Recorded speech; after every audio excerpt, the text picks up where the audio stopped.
A very good morning and warm welcome to all the delegates, speakers, and audience present with us today to witness our launch of our first of its kind state level conference, RISE, Redefining Institutional Strategy for Excellence, Punjab edition. My name is Aishwarya. I'm a research analyst at QS IGAUGE, and I'll be the event moderator today. To initiate today's conference, I invite Dr. Ashwin Fernandez, Regional Director at QS for Middle East, North Africa, and South Asia, and CEO of QS IGAUGE to give the welcome address for this conference. Over to you, Ashwin.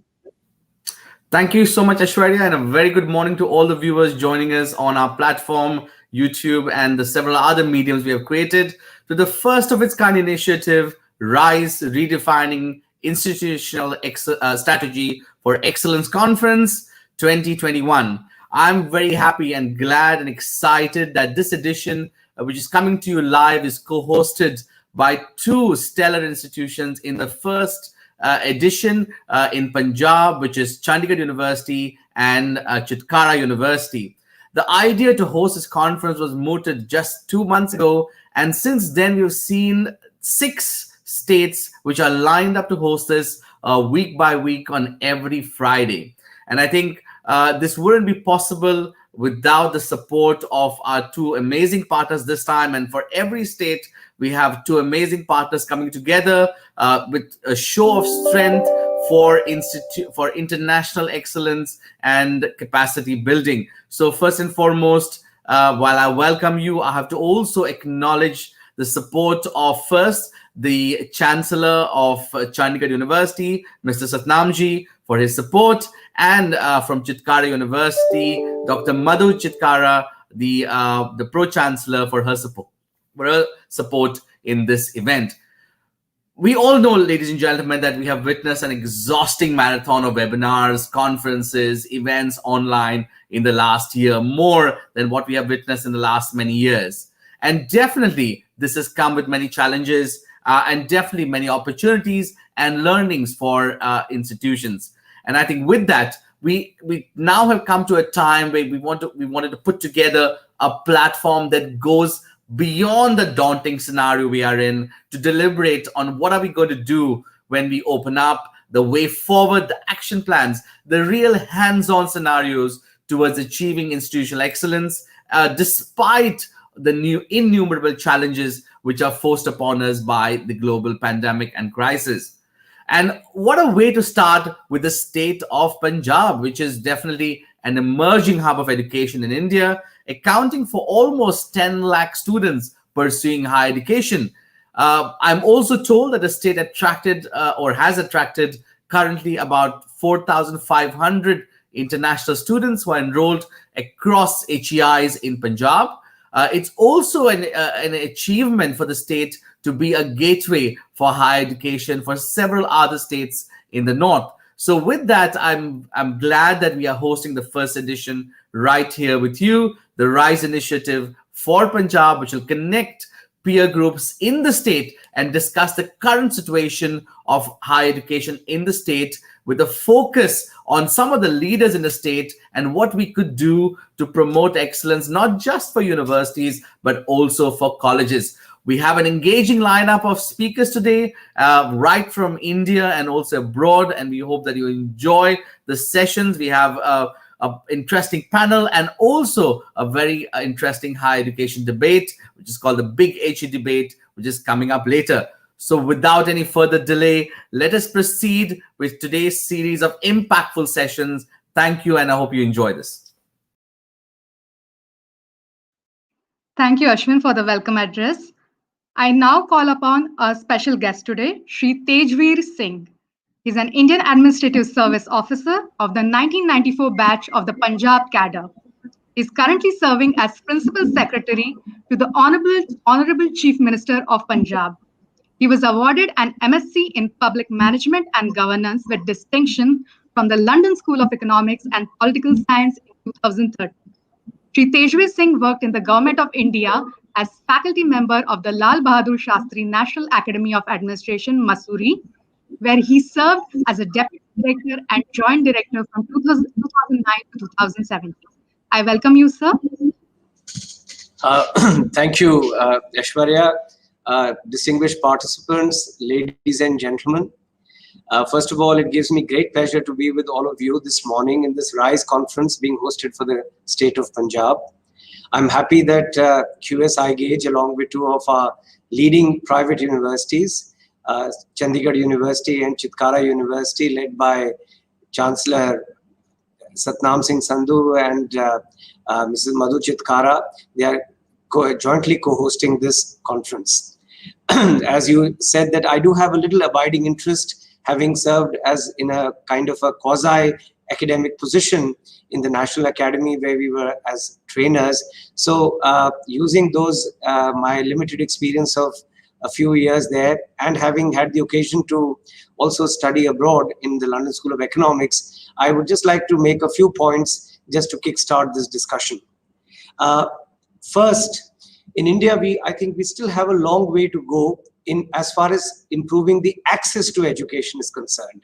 Now, I know this conference is on more on quality, but let me preface this point, my address by this very important point that we still have a long way to go. Punjab is currently around 30% access to higher education, and I think the new education policy of the Government of India does provide a sort of a roadmap or a blueprint as to what to do hereafter. And I think we really need to work more on this aspect to start with. That's point number one. Second, merely handing out degrees to our young students will really be of very little consequence. Education, as I'm sure all of you would appreciate, must equip our youth with the right knowledge and skill sets that are required in a modern developing economy like India. Third, the differentiation within institutions of higher education is increasing fast. I mean, it's almost like the proverbial separating the grain from the chaff. And to my mind, this scissors curve sort of trend is likely to increase further. Fourth, and importantly, with the increasing advent of global and national rankings, focus on quality of education with a set of well-recognized indicators is bound to increase. And it is here that I would like to pause and dilate for another minute or two. Now, rankings by international entities like QS or Times Higher Education Survey actually provide a global connect for our local, homegrown, domestic institutions. Suddenly, you can benchmark yourself against other institutions, whether they are domestic or international. And benchmarking, what people normally call as naming or shaming, is a very, very powerful motivator. I'm sure everyone here would agree with that. To my mind, it triggers a quest for improvement and often excellence. Our co-hosts, the two universities that are co-hosting this event for Punjab, have demonstrated their commitment to quality of education by recognizing the value of being evaluated globally and using rankings on a variety of indicators to catalyze further improvement in their universities. Now, coming back to Punjab, Punjab has been traditionally home to 5 very well-recognized public universities. These were the Punjab University, which was originally in Lahore and then moved to Chandigarh. This predates the Delhi University, so it has a sense of history. The Punjab Agriculture University in Ludhiana, which has of course been at the forefront of Punjab's Green Revolution. The Guru Nanak Dev University in Amritsar, the Punjabi University in Patiala, and the Guru Angad Dev University of Animal Sciences, which is in Ludhiana, which was carved out from the PAU. Now, these universities have done fairly well. And of course, today we have 3 very leading private universities in the state, something which was mentioned by Dr. Fernandez in his opening remarks. Chandigarh University, lovely professional university, and Chitkara University. And we do have a large number of international students and, of course, local students from within India that are studying here. The area around Mohali, since both the universities today that are part of this engagement are located in this area, let me say that this area will this year have 2 important private universities also coming up. So these are the Amity University and the Plaksha Technological University, which is being set up by the founders of the Ashoka University. So I'm personally quite sanguine, and I say that for the government also, that the area around Mohali in particular, with international airport, good quality of life of the Tri-City of Chandigarh, and concentration of national level institutions of higher learning like R.I.S.E, Indian School of Business, NIPER, PGI, IMTech, CSIO, all these really hold great promise and potential for the growth of higher education. Before I end, let me quickly also draw your attention to 2 points which I think are significant. First, to my mind, I think history teaches us the benefits of aggregation in the field of higher education. So may I urge all of you not to have a myopic view of competition. Often I find that sometimes when you have new entrants stepping in, there is a sense of unease. But let me say, higher education is not really a zero-sum game. And there is great benefits of collaboration. And the very fact that India in Punjab, let's say, is at about 30%, and we really have a long, long way to go. So there is no issue at all about competition. On the other hand, there is a great benefit of collaboration. We learn from each other, the good things rub off on each other, and one can really, take things forward from here on. And I honestly wish that may 100 flowers bloom, as the proverbial saying is, in this area. Second, we need to also dissect what are the essential ingredients of success in higher education. To my mind, and I just say that from my limited understanding of things, the first and foremost is the ability to attract quality teachers to your institutions. The second is, I think, creating a congenial and liberal campus environment where young students, young minds can really, flower there, bloom there, as they say. Third is focusing on content and pedagogy. I think both of these things are important. And this is something which has to be very, very dynamically done. Let me say that the course I underwent in London School of Economics does not exist anymore. In fact, it was discontinued in about 2 or 3 years later when they felt, and it was kind of rehashed into something else. So private universities, international universities have that flexibility to be able to kind of rehash courses, content, and curricula, whereas sometimes in public universities, that space is constrained to that extent. So that is something even public universities need to be more mindful of. But along with content, it is the pedagogy which is making the difference. So when you look at new age private universities in the country, as well as in comparison to the well-established old, public universities, pedagogy is really one of those things which is making a huge difference. So when you say giving world-class education in India at a reduced price, maybe a third of what it would cost, of a fourth of what it would cost to send your child to UK or to the US, I think one of the important things is that everybody would like that the pedagogy is something which must receive the required attention. And lastly, fostering a culture of transparency and accountability. As they say, tall buildings are built on strong foundations. So I think to the institutions and to the heads of institutions, it is very important to create a culture of transparency and accountability, because that is what will take our institutions forward. I'm sure these aspects will be discussed and debated later at greater length during the deliberations today. So thank you once again, especially Chancellor Sandhu, for giving me the opportunity to share my thoughts with the group. I'm sure you look forward to a galaxy of experts who will be addressing all of you later during the day. Thank you once again. I wish you all very well. Thank you, sir, for sharing your inspiring insights with all the viewers. We'll move on to our next speaker from our co-host, Chandigarh University. I invite Mr. Satnam Singh Sandhu. He's an eminent edupreneur and the founder and chancellor of Chandigarh University and Chandigarh Group of Colleges. Welcome, sir. Distinguished guests, speakers, and worthy audience, नमस्कार। सबसे पहले मैं Shri Tejveer Singh ji, principal secretary to honourable chief minister of Punjab, इनका thanks करना चाहूँगा, जिन्होंने बहुत ही busy schedule में से आज समय निकाला और बहुत ही इंस्पिरेशनल स्पीच इन्होंने क्लियर किया है पंजाब का विज़न गवर्नमेंट की अप्रोच। आज पंजाब स्टेट की कैबिनेट की मीटिंग थी, बावजूद उसके इन्होंने हमारे लिए समय निकाला। मैं तहे दिल से इनका शुक्रिया अदा करना चाहता हूँ। डॉक्टर अश्विन जी, मैं आपका भी शुक्रिया अदा करना चाहता हूँ, जिन्होंने फर्स्ट अपॉर्चुनिटी पंजाब को दिया ये इवेंट होस्ट करने के लिए। और मुझे खुशी है कि पंजाब स्टेट में ह्यूज रिस्पांस जो मिला है हमें, जितना बड़ा रिस्पांस हमने सोचा नहीं था उससे ज़्यादा रिस्पांस मिला है। और रिफ्लेक्ट करता है दो चीज़ें, आज स्टेट गवर्नमेंट का पार्टिसिपेट करना इस इवेंट में, कि गवर्नमेंट क्वालिटी एजुकेशन के लिए कितनी संजीदा है, कितनी सुहर्द है, कितनी कंसर्न्ड है, ये आप सभी ने सुना है। और पार्टिसिपेशन जो इंस्टीट्यूशन की है उससे ये रिफ्लेक्ट होता है कि हमारे इंस्टीट्यूशन क्वालिटी एजुकेशन के लिए कितने कंसर्न्ड है।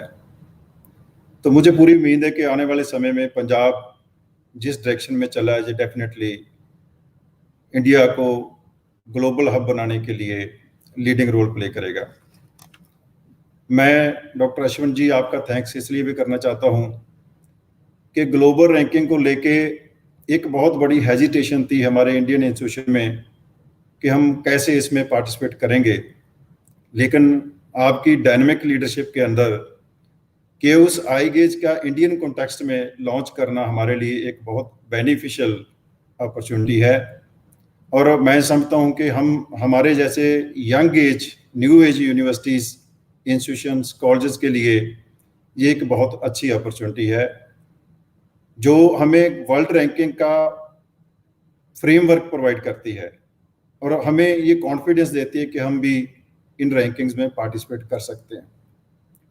फ्रेंड्स, इंडियन हायर एजुकेशन पिछले 20 साल में एक्सपेंशन के दौर से गुजरा है। ये फेज़ हमारे एक्सपेंशन का था, लेकिन अब हमारे देश का विज़न है कि हम क्वालिटेटिव ग्रोथ लेंगे और उसमें इंडिया जो है ग्लोबल लेवल पे अपनी प्रेजेंस दिखाएगा। तो मैं ज़्यादा कुछ न कहता हुआ ये कॉन्फिडेंस, ये कमिटमेंट दोहराता हूँ कि पंजाब इस क्षेत्र में आगे बढ़ेगा। इसके साथ ही मैं अपने JAC joint association of colleges के हमारे सभी लीडर्स का थैंक्स करना चाहता हूँ, जिनकी पूरी 1650 इंस्टीट्यूशन ने पार्टिसिपेट किया है आज। और हमारे पास रजिस्ट्रेशन के लिए स्पेस नहीं था, इसलिए मैं सोशल मीडिया पे हमारी सभी ऑडियंस जो जुड़ी है उनका भी थैंक्स करना चाहूँगा। नमस्कार, जय Hind. Thank you, sir, for sharing your valuable thoughts with us. I now invite Dr. Madhu Chitkara from our co-host Chitkara University. Dr. Madhu is a renowned academician, edupreneur, and pro-chancellor of Chitkara University. She co-founded Chitkara Education Trust in the year 1998. Welcome, ma'am. Thank you, Aishwarya. And I must thank Tejveer Singh ji. I think that was a great opportunity for all the Punjab universities situated in Punjab and the colleges, where the government is at a front place where they are leading the education from the front. And Dr. Ashwin, it was great always to listen to you. And Satnam, my co-host, I think it was a great collaboration with, it's a great example of collaboration with universities, private universities, working together for the upliftment of our education, that too the quality education in the state like Punjab. And Punjab is always at the forefront. So when we talk about the today's topic, that this is a RISE, redefining institutional strategy for excellence, I think what a timely topic and what a perfect time to organize this conference. I think for some time now, before that too, I have been pondering upon the need to continuously redefine the strategies for education. So, and no sooner QS IGAUGE came up with this idea, and when we were discussing with Ashwin ji that we should do some with the states. So that was an idea of hosting the conference RISE. And I think it is a great initiative taken by both our private university, Chitkara and Chandigarh University, and with the support of QS IGAUGE. And Ashwin ji is always a great help to us. So before I share my thoughts, I take this opportunity to welcome all the eminent speakers, attendees, and I think all the people who are listening to me, that will be a great day. The whole day will be great, I think, ocean of knowledge for all of you. And all the speakers they are from whatever, you give the name of any good university, they are from there, they are from the academia, they are from the industry, and people from India, people from abroad. So I think this will be a great day for all of us. And during pandemic, we all have taken this into account that government was so positive and they have come up with the National Education Policy, NEP 2020, and the disruption due to the pandemic. There is suddenly a rush of opportunities for education sector as a whole. While NEP calls for a complete paradigm change in the way we think education, so pandemic has thrown in our way many unforeseen challenges, so thus contributing and forcing us to redefine our strategies. So I also think that there is the three aspects of education: assess, excellence, and impact. Now, if I talk about assess has emerged as the single largest challenge for the education providers and education seekers. So thus also impacting the other two aspects. The other two aspects are the excellence and the impact. Now, what it also means is that the excellence now cannot be measured unless the equity and assess are taken care. So how do we then redefine our strategy to bring assess in forefront, then excellence and impact? So that is the biggest question which is of great concern for me and for all of us. So if I talk about assess at our university, I'm talking about Chitkara University. So we were very conscious about it, and we will consciously find out and list the factors. What were the factors? Technological, economical, and societal. So which maybe inhibited the access to education, and then chalk out the strategies so that these factors are mitigated. Now, we realize that even one eligible student denied education is not pardonable. So in addition, we are also redefining our strategy to increase the diversity of students. With diversity comes the diverse experience. So as of now, we have been able to achieve a good student diversity in terms of gender, in terms of geography, and mix of disciplines with presence of nearly 17,000 students. You can talk about the freshers, you can talk about the executives on our campus from 18 states of India, 10 countries of the world, and presently studying in 17 schools and more than 65 programs at UG, PG, and PhD level. Now, second comes, which I was talking about, the excellence. Our core is our faculty. So everybody, those who are into education field, our core and the backbone of the system is always and always are the mentors. So excellence is a minimum standard for us when it comes to designing teaching, learning experiences. So Chitkara University has around 1,200 faculty members. I always tell them they are the mentors for the students, which include regular, visiting, and the adjunct faculties. Now, their focus is always on increasing the educational experience through research, through advanced teaching methodology, such as flipped classrooms, case study methods, project-based learning. Here I want to mention that very early in 2005-06, we started with the experimenting with the project-based learning, and that was a huge success for all of us. Then we were talking about the internships, the apprenticeships. So these all were the methods where we have to make the teaching learning processes very, very successful and very effective. So besides, we have several national and international immersion programs where we deploy a combination of full on-campus immersion, digital immersion, online and hybrid of these two. So our 200 international partnerships are a spine of academic excellence. Our articulated arrangements, summer school, short-term mobility programs, semester exchange programs, international internships, the placements of our students. So this is all when I talk about the excellence in education, and this becomes a commitment for all of us.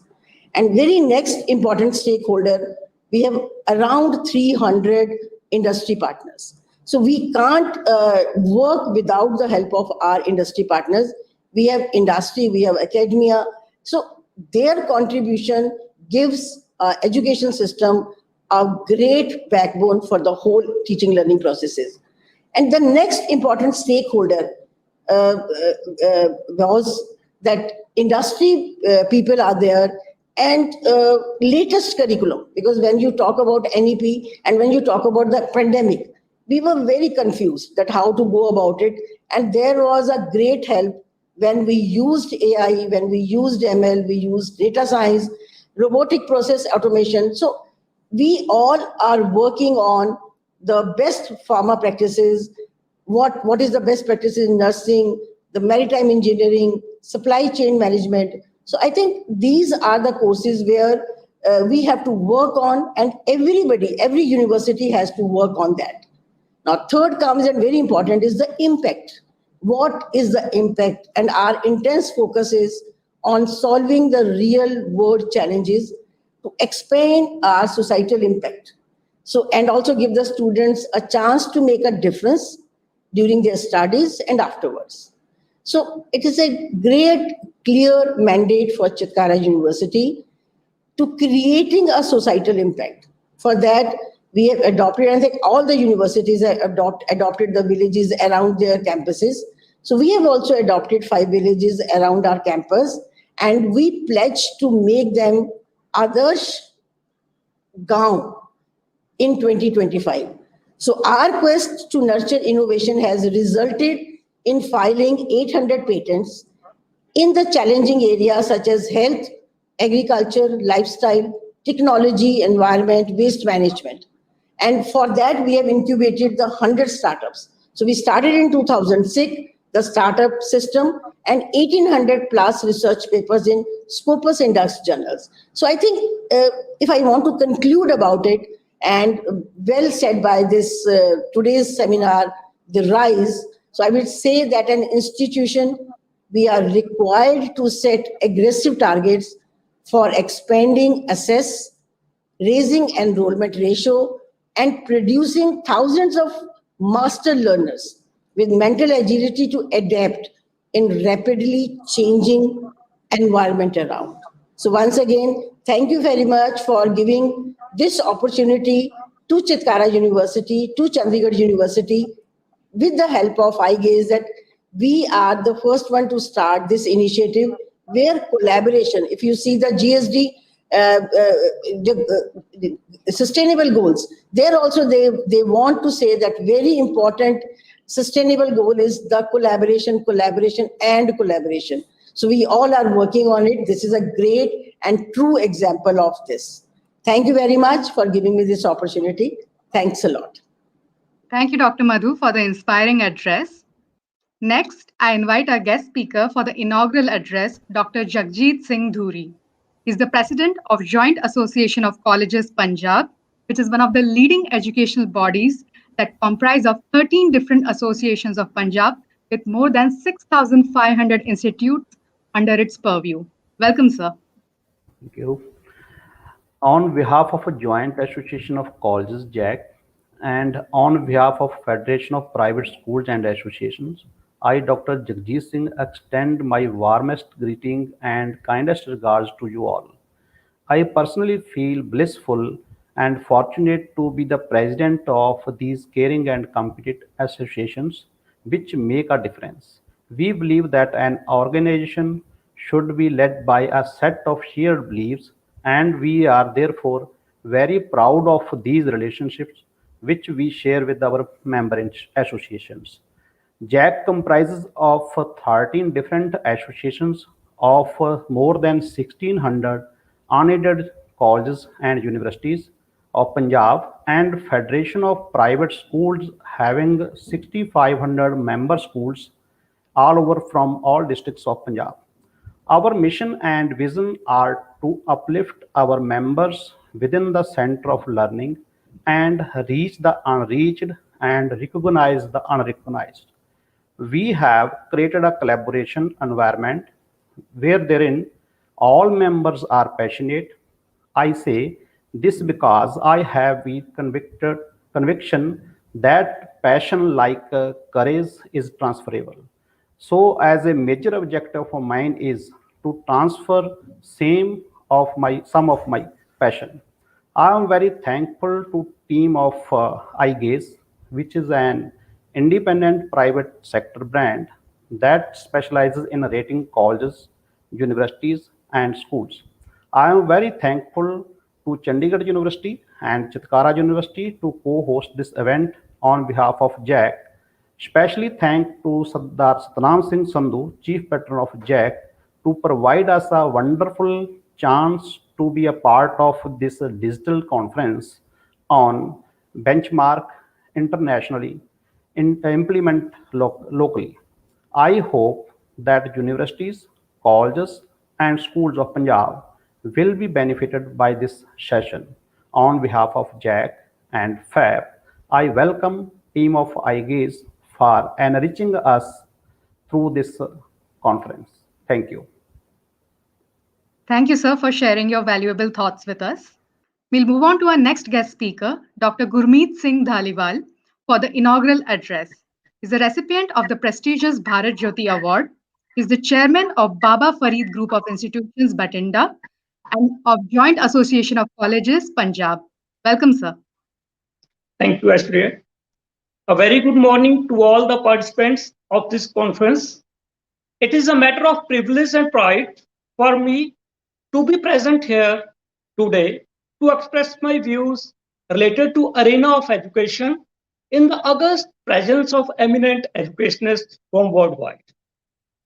We have connected here because all of us realize that education is central to the well-being of a society, a nation, and the world as a whole too. India has a rich history of having par excellence institutions of higher education from ancient times like Takshila, Vikramshila, and Nalanda. In this direction, we have established some of the institutions of national eminence like IITs, IIMs, and later on we established R.I.S.E, NIPER, NITER, etc. Over the time, we have seen a major contribution by the self-financed institutions and universities. Accordingly, the institutions shall strive hard to attain excellence in every domain and to cater very well to the end user. Earlier, we were imparting quality education, and now we have to attain excellence. Excellence in infrastructure, faculty, innovations, research, and in teacher training, etc. Seeing on which we may define RISE, the theme of today's conference, as a guiding factor to achieve excellence, where R stands for research, I stands for innovation, S stands for stewardship, and E stands for entrepreneurship. Research is the backbone of every higher educational institution. The research is to see what everybody else has seen and to think what nobody else has thought. A strong research segment will make India a tech power rather than technology power. Higher educational institutions must identify the emerging research areas. Innovation shall not be the property of shining minds only. In the words of Dr. Kalam, best brains of the nations can be found on the last benches of the classrooms. Accordingly, we should provide an environment to the students where they can discuss and demonstrate out-of-the-box ideas. Coming on the stewardship, the effective governance and leadership enables the creation of a culture to achieve excellence in higher education institutions. All the world-class institutions globally have one thing in common: the existence of strong self-governance. Entrepreneurship should be the outcome of research and innovation. The institutional excellence shall depend on the factor that how many job providers we have generated rather than creating a crowd of job seekers. Innovation should be followed by technology to the intellectual property, and finally, deliver positively to the society through startups. To conclude my thoughts for the day, I would like to quote the words of Simon Sinek. What good is an idea if it remains an idea? So try, experiment, iterate, fail, and try again, and at last, change the world. Thanks and have a nice day. Thank you, sir, for the inspiring address. And now I invite Professor Dr. Harivansh Chaturvedi for the final inaugural address. Dr. Harivansh Chaturvedi is the director of BIMTech Greater Noida and also the alternate president of EPSI. Welcome, sir. Thank you, Aishwarya. On behalf of Education Promotion Society for India and on my personal behalf, I compliment the organizers, Sardar Satnam Singh Ji Sandhu, Chancellor, Chandigarh University, Dr. Madhu Chitkara, Pro-Chancellor, Chitkara University, and Dr. Ashwin Fernandez, QS IGAUGE, for organizing this webinar on R.I.S.E, which is redefining institutional strategy for excellence. I know that many educationists and edu entrepreneurs from Punjab are attending this conference in large number. Let me ask a question. Why R.I.S.E is important for 1,000 plus colleges and 30 plus universities of Punjab? There can be 4 reasons.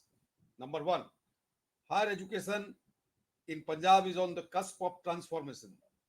In the recent All India Performance Grading Index of Schools for 2019-20, Punjab was ranked number 1 by securing 929 out of 1,000. It was followed by Tamil Nadu and Kerala. It means secondary schools from Punjab are doing good work, and the young students joining higher education in Punjab demonstrate quality. Number 2, the economy of Punjab has always been doing good, and per capita income has been highest in the country. Number 3, society and the culture of Punjab is characterized by valor, sacrifice, plurality, harmony, and mobility. You can find people from Punjab living and working in all parts of the world. Number 4, NEP 2020 will accelerate healthy competition among 1,043 universities and 54,000 colleges of the country, which will be based on NIRF and accreditation.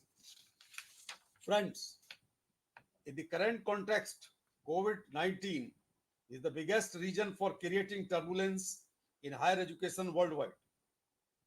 There has been a discerning pattern among universities and colleges to rapidly shift towards online teaching and learning last year in March-April 2020, and they gradually shift towards hybrid learning or blended learning.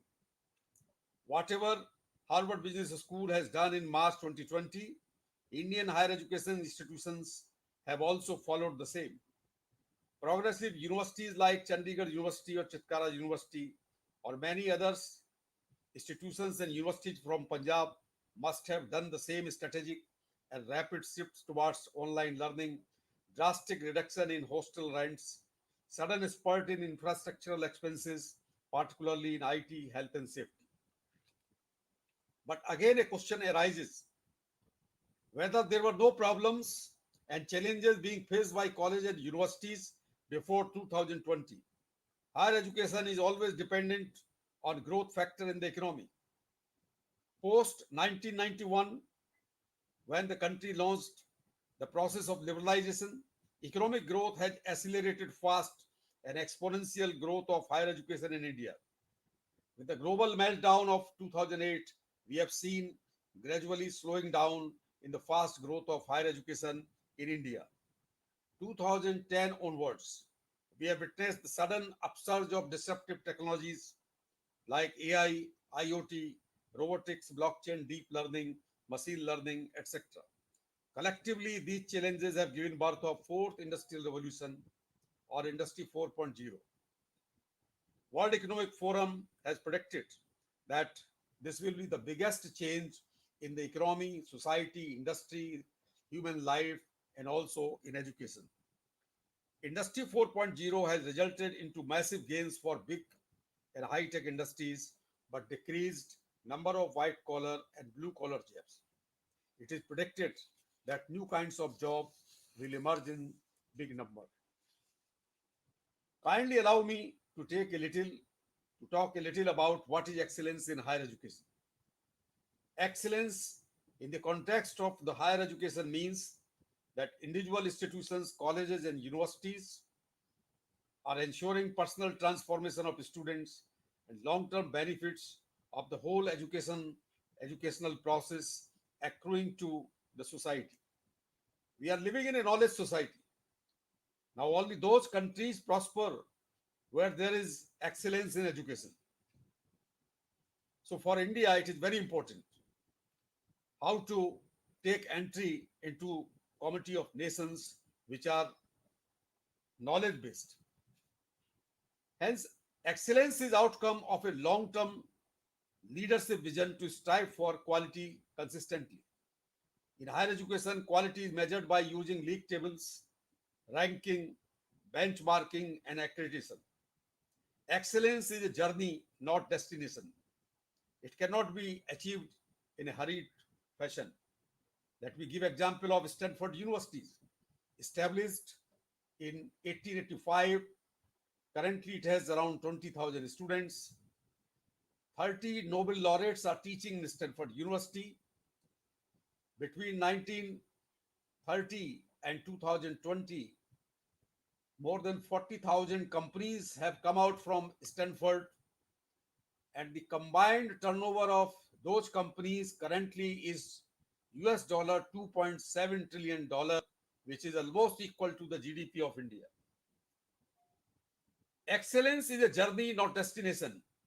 Stanford has taken more than 100 years, but we can shorten this process because some of the premier universities of Southeast Asia in Singapore and Hong Kong, they have developed themselves within 30 to 50 years and become the center for excellence. These universities are changing the goalpost in course of time. Most of the Ivy League universities in the world have continued with culture of excellence for centuries. That is why the whole world looks towards them. One can ask me what is the recipe for formulating a robust strategy for a college or a university to pursue excellence. I can give you 11 mantras. Number one, you should have a visionary leadership. This is utmost necessary. Without it, nothing will happen. Your college or university should be a learning organization. There should be always a focus on the future. You should be future-oriented university or colleges. You should value your faculty, staff, and other stakeholders. You cannot ignore the local community. You cannot ignore the regional economy. Number 5, you should be always pursuing innovation and entrepreneurship in pedagogy, in curriculum planning, etc. Number 6, you should never ignore students' engagement and experiences. Millennium generation will expect that whatever comforts and whatever facilities they are getting at their home, they would like to have same kind of facilities in campuses. Every university and college has a social responsibility. Whatever happens in the society, or there are suffering, there are natural disasters, there are pandemic like COVID-19, every university and college has to help the poor people and lend its support to the suffering humanity. During the crisis period, you need agility, resilience, and sustainability. And in future, Pandemics and disasters will continue to come. Global warming creates so many problems for the humanity. Only agility, resilience, and sustainability will your protecting wall. There should be a focus on performance and value creation. Performance to be demonstrated by faculty, staff, and other workers. Value creation to be created by the whole institution. Then you have to follow the system approach in managing your organization, because every university or college is like a human body.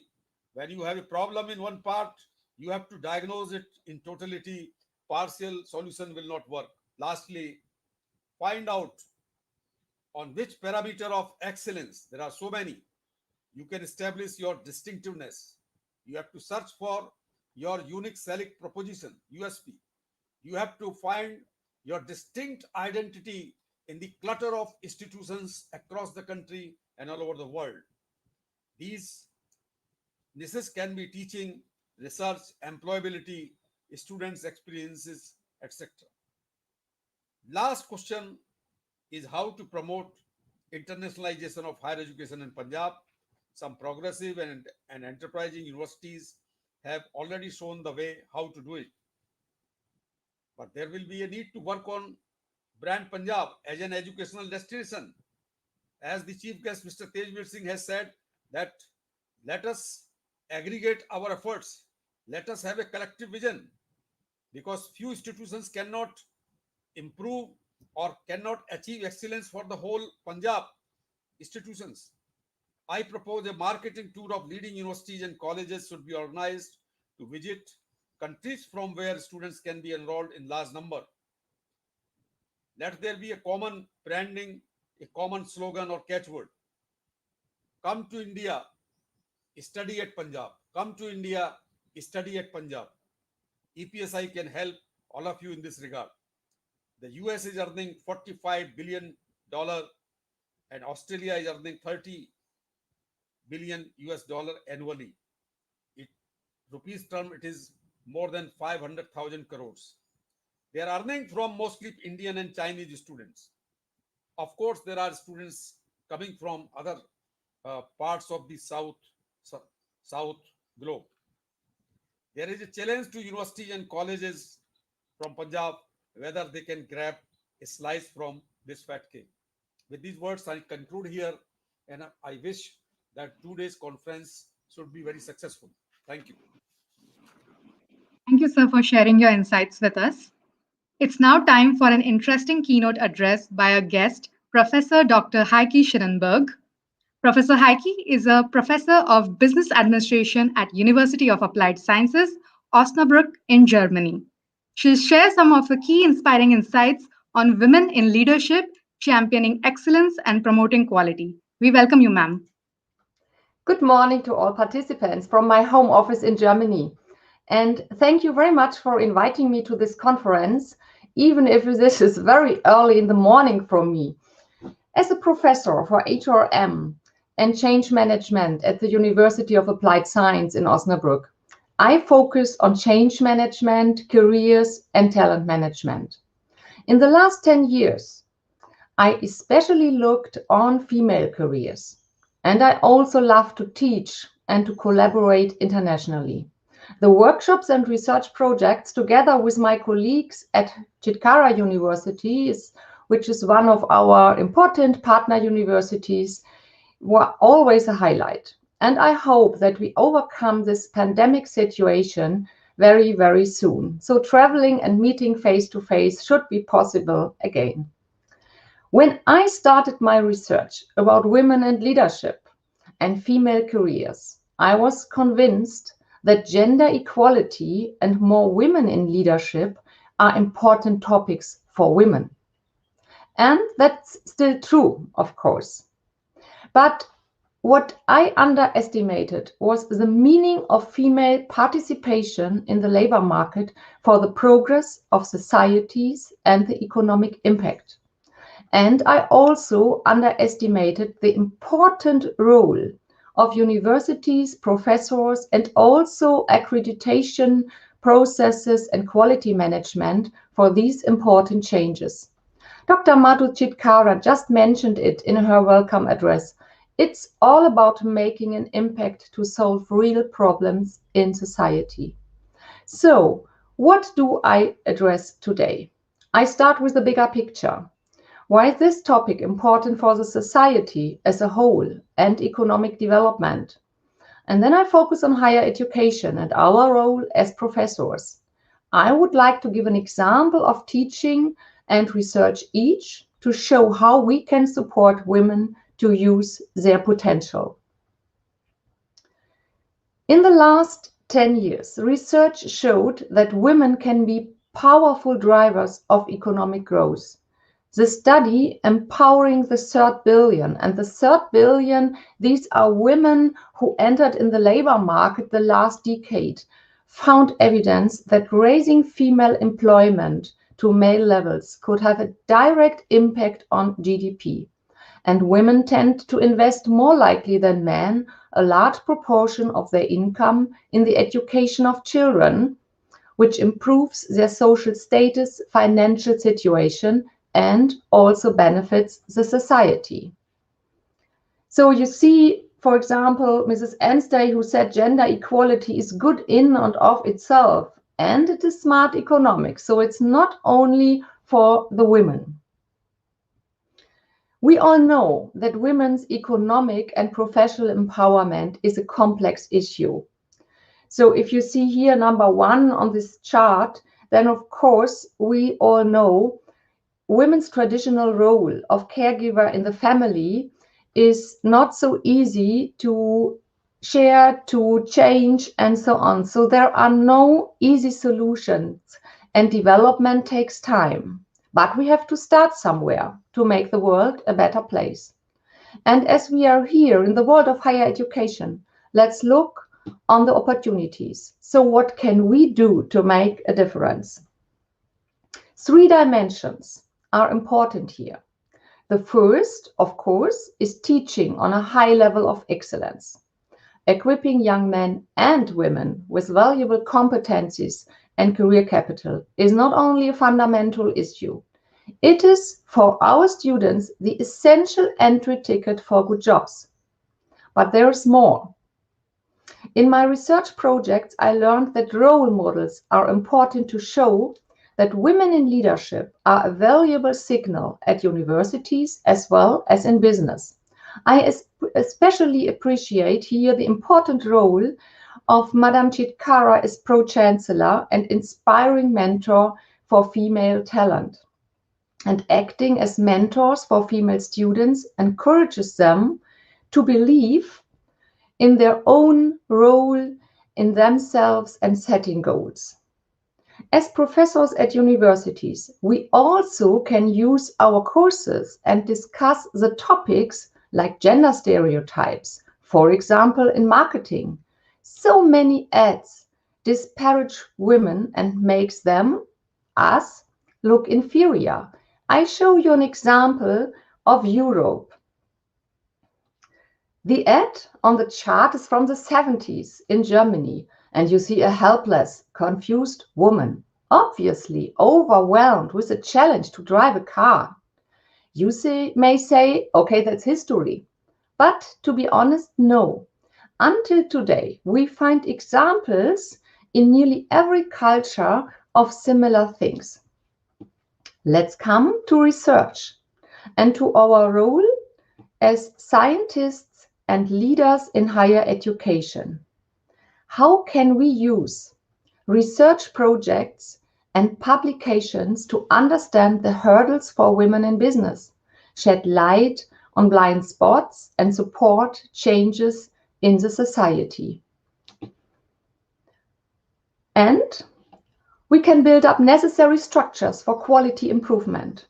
For example, we can integrate the topic of women in leadership in our quality standards and give a strong signal that universities are institutions that benefit the society as a whole. Accreditations and quality management can play a valuable role to develop criteria and measure the impact of higher education for the progress of women empowerment.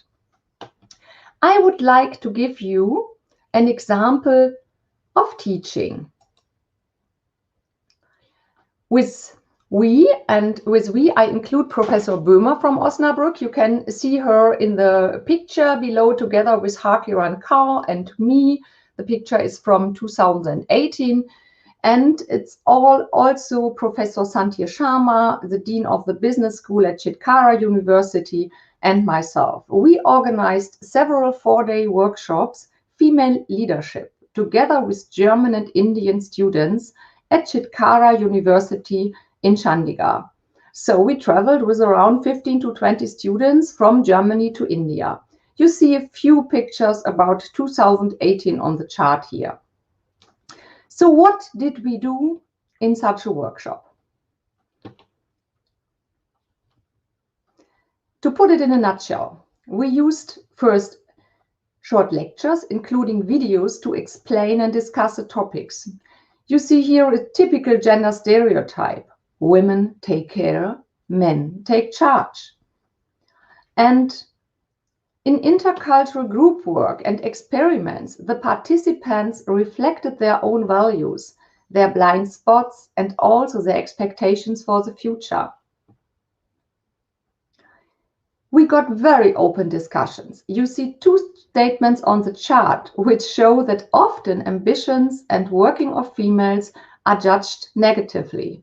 And what the participants were a little bit surprised of were that with all the differences in Germany and India, many aspects were not so different and there were more similarities than expected. And a very important thing, we had an additional special highlight. Each day, we had a successful Indian female manager as a guest in our workshop, and they shared their experiences and also challenged our students.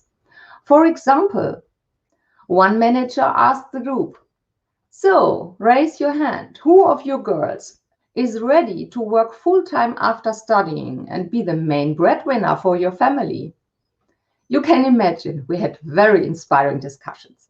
I highly appreciate that the Dean of the Business School, Professor Santia Sharma, helped us so much to invite these fabulous women. I am sure he pulled every string and used his valuable contacts. Let's switch to research. The backbone of our doing, what Dr. Gurmeet Singh Dhaliwal just mentioned. We used the time in India to interview Indian managers about their career, their decisions, their successes and hardships. So these impressive managers not only enriched our workshop, they also took part in our research, took the time and told us their stories. We learned a lot about the challenges they have mastered and we were highly impressed. If you're interested in the whole research and all the details of the workshop, you find the references on the last chart. You see some examples. A female trainee is nothing. Your boss thinks you quit after marriage, so you have to work very hard. Or, so it's all about how you take up those challenges. Or, I think that inherent rebel which was caged, I think I broke open the cage. Hearing that these managers had to act like rebels to break the cage led to the conclusion, we have to make careers easier for the next generation of women. And next to teaching and research, we should always look for our quality standards and build up supporting structures. You see some aspects on the chart here. And we just heard also from Madame Chitkara about mentorship. I would fully support this. And of course, making an impact. This is the important thing. So you see some references. And thank you very much for your attention. And I wish you a great conference and a great day with very inspiring ideas. Thank you so much for inviting me. Thank you, Professor Heike, for sharing your valuable thoughts and the wonderful presentation with us. So it's time for the much awaited panel discussion on the topic benchmark internationally, implement locally. I take this opportunity to welcome Dr. Archana Mantri, who will be moderating this session. Dr. Archana is the Vice Chancellor of Chitkara University. She holds a PhD in Electronics and Communication Engineering with 30 years of experience in academia and other research organizations. Also, she has been part of the 9-member committee constituted by Ministry of Education to draft the implementation document for the recent National Education Policy. Dr. Archana will introduce the panelists for the discussion shortly. Over to you, ma'am. Thank you, Aishwarya. Good afternoon, one and all present here. At the outset, thanks to QS IGAUGE for organizing R.I.S.E. In the last 2 years, more than ever before, the world of education has shrunk to the screens of our mobiles and laptops. The theory is online, the practical is online. The discussion is online, the collaborations are online. The conferences, the exhibitions, and even the handshakes are online. The documents and even the verification is now online. The online events are online, and the physical events are also online. The teaching is online, the learning is online. The question is, when the planning, strategy, and execution has changed the way it used to happen earlier, how can the benchmarking practices remain the same? Whether it is accreditation, ranking, quality circles, or any other practices. Ladies and gentlemen, welcome to the panel discussion on benchmark internationally, implement locally. We have an august panel here, drawn from varied backgrounds and from various geographic locations.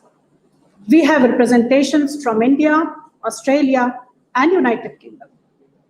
With the background just given, the question is, with the world moving at never seen before speed for online education, how is it going to affect quality parameters based on earlier face-to-face education system?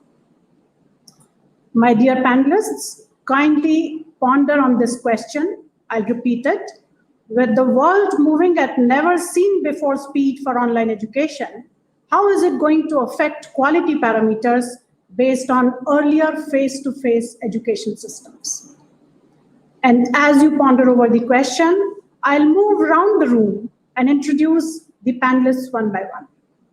The first one, can we have the introductory slide of Ms. Pawa? We have the first panelist as Ms. Ravneet Paha.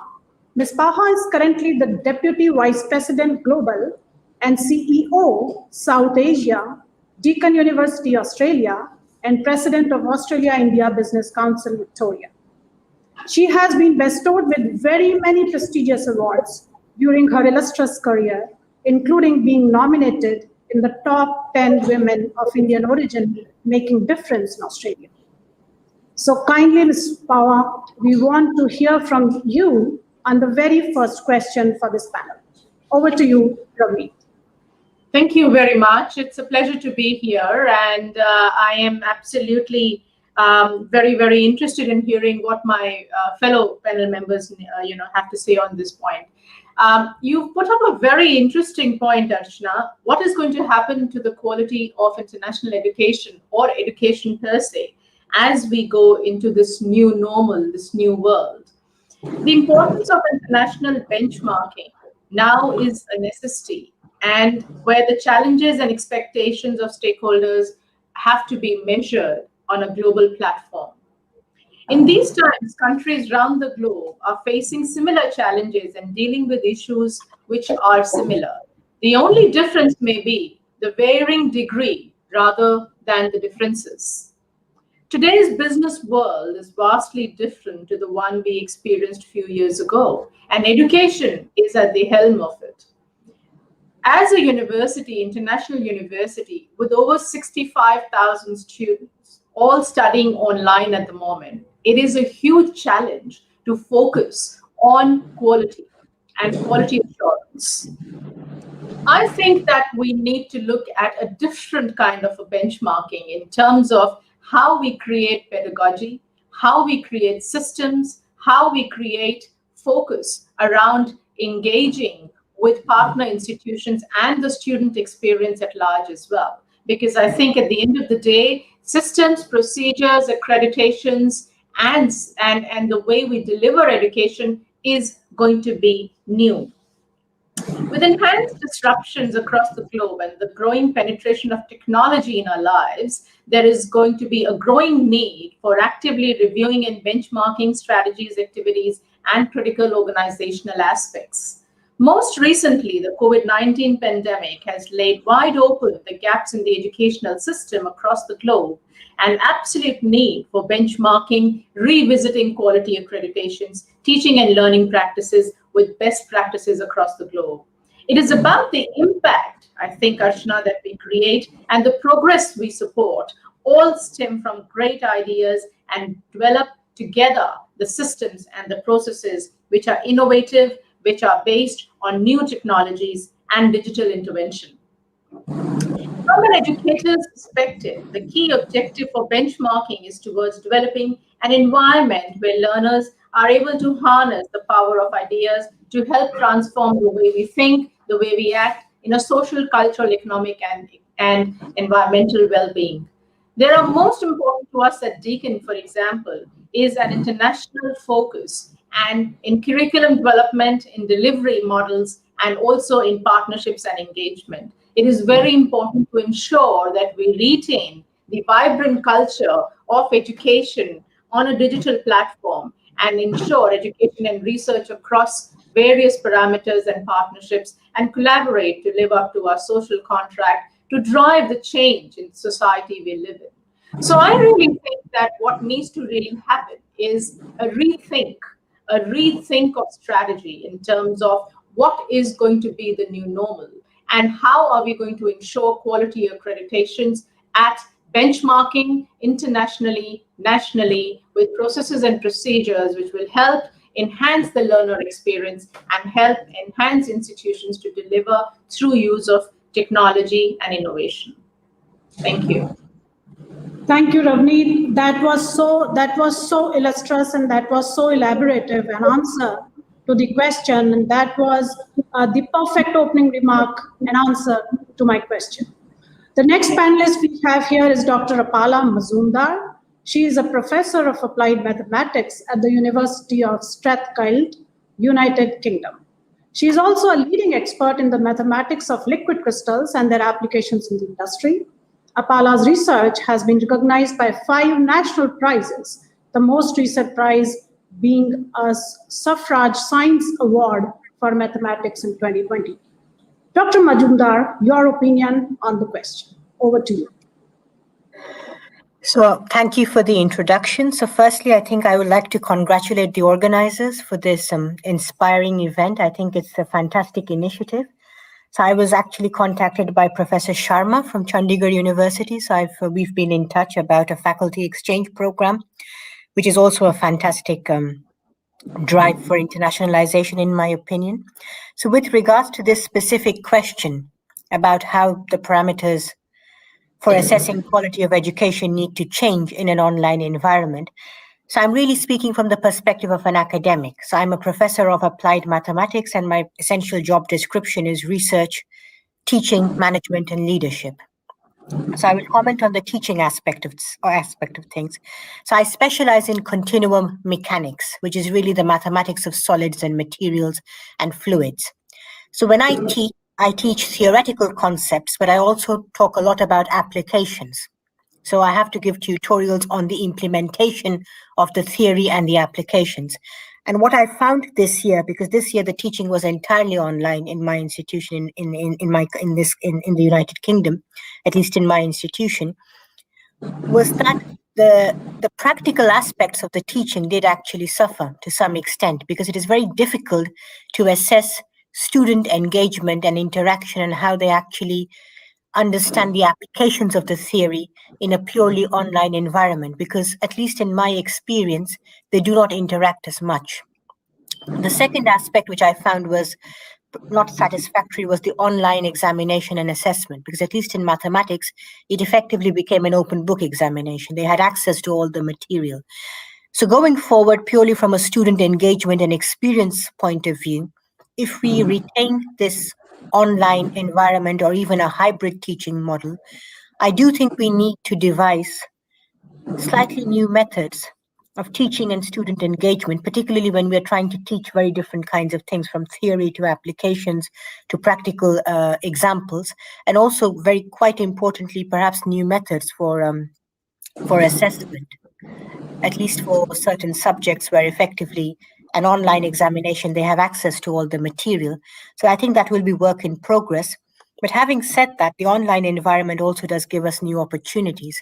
For example, this particular event, I would not have been able to participate had it not been an online event because of the geographical distance, and also your illustrious guests from Australia. So I think there are fantastic opportunities as well for internationalization and greater networking.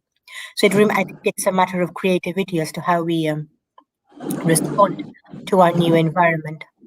But that's really all I had to say immediately. All right. Thank you, Apala. You definitely brought a very important point of assessing and devising out new methods for assessing for online education system, because whatever we are doing in the face-to-face education system certainly doesn't serve the purpose in an online education system. Next, we have with us Dr. Stapley with us, and he is Associate Dean of International. What is your opinion, Professor Stapley, on the question that I just asked?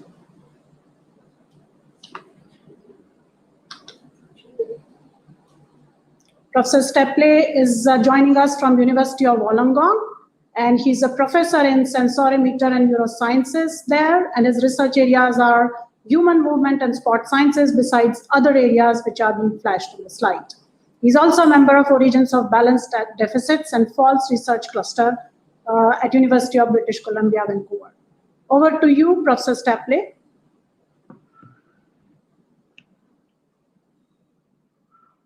So, Dr. Archana Mantri, unfortunately, Professor Paul Stapley could not join us for the panel discussion. I request you to proceed ahead. Sure. Okay, Aishwarya, thank you so much. Thank you for the information. So next we are very glad and honored to have Professor Rajiv Ahuja, who is Director IIT, Roper, India, with us.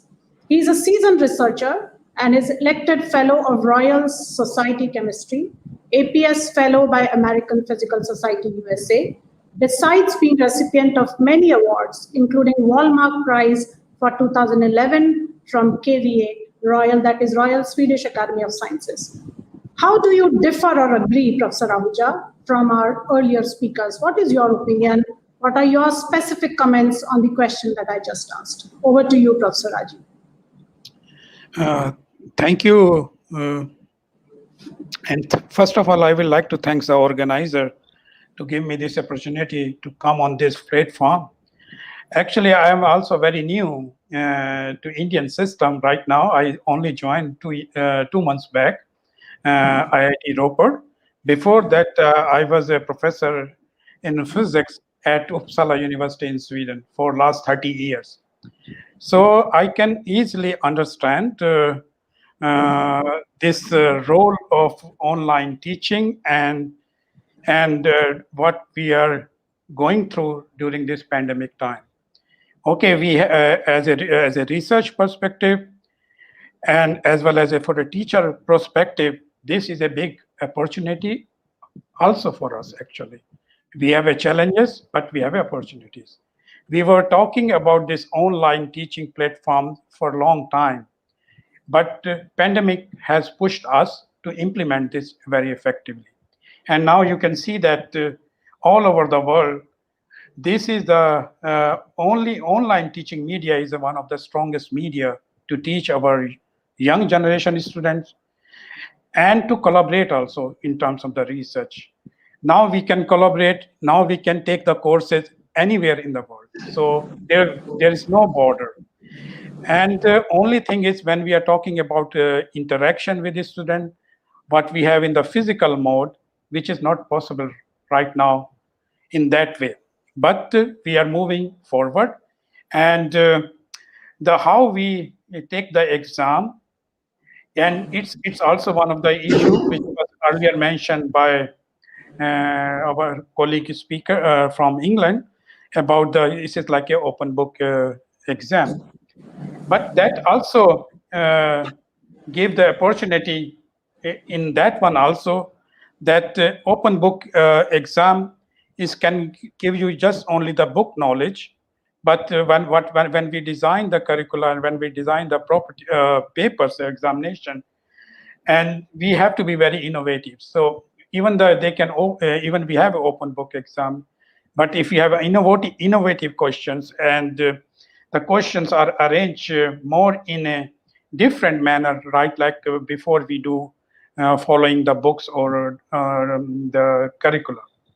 So one thing we have to focus on the interdisciplinary things and freedom to choose the courses. So that will generate a lot of interest among the students who are taking these online teaching courses. And another issue is to how to design the when we are working in an institute like IIT Ropar, and where we are giving students not only the theoretical knowledge, but we are also teaching them experimental knowledge also. So how to devise those experiments, which we can show them like an online media. So that is also to be taken a serious attempt, because right now we were not prepared how we take this online courses together with the experiments, what we do in the labs to teach students. That's one of the biggest challenge right now I see in the online teaching platform. And in that sense, I know that many technological institutes all over the world, they are working on it. They are devising those experiments, and those experiments are also available to all over the world. So we are sharing those kind of experiment with other institutes, and this is also generating a lot of collaboration between different institutes and different university, not only within India but all over the world.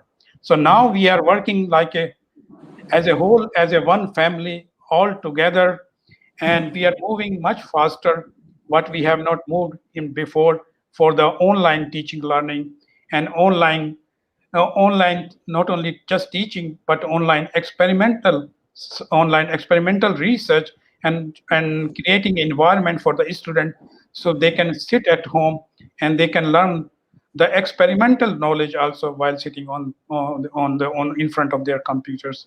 So I think this is a great opportunity for us, and we should have taken this opportunity in a positive manner. And online teaching will be the future. Even we have offline classes, but online will be future, especially if we want to interact or attract a mass of the student.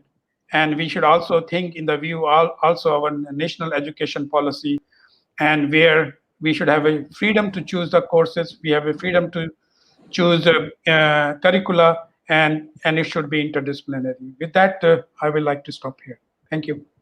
Thank you, Professor Ahuja. I think more of innovation opportunities are now with the teachers as it is with the students. So you have brought a very, very important point and very, very pertinent, very timely point of designing practicals online, and because that is what is going to be the future, at least in a hybrid or mixed approach, as we call it.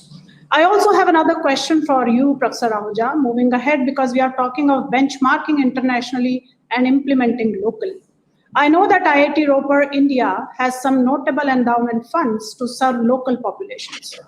How do you bring best international practices to serve the local communities? Thank you. Coming from India, Government of India, but do you and how you involve best international practices to serve the local communities? That's the question. Thank you for this question. Actually, it's a very challenging question in itself also, because when you have to bring the international part to Indian part, So we have to also think the Indian environment and Indian demography and all surrounding an Indian system also. So there is not a one-to-one translation from internationalization, from international environment to the Indian environment to bring anything. So we have to adopt according to the Indian scenario. And one example is that since we are from Punjab, and we are sitting inside Punjab, and we know that Punjab is a food bowl of the country. And another way, we also know that the India's 70% population is living in the countryside. So agriculture is one of the main occupation for this population who are living in the countryside. So we have to bring state-of-the-art technologies in the field of agriculture and the water management, which is very crucial for our local population, especially in Punjab. So our idea is that we have to train this local population with a new initiative which we call the cyber physical system. So our farmers, our local population, they should get used to this technology, so they can have a much better product in terms of the yield from their field. And we have to bring local, like a food processing industry also in those local places. So we are looking to work close to villages which are close to IIT Ropar, and not use them as a starting points. And we want to do that in a big way.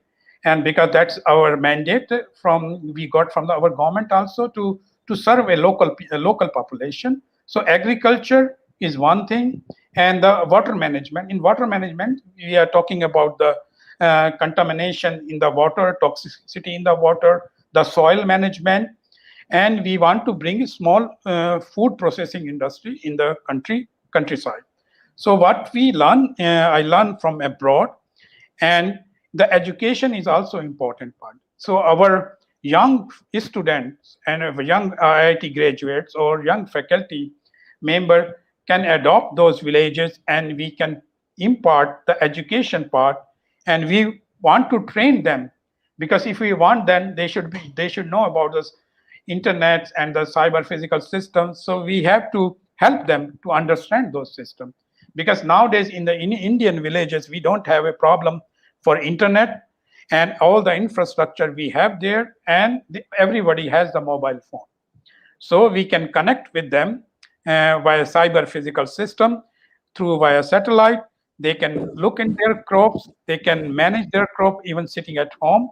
They can look at the weather forecast, and they can which kind of crop they have to grown in that particular season, and which can give them more output. And this way we can also other ways also to teach them how to take the waste management. And we have a lot of waste also in the countryside, how to convert them a useful resource. Like when we have agriculture farms, we have the stable burning. So how we can change the stable in form of the fertilizer, or if we can use them in a way where we can reduce the environmental damage. So that's also one of the issue what the country is facing also, and we want use our technology made for the rural technology, which will call the project we call rural tech. So in abroad, like in other countries, and like a local commune, which in India we call the local municipal corporation, they work very jointly with the universities, and they design the city for them, that there should be this kind of road, and there should be a road for bicycles also, so we can take the pollution also in the control. So if we want to transfer our knowledge and or the internalization part, so we have a lot of opportunity to transfer those, but we have to adopt to the Indian scenario and Indian environmental, considering the surrounding in India, especially in those kind of local community or those local villages. So that is what I think this could be my answer. Thank you, Professor Ahuja. In a nutshell, I would like to summarize what you said when the question was how we can bring in international practices to serve the local community is to find the problem, curate the problem according to the needs of local people, bring in international practices and research to find solutions, and then involve students and societal thinking when that solution is implemented for benefit of the local community. In a nutshell, whatever examples you gave, I think this was the summary. We are very happy to have Professor Stapley with us, and to introduce him once again, he is Associate Dean International at University of Wollongong. And the question, Professor Stapley, for you is, as Associate Dean International, what do you think are the most intriguing challenges for the education sector when it comes to globalization and benchmarking? Thank you. Thank you very much. Can you hear me? So I guess the most intriguing challenge today has been getting me to log in on time. So I apologize for being so late. Welcome anyway. You have a very, very intriguing question and very challenging question for you now. It's a very challenging question. And I suppose what the most intriguing challenge at the moment is this situation with COVID that we have. So from a perspective of a professor in Australia, where we value our international students, this has really thrown us into turmoil in Australia. So we depend on our international students for diversity. We depend on them for intellectual input, and being an Associate Dean International that has an oversight over the international students, and also I'm head of the School of Medicine, and it gives me a unique perspective to see how much we've lost from the presence of our international students. So in terms of challenges to the education sector, I'll be very honest, there's challenges in Australia around financial problems related to the presence of our international students. That's a definite challenge in this sector. But there's also a challenge with the intellectual input and the stimulation that the Australian society gets from our international students. So the very first thing I'd say is that's the biggest challenge, is that globalization of education has suffered greatly from this COVID situation. This is true not just for Australia, but it's true for other countries, US and Canada and the UK. I guess the other major challenge that we've all been faced with is this shift from a very traditional way of delivering education. So face-to-face lectures, face-to-face practical opportunities and tutorials, to what we now try and do, which is what we call a mixed blended model of learning. And the very best example in our faculty of a blended model comes from our nursing degrees. So they're very popular degrees here, and a lot of students come from overseas to study nursing in Australia. And our nursing faculty, our nursing school has gone completely to what we call a flipped classroom. Okay, so nursing are unique because they don't deliver any face-to-face lectures anymore. They do. They put content on the website. They put content on the platform that we use to educate students, and they back that content up with practical and what we call R.I.S.E, which is seeing patients and having clinical situations. So they expect the student to come to these practical situations having read and digested the information. So this is a challenge because it's a challenge especially for Australian students, because they come off from high school and they have assimilated all this information and they think that we're going to do the same thing. Whereas what we've done is we've completely flipped the classroom. It's called a flipped classroom. And then we use what we call blended models of learning. So blended learning essentially is expecting the student to read the content, coming to the practical situation and putting that content into practice within a very real life situation. And the best example is nursing. We do it also in medicine.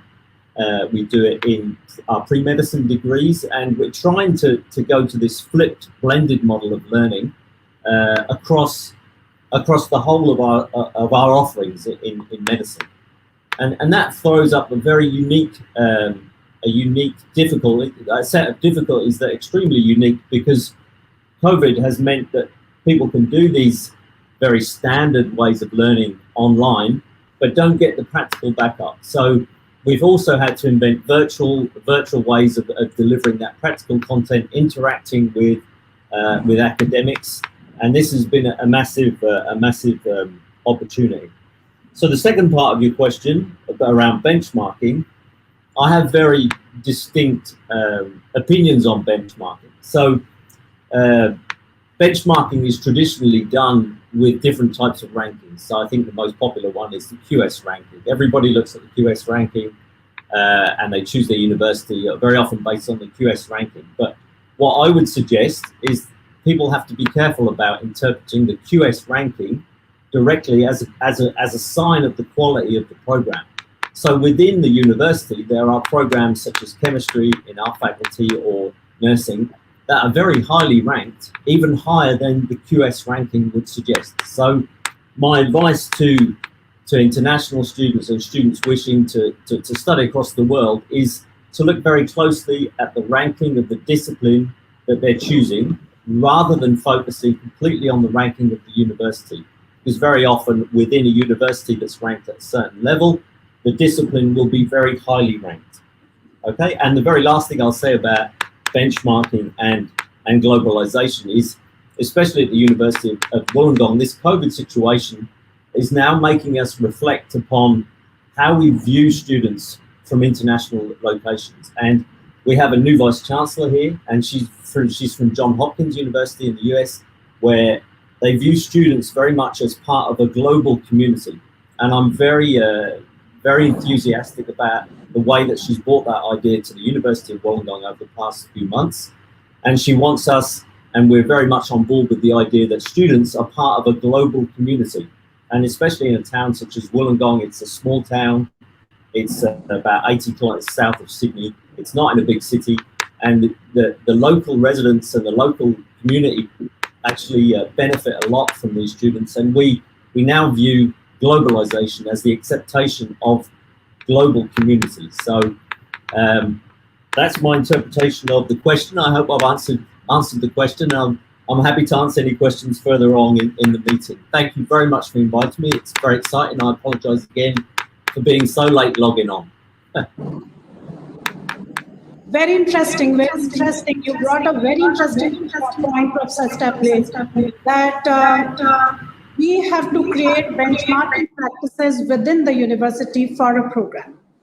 And that's very interesting. I found that also focus on the ranking and accreditation of the university, but also create enough healthy competition within the university for the programs, because every program is unique within a university, and we must create our own benchmarking practices, thinking about global practices also.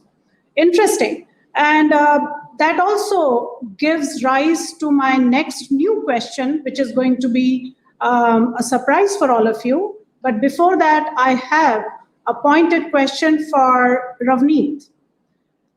Deacon, I know Ravneet has many in-country programs and academic mentorship programs, including one that you run with Chitkara University, where you work with very many international partners. How do you aggregate and share best practices across partner countries and universities? So, Ravneet, over to you. Thank you, Archana. So at Deakin University, we have a division called Deakin Global Engagement, which actually looks after all international engagement activities of the university. And here we have, a partnerships office which holds all the data and all the models that we work on. We have admissions, which looks after all the applications. We have marketing, which looks after all the marketing. And somewhere joined down the line, all of these work very closely together within the university system to ensure that we learn from each other and that we are able to share our best practices of what's happening globally at Deakin University. We also have an executive group which is chaired by the Deputy Vice President, the Deputy Vice Chancellor, Global Engagement, where we bring in domestic expertise, international expertise, and for example, Deakin has this office in India where I'm sitting right now, which is the Deakin South Asia office, which looks after India and 8 other countries in the region. All of this somewhere down the line works very well together with the university systems. Deakin in India has been quite innovative over the years. This is our 27th year of operation that we are celebrating in India. And our presence has been largely to focus on partnerships with India in India. Our internationalization strategy has always been more around engaging with partners in the platform that works for the local. So pretty much thinking global and working local has been Deakin's strategy. Our engagement in India reinforces a very long-term commitment to strong Indian partnerships, and it also addresses the mutual benefit focus, whether it is from an institution perspective or from a student perspective or from a partnership perspective. Our key learnings and experiences in almost the 3 decades of our work in India really focuses on a couple of things which I think are very important to mention today. The first, I think, is that you need to be very clear on the model of engagement that you start to set out. India is a complex country and not everything will work here. We believe the 4 Ps that have worked for us basically over the years has been persistence, people, passion, and partnership. Who you work with, like the model that we are working with Chitkara has been really, really good, because at the end of the day, you have to think about the end user. It has to make sense to the student. You have to think of a differential pricing strategy. You have to think of a model which is engaging and bringing in quality assurance and best practices. And the Indian institution, the recipient, also has to be innovative and has to accept that there is going to be a moderation in the way that traditional degrees have been operating. And we found Chitkara University extremely innovative, extremely engaging, and this new program has done very well in the university. The other thing I think that we must remember is that the 4 pillars of success in any partnership needs to be around, education itself with a focus on employability. It must have research and innovation. It must look at partnership building. It must think about capacity building and thought leadership. And I find that extremely interesting in the partnerships that we have in India.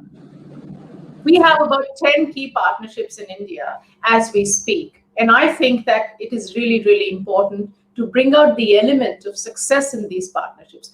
Every model is different and every focus of the partnership is different. And that is, I think, where the flexibility, the agility, and the ability to work in a different context matters a lot in the way we proceed into our partnerships. So it is about what is the need, what is the model that will work, and how do we make it happen. That's our starting point when we start talking to our partners in any other part of the world as well. We have developed some very successful partnerships in China, in Indonesia, in Malaysia, in Bangladesh, in Nepal. And the basis for all of this is, I would say, agility, flexibility, and also the focus to deliver a mutually beneficial partnership with the local institution. Thank you, Ravneet. I'll repeat the 4 Ps and add the 5th P, which you forgot, but you mentioned later. The 4 Ps that you mentioned were persistent, people, passion, partnership. And the 5th P that you bring in was pricing. Unless you base the pricing well, the education partnership models in India, you said, do not work very well. So with those and the four pillars of any successful model: education, employability, research and innovation, and capacity building. All these are very, very important parameters which you brought forth in this panel discussion and would serve as key takeaways for the attendees who are listening to all of you. With those, I have a common question once again for all of you. In fact, all of you just mentioned, and I have been making my notes, and I found that all of you have been saying that as we move from local to global, for education systems, we were doing it. Everybody was talking about globalization. And now we have another challenge of moving back again from globalization to localization, because this is where we may find most of our takers for the education system with the pandemic hitting us. So it's kind of a complex matrix that the world has built for ourselves, for itself, particularly in the education system, local to global, and then globalization to localization once again. The question to all of you is, do we need newer and spiral processes in place for benchmarking, or do we continue to learn linearly? I'll repeat the question. Do we need newer and spiral processes because of the complex metrics that we have built around, or we continue to learn linearly for benchmarking, for delivering education, and for learning education, for building education systems? Over to you, Professor Stapley first. We then will move to Professor Ahuja, then to Apala, and then to Ravi. Each one of you has 2 to 3 minutes to answer, please, because we are going to end this session in 10 minutes. Professor Stapley, over to you. I definitely think we need newer processes. So something that we've worked very hard on at the University of Wollongong during this year is to use our offshore sites, or to try and benefit from leverage is the right word, sorry, I'm looking for, leverage on our offshore sites. So we have sites in Dubai, Malaysia, Hong Kong, which is used less. But so the site in Malaysia and the site in UOW Dubai, the idea there is to provide students with an opportunity to have bespoke opportunities for working on and offshore. So the model that we're trying to develop is that a student can enroll in a degree in an offshore site, which is benchmark against the local site there, and to begin their degree in that site, and then decide that a certain semester or a certain period of the year they would come to Wollongong and do a certain number of subjects on the Wollongong campus. So they would benefit from the benchmarking and the global ranking of the institution onshore, but do their bespoke degree between the offshore and the onshore location. So in answer to your question, from local to global and global back again, this would provide an international student with the opportunity to start global, to come local Australia, or if you flip it the other way around, they'll start local to them and come globally to Australia and back again, and swap between the two sites or numerous sites within the context of the same degree. So this is something that we put together over the past year or so. We're hopefully going to roll it out in a few programs in the near future, but it provides students with a lot of flexibility between local and global education. Thank you, Professor Stapley. Over to you, Apala. What's your answer on, do we need to bring more spiral processes in place for benchmarking, or do we continue to learn linearly? I think largely we should learn from experience with experience, especially since the world around us is changing all the time, especially in the current climate. But with regards to your specific point about global to local, or local to global and global to local, I think I would like to mention the Global Challenges Research Funding in the United Kingdom. So this is a pot of money which is really dedicated to partnerships between the United Kingdom and countries in Asia, Africa, and South America, and India is one of them. There is money for it, and the partnership can be defined according to the applicant's needs. And I think this is a great initiative. I'm a member of the strategic group. There is one requirement. The partnership has to be geared towards one of the 17 UN Sustainable Development Goals. So there has to be a clear socio-economic benefit, with benefit for society at large. But quality of education is one of them. And I think this is something that people could take more advantage of, because there is actually funding for it, and you can apply at all levels, at an individual level, at a group level. Presumably there are opportunities for institutions as well. So I've worked quite widely with people all around the world. So in Asia, in the States, South America, and Europe, obviously. And I'm always impressed by the Indian infrastructure in research, how much investment there is in research and partnerships. So, I mean, I have a visiting professorship at IIT Bombay, and I've had projects with other places as well. But I think this is something that could be taken more advantage of. And most British institutions are very keen to build good partnerships with ambitious Indian institutions, young Indian institutions with a vision. So that's something I wanted to point out. And there was also a question of what sort of challenges might you encounter in such a partnership. So something that I have found, so I am a mathematician by training, so I'm quite theoretical, but I have successfully worked with people from physics, chemistry, materials science, and also people from industry. And this is not uncommon in the United Kingdom, this happens. But I often find that interdisciplinarity is a challenge once I step outside the United Kingdom. It's not quite perceived in the same way. And also inclusion of early career researchers, I think, is something which should be encouraged at the start. And this, I think, resonates with what Professor Stapley was saying. So any collaborative project, in my opinion, should include ECRs, early career researchers, from the start, an element of interdisciplinarity. And also the models of engagement, at least in my experience, at least for international collaborations, in-person meetings are actually very important, at least to sort of initiate the partnership, to agree on common goals, methodologies, and follow-up plans. So given the current pandemic situation, I think there will have to be some creative thought on how to sort of build these new models of engagement, because these in-person meetings are somewhat more challenging now. So those are my essential thoughts, that the benchmarking can really be kept, well, as it is, but they will evolve with time and we will learn with experience.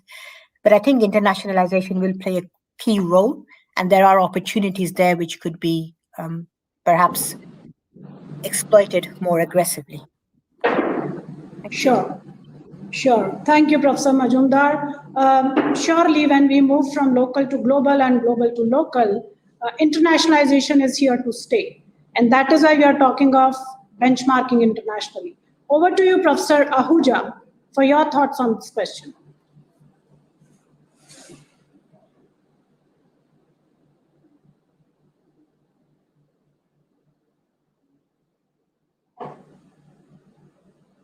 Professor Ahuja, you are muted, I think.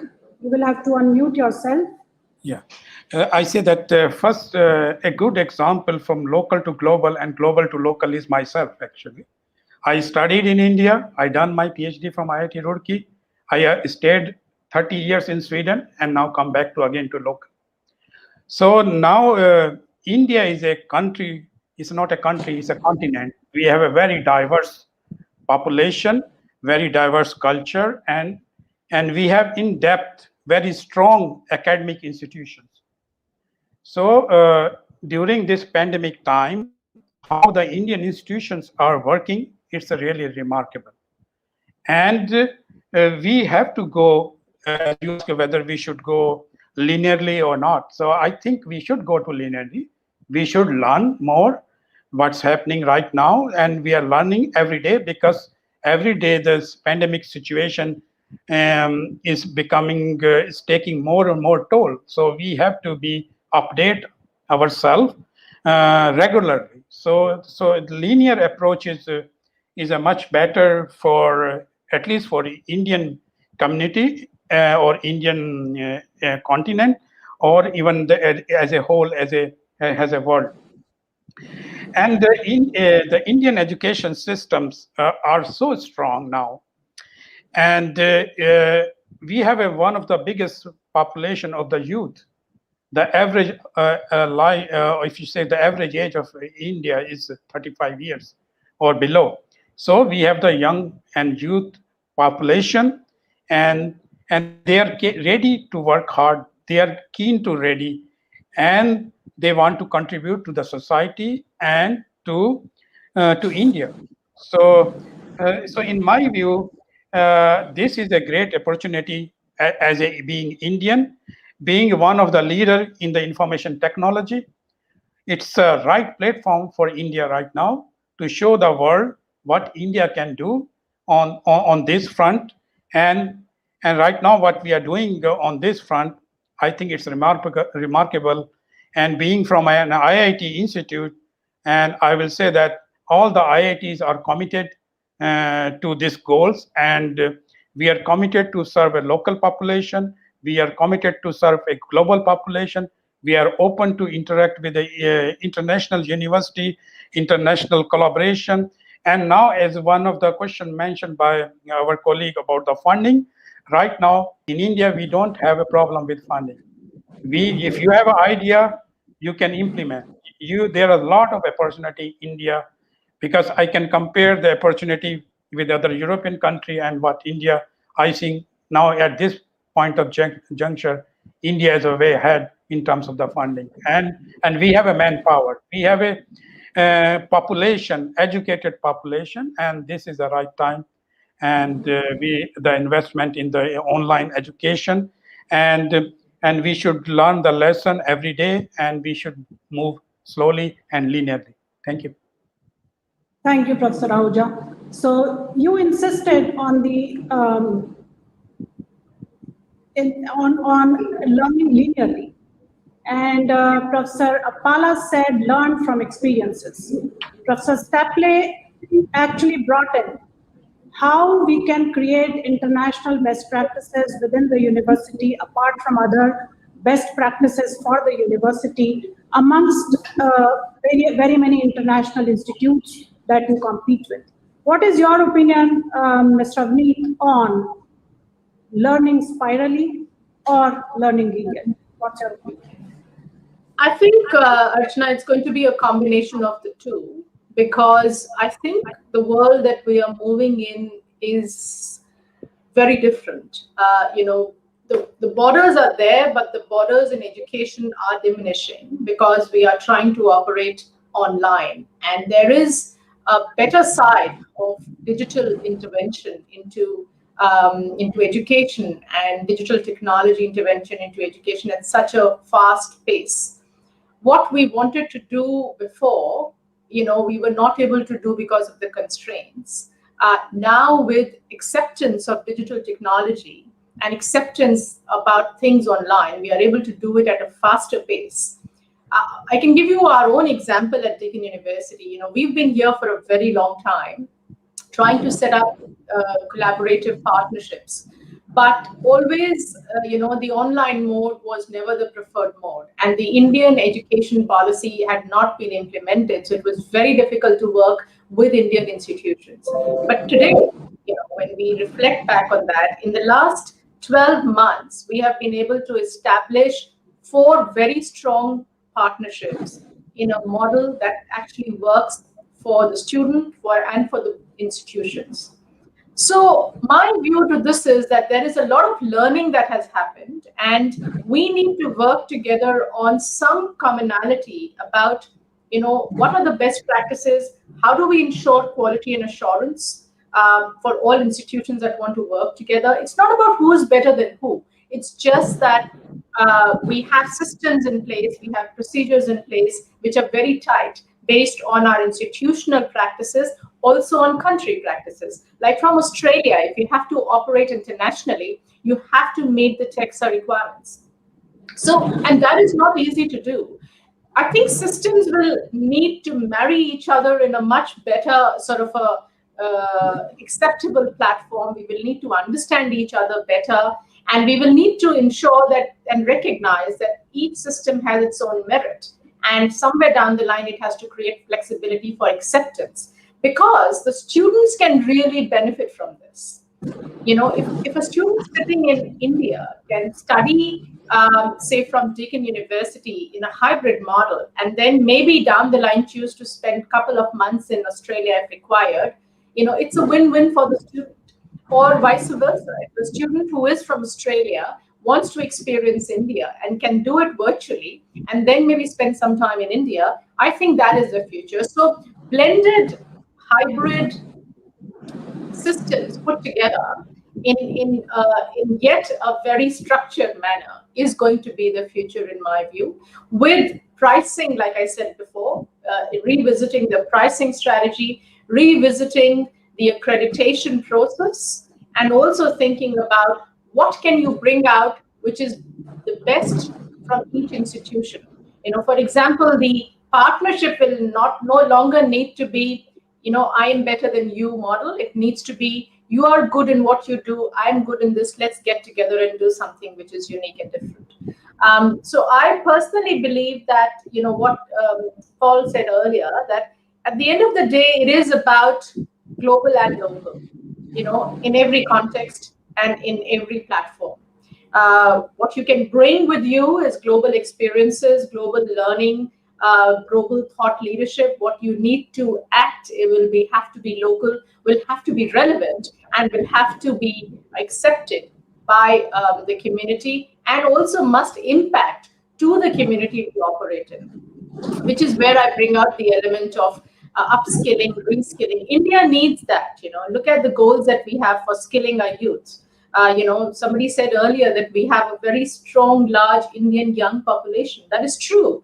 How do we maximize that population to the best use of India? And that is by skilling the population. What can Australia bring in? From its best practices, whether it's our TAFE institutional practices, which is the skilling system, or it is our higher education practices, which we have evolved over the years. How can we bring that for the best use between the two countries? And similarly, I think, what was mentioned earlier as well is it will need to have standardizations and accreditations in place so that we are able to maintain the quality and assurance. Thanks. Thank you, Ravneet. What a panel, what a discussion, what an intellect we have been able to gather on the screen of this panel discussion on benchmark internationally, implement locally. Each one of the panelists, whether they have been drawn from UK, Australia, India, each one of us insisted that India is a great place to work, to be, and to work with. And that's what is the key takeaway. Given the challenges, given the big population, we have turned the tides in our favor sitting in India and with our international partners drawn across the globe. It's not about the two universities who are hosting this conference, but each one of us knows that all the universities collectively, the education system as a whole, with the international benchmark practices brought in by QS, we have been able to shine internationally. And that's what is the key takeaway. Build local context, curate the problem under the context of international best practices, under the context of United Nations Sustainable Development Goals, bring socio-economic aspects while you are curating the problem, bring out new models of engagement, and then implement it locally. That's what is the key takeaway. Each one of you has been great speakers. Each one of you brought very important, unique aspects of benchmarking internationally and implement locally. Thank you very much. Thank you, QS. Thank you, Chitkara University. Thank you, Chandigarh University. Thank you, R.I.S.E. Thank you very much. Have a good day, all of you. Thank you. Thank you.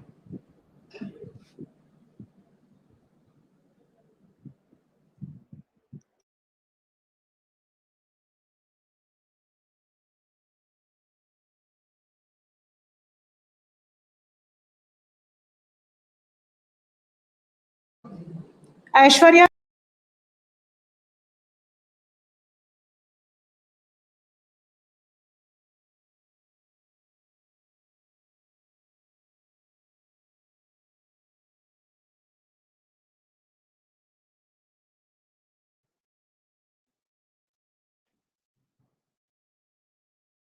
So apologies for the audio connection. I thank Dr. Archana for conducting an incredible panel discussion. And I also thank all the panelists for joining us today and sharing their valuable insights with us. I move on to our next keynote speaker, Professor Paul Inman. He's the Pro Vice Chancellor at University of Reading, and he leads the global engagement and international student recruitment. He's also the member of the university's executive board. Today, he'll share some of interesting insights on building a world-class university, the case study of University of Reading. Welcome, Professor Paul. Thank you very much. Thank you for inviting me. I'm going to do that thing where I have to try and share my screen, which will be good. If it works, that'll be even better. Just to say, if it doesn't work, I've actually sent a copy of the slides that could be run from that end, but here we go.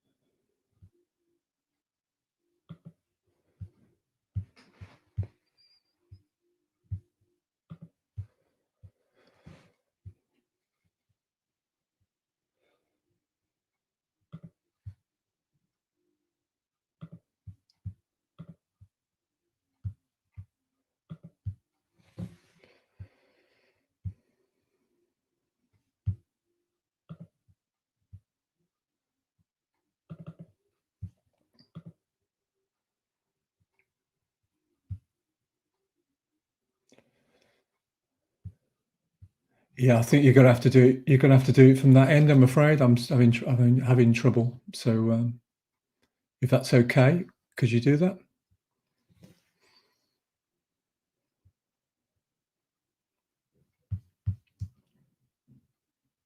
Yeah, lovely. Can you just start that? Thank you. Well, I hope you can see that. So I'll just quickly change. We're all starting to get used to new ways of doing things. If you could run that slideshow, that'd be brilliant. That's the first slide. And if I just tell you each time to change, wonderful. Thank you very much. Well, thank you for inviting me. I've now been, I've worked in the university sector for about 25 years and worked on 3 senior management teams at UK universities. And currently, I'm the Pro Vice Chancellor for International University of Reading. And I've worked directly to 5 Vice Chancellors. And like a lot of university vice chancellors these days in the UK, we've had other lives as well. And I was a filmmaker and a television producer for around about 20 years. So I've worked all across the globe, but I do have a special interest in India and South Asia, and have worked there on and off for about 25 years. So the thing around being a world-class university, I should start with some sort of definition. These days, everybody wants to be a world-class university, and for better or worse, we now live with the world of rankings. You either love them or you loathe them, but they're there and they're there to stay. And QS been very important in the spread of that. And we know, I wanted to say, because I just caught the end of the last conversation, that wonderful panel, is that obviously it is a challenge for India. And I think we have to acknowledge that in terms of those world-class university rankings.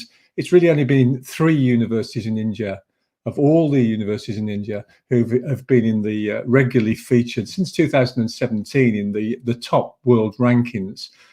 So as in most countries, there's a diversity of universities. So not everybody sees the world through the IIIT, the IIT. There are many different universities in India, just as there are in the UK. Anyway, so I'll take as my starting point that world class is a good thing, something to aspire to. But I did want to say that it's not necessarily at the expense of being excellent closer to home. I think the really good universities in the world recognise that excellence at home can also be on the world stage. So acting local and acting global is very important to recognise. Because I also noticed that in the conference, there's a debate after this presentation looking at whether India needs to engage sort of globally, because there's so much diversity in India already. I will take part in that, hopefully. Anyway, I live in Oxford in the UK, and I can see this excellence being played out on the local and the global stage pretty much on a daily basis. So this presentation, I'd like to just really posit 10 steps to heaven, or 10 steps towards a world-class university. Could I have the first slide, please? So be excellent. Every university puts the rankings prominently if they're proud of them. So the university I work at is in the top 20% of all universities worldwide. We all find different ways of saying how excellent we are, but we all do it. University of Reading is a research intensive university, so top 30 in the UK, top 20% in the world.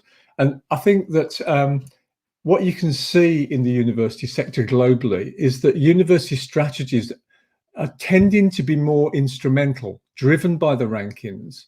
I suppose today what I wanted to make it clear that I don't view this as a sensible way to pursue excellence. The rankings should provide you with the proof of your standing, and that your community can be proud of that, and that your potential new staff and new students can see your quality. So you can, by all means, examine the way that the university league tables, use the data, but I'm always a bit hesitant about encouraging universities to game the data. Just present your data in an optimal way. So here are the things I think make up. Some of these things you have very little control over. Some of these things you have a lot of control over. So next slide, please. Now, this is a really interesting one. Every university has a history. So University of Reading has a really good history. We're just about to come up to one of our anniversaries, our 100th year as a university in 2026. But actually, the history of the university is really important in talking about your world-class standing. And I'll explain. Ultimately, we're going to tell stories about our university, and multiple narratives, I reckon, are more easily understood and acknowledged than some of the data. So the world-class university has a history. And so for University of Reading, the interesting thing is that it started off life as a university, an extension college of the University of Oxford. So this notion of partnership, which I've heard a few times this morning, you're as good as the partners that you keep, or the company that you keep. And not surprising, University of Reading makes quite a lot of the fact that it did start life as a part of what is essentially the #1 university in the world. We are literally just down the road from that university, about 30 miles away. So that's a history. Now, I think world-class universities need to match a historical story, or a number of stories, with a modern outlook. And so, again, from the university that I'm working in, it's really important for us to, so in 2018, we opened a major science park with around about £40 million worth of investment. So it's this matching of a history and a future, an outlook, a modern outlook. Along the way in that historical narrative, universities change.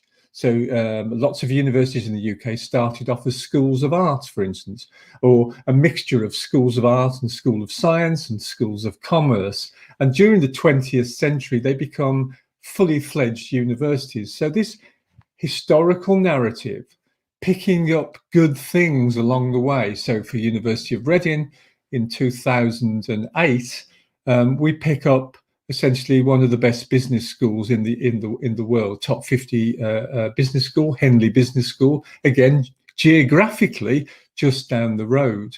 So this will lead me on to my next point in a minute. But the modern outlook bit is that the science part that we've opened has now, because of the pandemic, I mean, this is some things you can't control.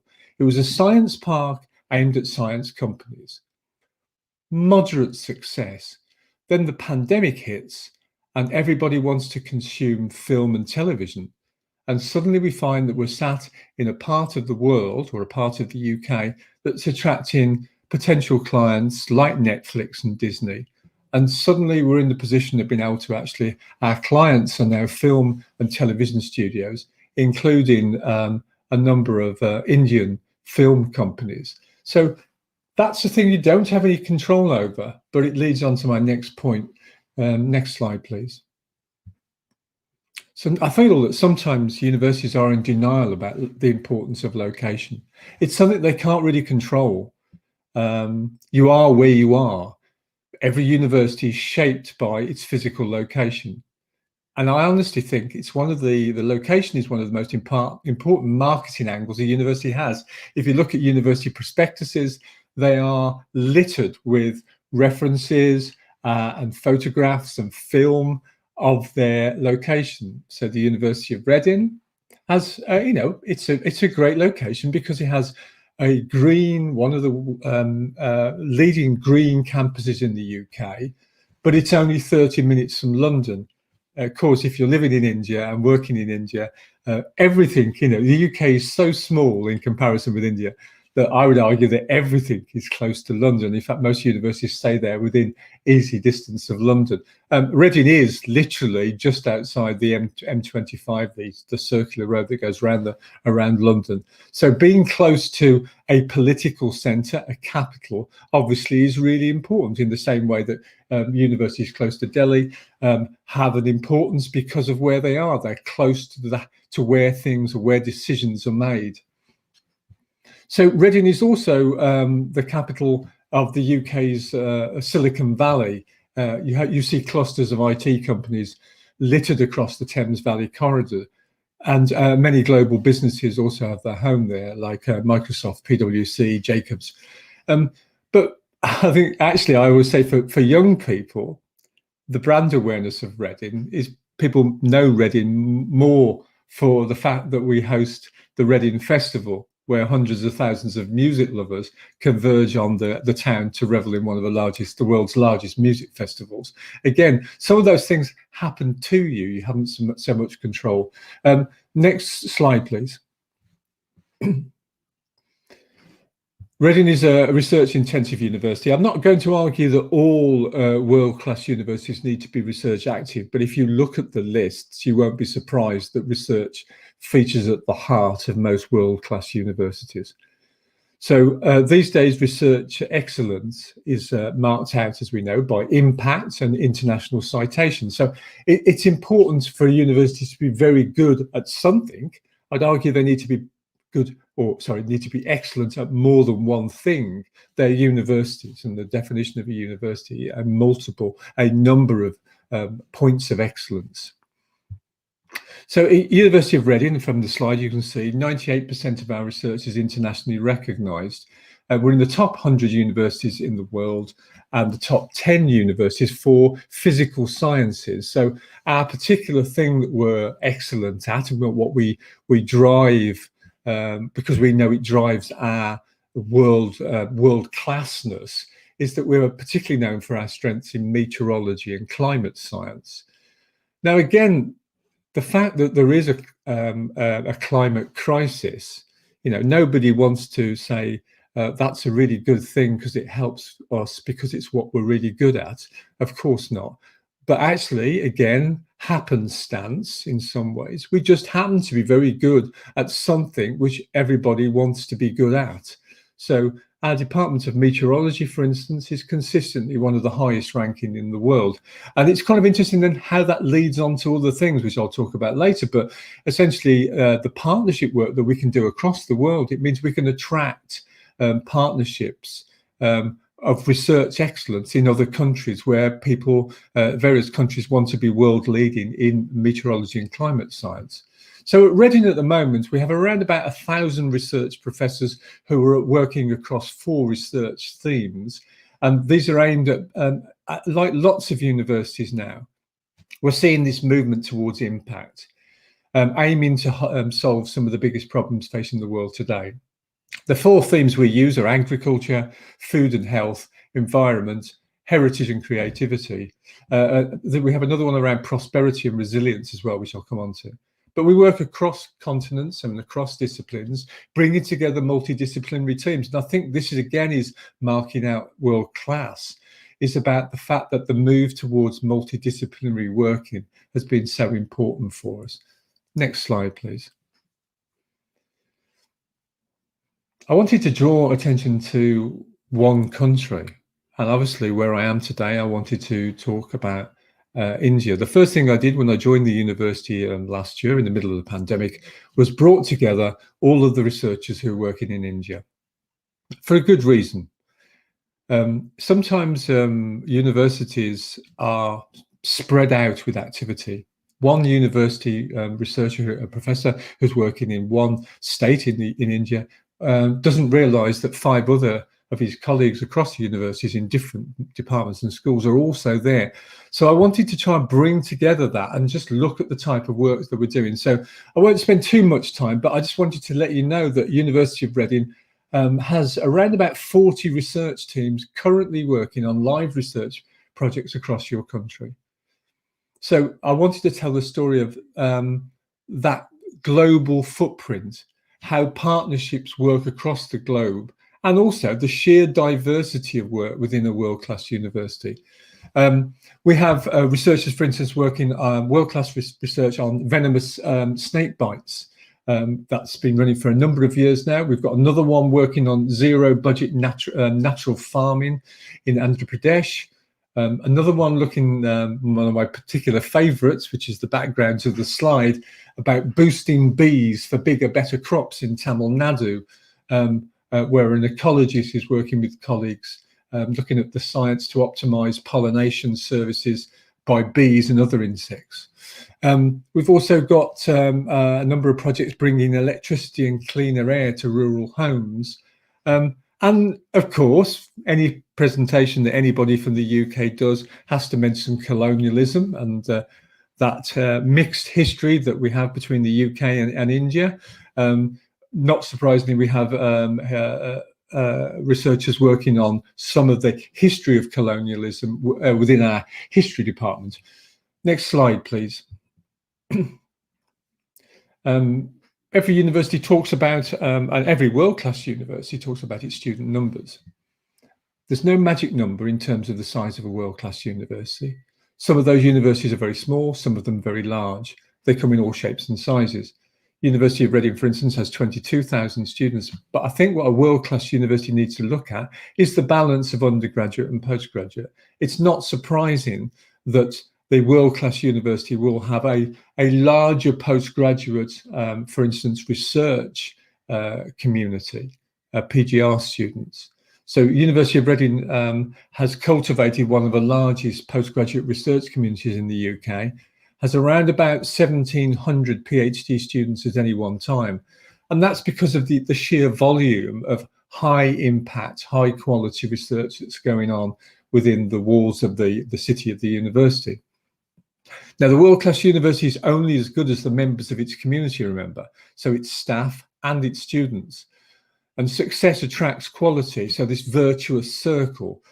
The university, the good or world-class university, you must remember, also attracts the interest of competitor universities. So staff retention can become an issue in a university.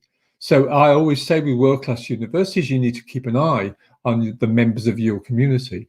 Look at the contracts that you offer staff. What are you offering to remain competitive? Look at and it is contractual these days, the contract, the study contracts you have with your students. Make them competitive. Keep people alive to how good you are and the experience of those students while they're there. Next slide, please. We always want to talk about teaching excellence, and one of the things you've really noticed in world-class universities is that they are continually investing, even in difficult times. And let's face it, the pandemic has hit the bottom line, the budgets of every university in the world. It's been a very, very difficult year, if not 2 years, because there'll be fallout from the pandemic. Continually investing, though, it's not an option. One has to do it. Many universities in the UK were gifted accommodation, gifted buildings by their local authorities in the 1960s and 1970s. These universities have now got accommodation, well, over the last 20 years, that was too old, was looking dilapidated. They needed to rebuild. And that's been a constant. In the last 3 universities I've been at. I mean, I've been in total in those universities in senior teams for about 15 years. I've watched, you know, literally billions of pounds being spent on estate across those universities. So at University of Reading, we've spent around about 200 million capital investment in our campus in the last 5 years, and that's an ongoing investment. The other thing about teaching excellence is that student satisfaction is measured studiously these days. But I think a world-class university shouldn't slavishly aim for student happiness. It needs to be a byproduct of its approach. So the established, highly successful research institution with a global reach has to have teaching, learning, and student experience at its heart. So it's this notion of working with your students and your staff, co-creating knowledge, this is all output of a world-class university. You're looking more and more these days for the world-class university talks about its students being global citizens. And you'll see that they put all kinds of programs which are co-curricular to develop not just the core subject skills and the mastery of a particular discipline, but skills in research and inquiry, personal effectiveness, self-awareness, and global engagement. Again, growing or building global citizens. At a postgraduate level, the University of Reading also provides outstanding support for career-focused students, and this is more and more what we're seeing, especially in students from India, actually. Students from India, we know, want to, they view the value of the course they're going to go and do at postgraduate as being having employability at heart. It must be a passport, a ticket to better employment. And every university in the world needs to acknowledge that employability is everything, I would say, at the moment. The University of Reading's graduate school, for instance, is ranked 2nd in the UK and 8th in the world. So next slide, please. University of Reading is in the top 100 for international outlook. This is one of the things, or one of the USPs I need to keep an eye on in my day job at University of Reading. I mean, I don't think you can be world class without an international outlook. I mean, I don't think that's negotiable. So the University of Reading needs to be a truly global community. So I look at that, and that's measured in different ways. It's not just about the number of international students. I think that's a mistake for a university to make. University of Reading has about 5,000 international students from around 160 countries. But also look at the staff. Over a third of our staff are from outside the UK. We also provide dedicated support for international students through an international advisory team. More and more we're focused on those students from outside the UK. But I think it's more than that. The world-class university also has a physical presence in other parts of the world. And this has played out in the pandemic. It's been very good to have a place somewhere else in the world for all sorts of reasons. University of Reading has campuses in Malaysia and South Africa. Also has a very established academy in Nanjing in China with Nanjing University of Information Science and Technology, which is China's premier university in meteorology. Remember, I was saying that meteorology is one of our, we're one of the best in the world for that, and that allows us to have world-class partnerships in China and other countries. So there's all sorts of reasons to have an international outlook, and there are also different ways it's measured. But like I say, that's non-negotiable, and that is one of the things we work very hard on. Because people are global citizens, and admittedly the world has closed down, borders have closed down during the pandemic, but whatever that new normal looks like, I can guarantee it will still involve people working globally across the world, maybe in different ways. Maybe transnational education will be much more important for world-class universities, but we can guarantee that international citation of research will continue to equal world-class. Next slide, please.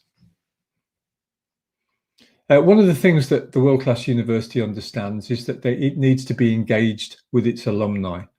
So at Reading, 95% of all graduates are in work. That's important. Employability is important. But that connection in with your alumni and your graduates later, that's another virtuous circle. And the world-class university recognises that. You see that. They have the understanding that will work in terms of the virtuous circle. It helps with future student recruitment. I've done various things where I re-engage with alumni from our university in India. So it helps us connect with our future student recruitment. It also helps us to mentor our current students by connecting in with alumni as mentors, but also in the development office.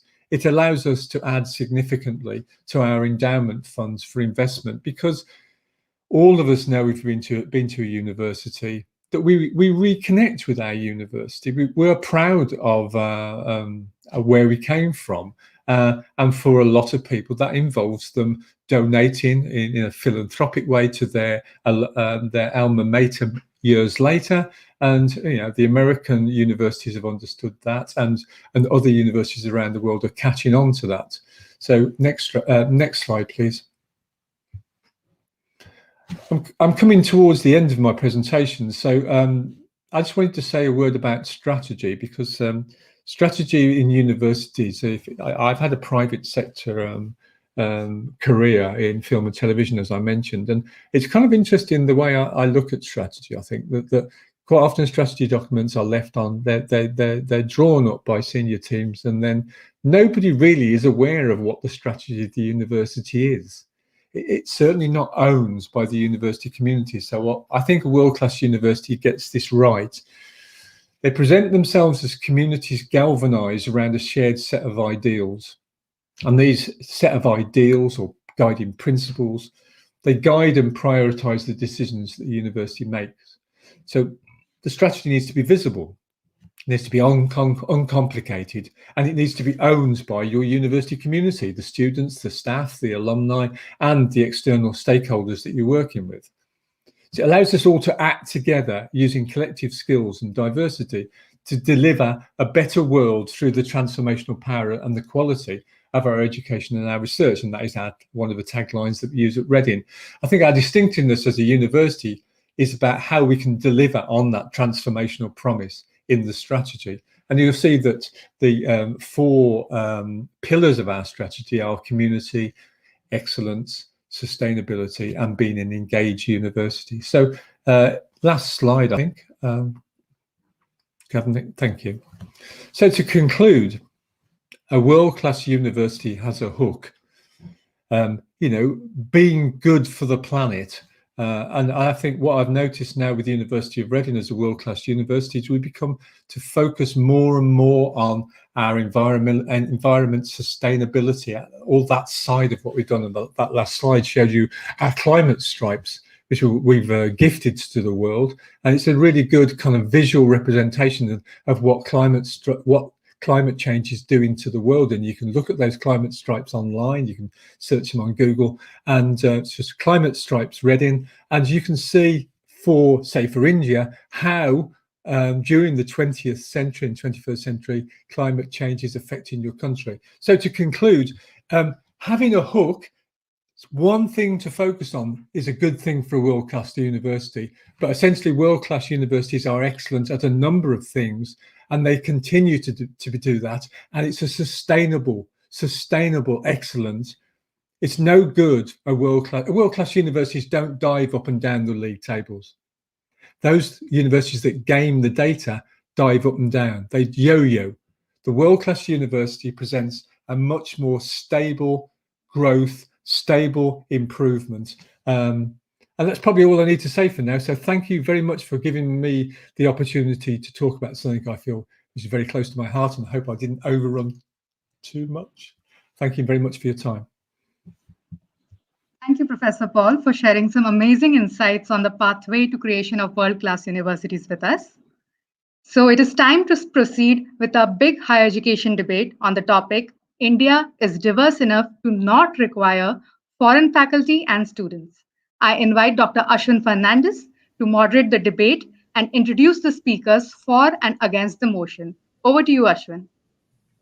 Thank you so much, Aishwarya, and very good afternoon. I've been listening to all the wonderful presentations and discussions, and I think it's an apt time now to get into our big higher education debate, or the big HE debate, on a very important topic, which is India is diverse enough to not require international faculty and students.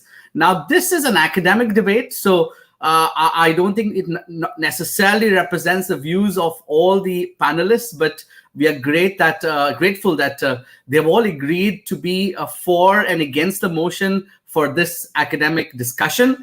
And before we start this, I would like to present the poll which we have just done. Now, definitely, one of the key highlights that has come through Professor Paul's presentation is a key element of being a world-class institution is internationalization, right? But at the same time, it has showcased the amazing partnerships the institution, University of Reading, has with India.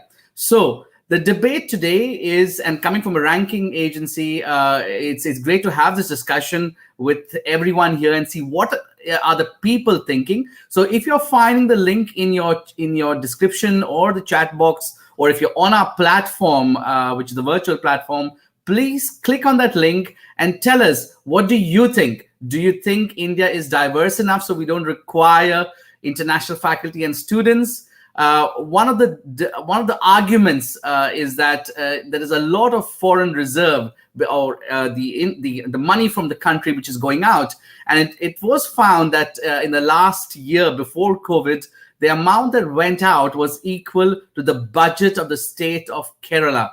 So there is a massive outflow of foreign reserve going out. But does that mean that we don't have the right institutions in India to cater to them, or we should focus on internationalization? We should try to get students coming from outside to come inside the country. So what is that it is about India, and what do our panelists have to think? So let's put up quickly if I request my colleagues to please put up the poll presentation to showcase what do our audience think. So we almost have a 50-50, and I have over 241 votes didn't come in. So the audience is divided on this. So of 50% of our audience here today, almost 243 of them, half of them agree that India is diverse enough to not require international faculty and students, and the other 50%, which is I think an amazing number, because I can't see a sway here. The other 50% disagrees. So now, as I introduce my panelists, it would be the job of the panelists to sway these results and tell you what they believe as an academic argument here, why they believe this is true or this is not true, and convince you to change your mind into having either a sway towards agree or towards disagree. So with that, let me start introducing the panelists. I have Professor R.S. Bawa, who's the Pro-Chancellor at Chandigarh University. Welcome, sir. Wonderful. Speaking for the motion. As I said, it might not necessarily be the opinion of Professor Bawa or the panelists, but they have agreed to do this for the sake of an academic debate. I also have Mr. Thothatri Raman, who's a ranking and accreditation expert and chairman at SEAA Trust. Welcome, Mr. Raman, who's also speaking for the motion. I have against the motion Mr. Ravi Lochan Singh, who's the president of the Association of Australian Education Representatives in India, who's speaking against the motion. Welcome, Mr. Singh. And I have Mr. Muhammad Furqan Warsi, who's a director at EY. So welcome, Mr. Warsi. Now, how does it go? You have already seen it. I would like my colleagues to flash the results one more time, because I think there's a bit of a sway there. So 49% of our audience believes that India is diverse enough to not require international faculty and students, and 51 disagree. So as we go through all the four of you, two of you are for this and against this, I want you to convince our audience today on either you agree or disagree, and have them change their mind so you can sway the results. So we'll give 5 minutes first to Professor Bawa, who will be speaking for the motion. We'll then go against the motion to Mr. Ravi Lochan Singh, and then we'll come back to Mr. Raman, who will speak for the motion, and then back to Mr. R.I.S.E will speak against the motion, and then I'll be asking some questions. So each of you all, I would like to request you to speak for not more than 5 minutes. Make your points crisp and clear on why you're speaking for and against the motion, and then I will ask you probably some questions, and we'll then do a concluding debate. So first, Professor R.S. Baba, over to you to make your statement on for the motion. Thank you, Dr. Ashin. Well, I think the question is not only the diversity. I think the basic question is, why do we need foreign faculty? I'll talk about the faculty first. Why do we need foreign faculty? And should there be mandatory requirement of foreign faculty in the universities and colleges? Well, I'm against the motion because I believe we have to first understand why we need foreign faculty. To my mind, there are 4 or 5 reasons why we can say that foreign faculty is required. Number one is diversity, of course, that you have put in the caption itself, that we need more diverse, because universities are universities, they must have a universal character. And therefore, we must have presence of the faculty from all the parts of the world. The second, perhaps, is that we need to share pedagogies and different ways of conveying or delivering to the students what we are doing. And maybe different countries are doing differently, different teachers are doing differently. So maybe that can be good for the students. The third is to bring in some more intellect. Maybe we can have some good universities, good people sitting at different parts of the world, because intellect is no person's or no country's property. So it is spread all over the world. This is how the God does it. And the fourth, of course, the equally important is that we should bring in some quality researchers. So in some areas where we think we need some exposed people, those who have done outstanding work. Now, my take on the first one is diversity. Diversity, I think, apart from maybe US and China, no country is as diverse. They don't have so many states, so many cultures, so many languages, 22 languages as per our schedule in the Constitution. And also, if we look at the states, the cultures, and not only languages, their all kind of approach to life is different. So if we bring in all the 28 states, all the 8 UTs, then I think you bring in a cultural kind of mix, which is unique in itself, which most of the European countries and most of the smaller countries can't boast of. They have similar kind of culture. They are smaller countries. So this is one. The second is pedagogy. Well, I think in today's world, and the way India is growing, and I feel very proud of this fact that we have almost all the inputs and all the techniques, all the pedagogies which are available anywhere in the world. They are being applied by some outstanding universities of this country. I wouldn't say every university is following that, but I think many universities have that. The third one is intellect. Well, again, I would say that leaving aside a few areas, we are providing intellect to the whole world. In fact, it is the other way around. You will see if you look at the contribution of Indians in both sides. If you talk about the CEOs and chairpersons and all, so I think you'll see Indians. Not only that, if you look at NASA, it is a common knowledge that more than 50% of engineers working there are of Indian origin. They have studied in IITs and all those kind of things. So intellect as such, and I mean, saying that only we need outside intellect only, and that too on a mandatory pattern, I think I don't agree with that. And the fourth one is research. Now, on the research front also, my take is that Indians are absolutely brilliant and top of the world in abstract sciences. You look at theoretical physics, you look at mathematics, you look at statistics, you have all Indians everywhere, and people from the East, in particular India. The only thing we are lacking is technology. Now, bringing in foreign faculty, I'm talking about the faculty first. Foreign faculty, what it costs to us. Rightly so, when they are in a different country, and if they are really good teachers and they are established there, they are in senior position, they are getting high salaries, and when you compare with India, it's not affordable for most of the institutions. And conversion factor, again, creates problem. So when anybody you invite from outside, they'll start converting that currency, maybe US dollar or maybe euro, maybe pound, into Indian, which is untrue also, because if you compare with PPP, then I think no currency in the world is more than 10 times Indian rupee.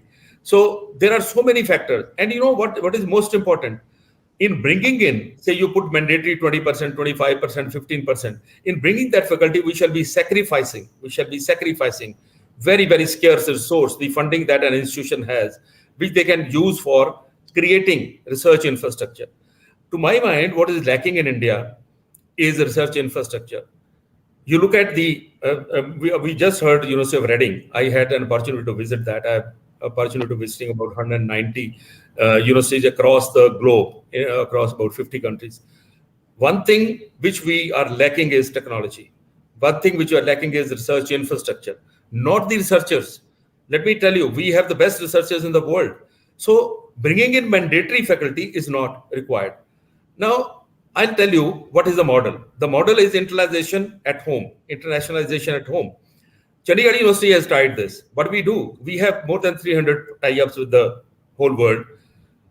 We bring in faculty from prominent universities to teach our students, more than 200 visiting faculty. In fact, last year there were more than 300 because it was online. So a lot of people could afford to teach our students online. And then we also organized an annual feature faculty development program, international faculty development program. And I'm very happy to share this year we're inviting more than 100 speakers from almost 38 countries, which will be sharing their knowledge, new technology, new research with our faculty. So it is, to my mind, especially in the light of availability of technology, with most of the universities, which are worth the name, I think bringing in mandatory, I'm only against the word mandatory. Mandatory bringing in foreign faculty is absolutely not necessary. You can have tie-ups. I am not against that. We should not learn from anybody or we should not share our knowledge. So the concept should be knowledge sharing through partnerships and having some kind of visiting arrangement, not only one way, the second way. And another underlying factor I would like to point out is that it is very difficult to bring in those brilliant scientists or researchers, those who are working in those labs. We cannot create those kind of labs here. If you can create those labs, then you don't need those people. Then our own scientists can work and do that kind of research wonderfully well. As far as students are concerned, again, bringing in students is absolutely a separate issue. We create in India the kind of conditions, the kind of work culture, the kind of, I would say, infrastructure that the students from developing countries should run to India. I believe that India should be made the most attractive learning place for the whole world. But as far as the faculty is concerned, I do believe that there is absolutely not required. Bringing in students is for a different reason. That is, you create capabilities in yourself so that the students feel attracted.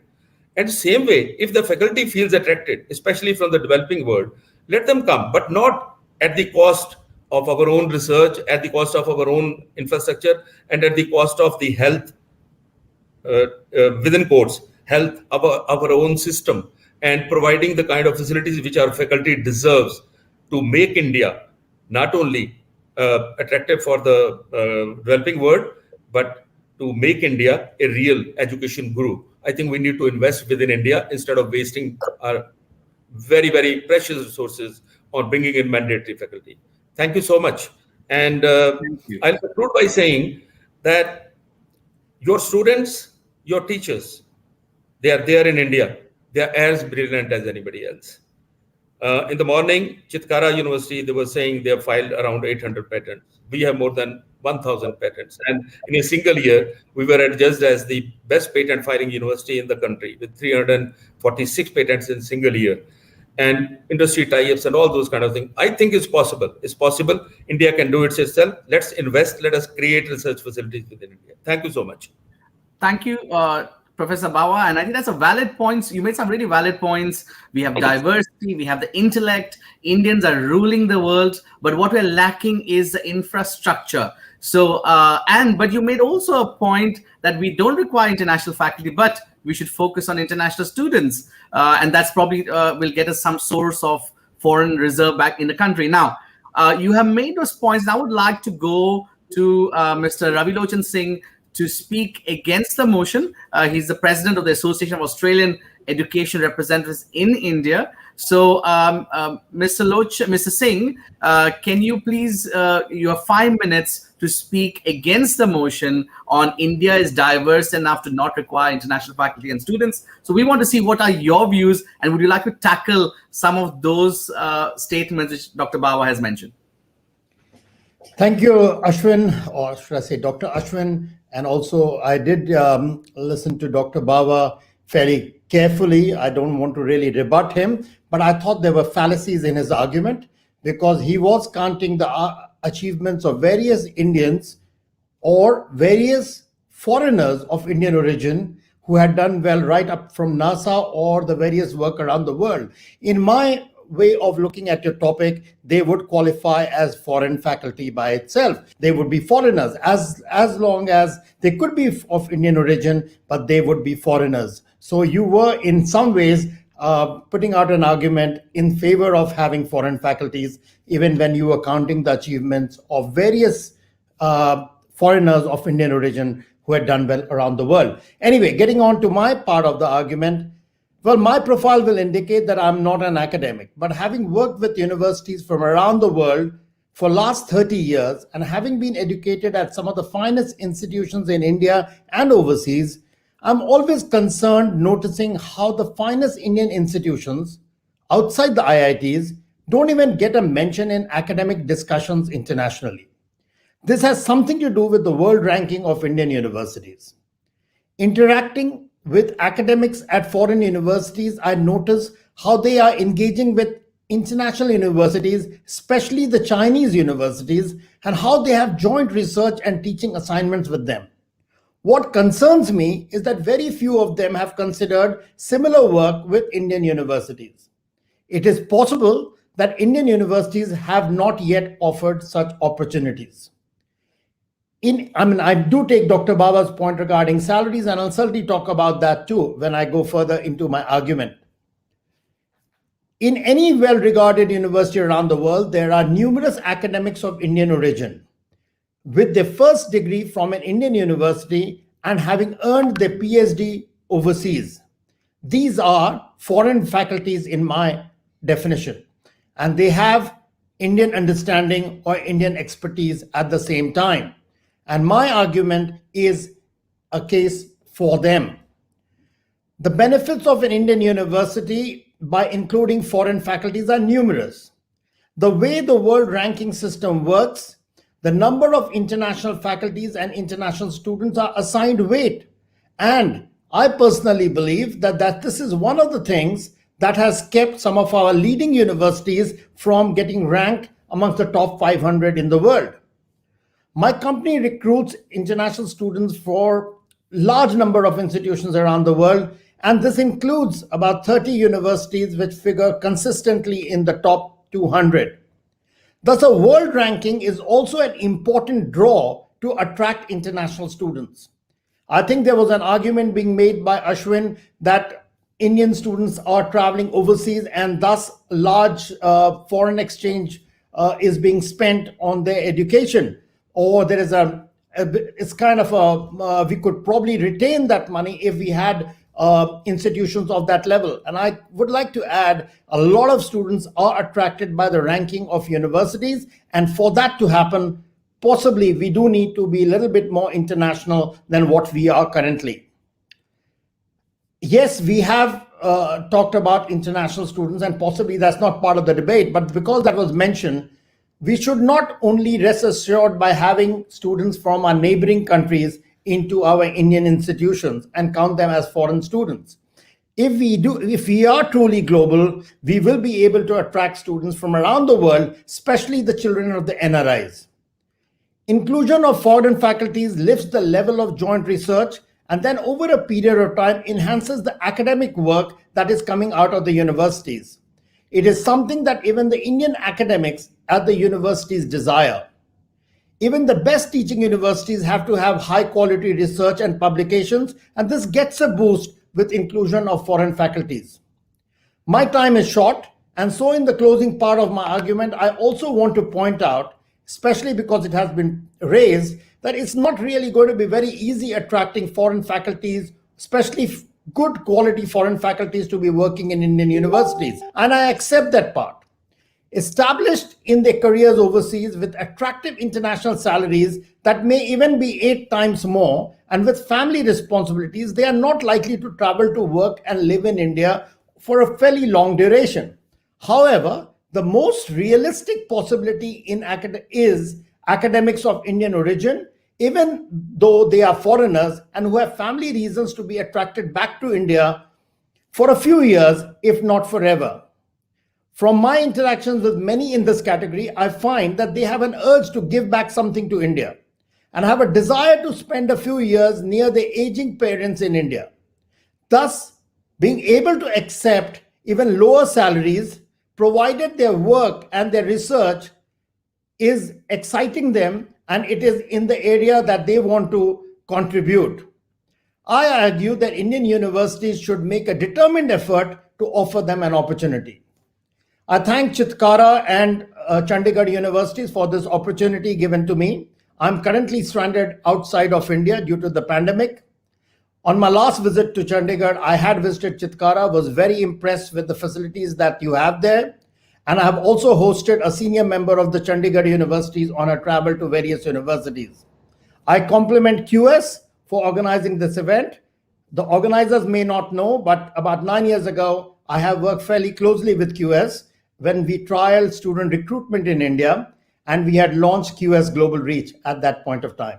Thank you. Thank you so much, Mr. Singh.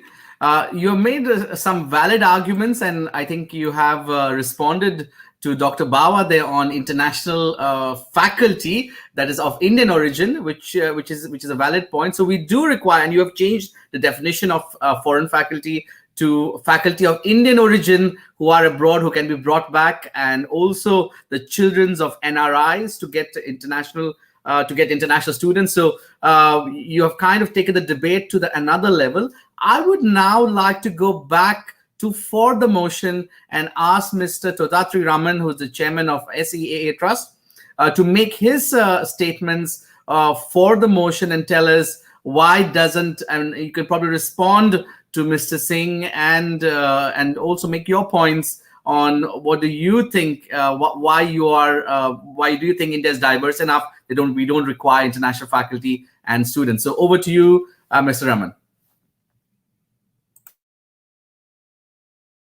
You're muted, Mr. Raman. You have to unmute yourself. Yeah, thank you very much, Dr. Ashwin, for this opportunity. And I was very keenly listening to my colleagues previously who were speaking here. And I'm quite fascinated by the way we are understanding this topic. This is really interesting because kind of is slightly smug. You would say that we are diverse enough that we don't really require faculty and the students. I would take it in a slightly different way. We are where we are, okay? And we would call ourselves as diverse at this point of time, fair enough. And at the way we are at this point of time, I really don't think, we need to really get expensive faculty at this point of time, or the kind of students that we hope will be paying that kind of fee that we might charge differentially to them. No. Frankly speaking, let me tell you, it's all about quality. If you are of a very, very high quality, as both the hosts, the Chandigarh University as well as Chitkara University has proved that if you have high quality, then obviously you'll attract foreign faculty as well as foreign students. But both these group of people would come in provided there are other structural issues which we will sort out. We have to sort out. This is my main take on this. When we started Standards for Education Advancement and Accreditation Trust, our idea was basically to say that advance education by using standards, and these standards will come from accreditation. This is the idea with which we started in 2008. And before that, I had experience of having done the ranking. In fact, I pioneered the ranking, media ranking in this country. in Business India. I happened to visit more than 1,500 campuses around the country and interact with nearly 500,000 students and nearly 100,000 faculty. Now, that's the experience with which I had to really seriously think that we need to really start an organization like CR Trust. The reason is very simple, is that there is continuously the academic world of this country has really not understood what the challenges are in front of them. This is my personal feeling. It's about attitudes. At the end of the day, it's all about attitudes. And for me, the academics or the investors or the edupreneurs, I would call, they've all invested really very heavily in terms of money, in terms of time. And there is also a structure which is available elsewhere in the sense in terms of policy. We have AICTE that has been around from 1987 onwards. And we do have even the accreditation systems like NBA and NAC has been around for a long, long time. My point is very simple, is that all of these policy as well as the kind of investment that we are making has not really impacted in the level of quality that is desirable and which is benchmarked with the best in the world. This is the idea with which we said, okay, how do we get these benchmarks in individual effort or a collective effort? And one of the best ways we thought would be it's possible to raise the quality bar here is to bring international accreditation agencies to Indian shores in that sense of the term. What the idea is very simple, is that we are not promoting international accreditation in that sense of the term. What we really thought was international benchmarks of quality in faculty or in terms of the kind of student engagement or the curriculum or the research or the journals and so on. I was the editor of Indian Management Journal as well. So I am very familiar with what are the challenges of the faculty research and publications really are. And in fact, I briefly also was part of the Management Accreditation Committee of National Board of Accreditation. So I'm kind of familiar on all sides in that sense of the term. And I was also very fascinated with the work of AIU, that is Association of Indian Universities. Frankly speaking, I would have expected that AIU would be our knowledge hub. And this knowledge hub issue has always been, in this country. We have been always worried that why All India Management Association or why Association of Indian Management Schools or any of the associations which are involved. Right now, it is EPSI. The Professor Chaturvedi spoke very, very eloquently and absolutely correct. Many of the points that he made was what we are all who are engaged with this kind of quality building process are concerned with.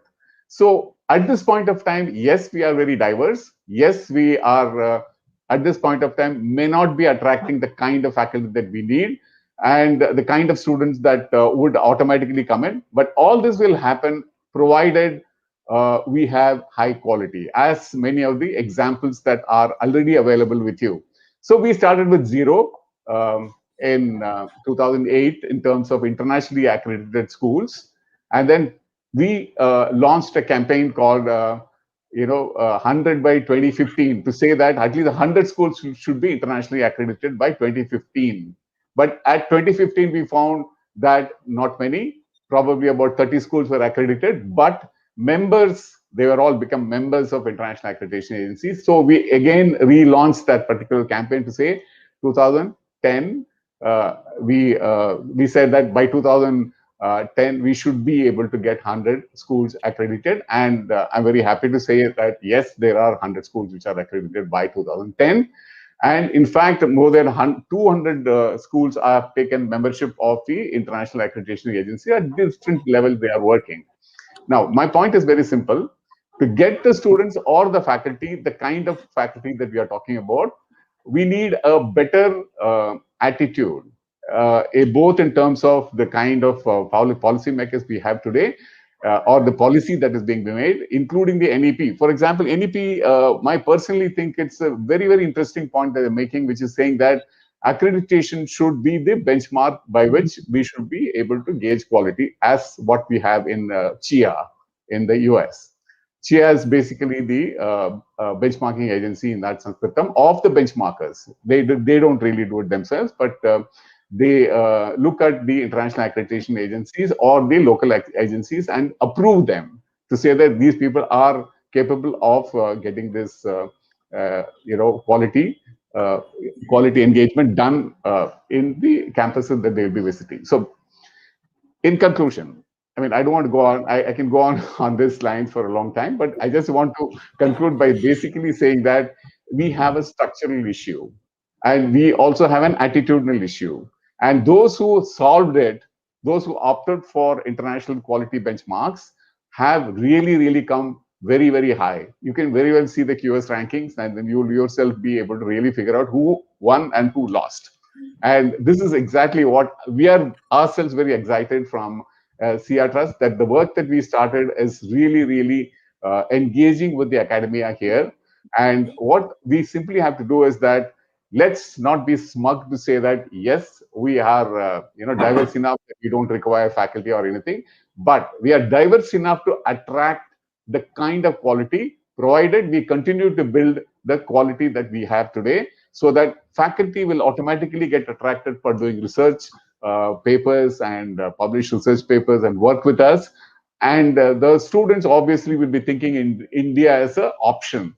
In one of the speakers also, I mean, I think Dr. Bao said this, saying that why don't we get all the developing countries students should be really looking at India, because India's, first of all, education is very cheap globally. If you look at the costs, we are very good, and in terms of high quality, that is also available, provided we are having a good approach towards quality building. This is our approach so far, and this is what, for me personally, we are also members of the UN Global Compact, PRME. And there, once again, we are I have to conclude you there, Mr. Raman, because you're over time. You're done. So I'm done. So I just have to say, thank you so very much. You made some points which I think support the against the motion where we are not ready for internationalization at this time. The infrastructure I would say I would go beyond the quality infrastructure. Perhaps they're not ready for it. So that probably gives a lead to the against the motion. So I would like to go to Mr. R.I.S.E, the Director EY, to make your against the motion statement on India is diverse enough to not require international faculty and students. Thank you, Dr. Ashwin, for the opportunity. And I would like to thank Chitkara University for the invitation, and would like to thank all the panelists also for sharing their insights and views. I'm a strong supporter of diversity, be it workplace or the classroom, society, or a social circle. And when we talk about higher education, I think one of the most important function or the purpose of higher education is to prepare students for workplace. And I would like to pick, the workplace and share the business perspective first, and then some of my thoughts against the motion. Last 11 years of my careers, I have invested in global organization. I've worked with KPMG for good 5 years, and then, last 6 years, I am working with EY. And in these organizations, I have experienced the importance of diversity. And believe me, the case is same with any other global organization also. If you ask anyone here, if he or she would be willing to go to, countries like Australia, Singapore, US, for say 3 to 6 months or for a period of 2 years for secondment, it's very likely there is going to be a loud yes. There's immense competition within these firms, including the other global firms, to go on secondment. The question is why? Why there's so much of competition? I think the core idea behind the same is to experience the culture and the ethnicity, the language, the education, the work culture, the professional belief, the working style. And these experiences actually help us to learn, to respect different point of views, different working styles, different preferences and beliefs. And one of the key criteria, for the candidates who are selected for secondment is their global perspective, their ability to adapt to global culture. So I believe that once you go on secondment, you learn things which makes you a better professional, and you are equipped with knowledge and ability to appreciate how the client operates in a different geography and the way how to deal with your clients.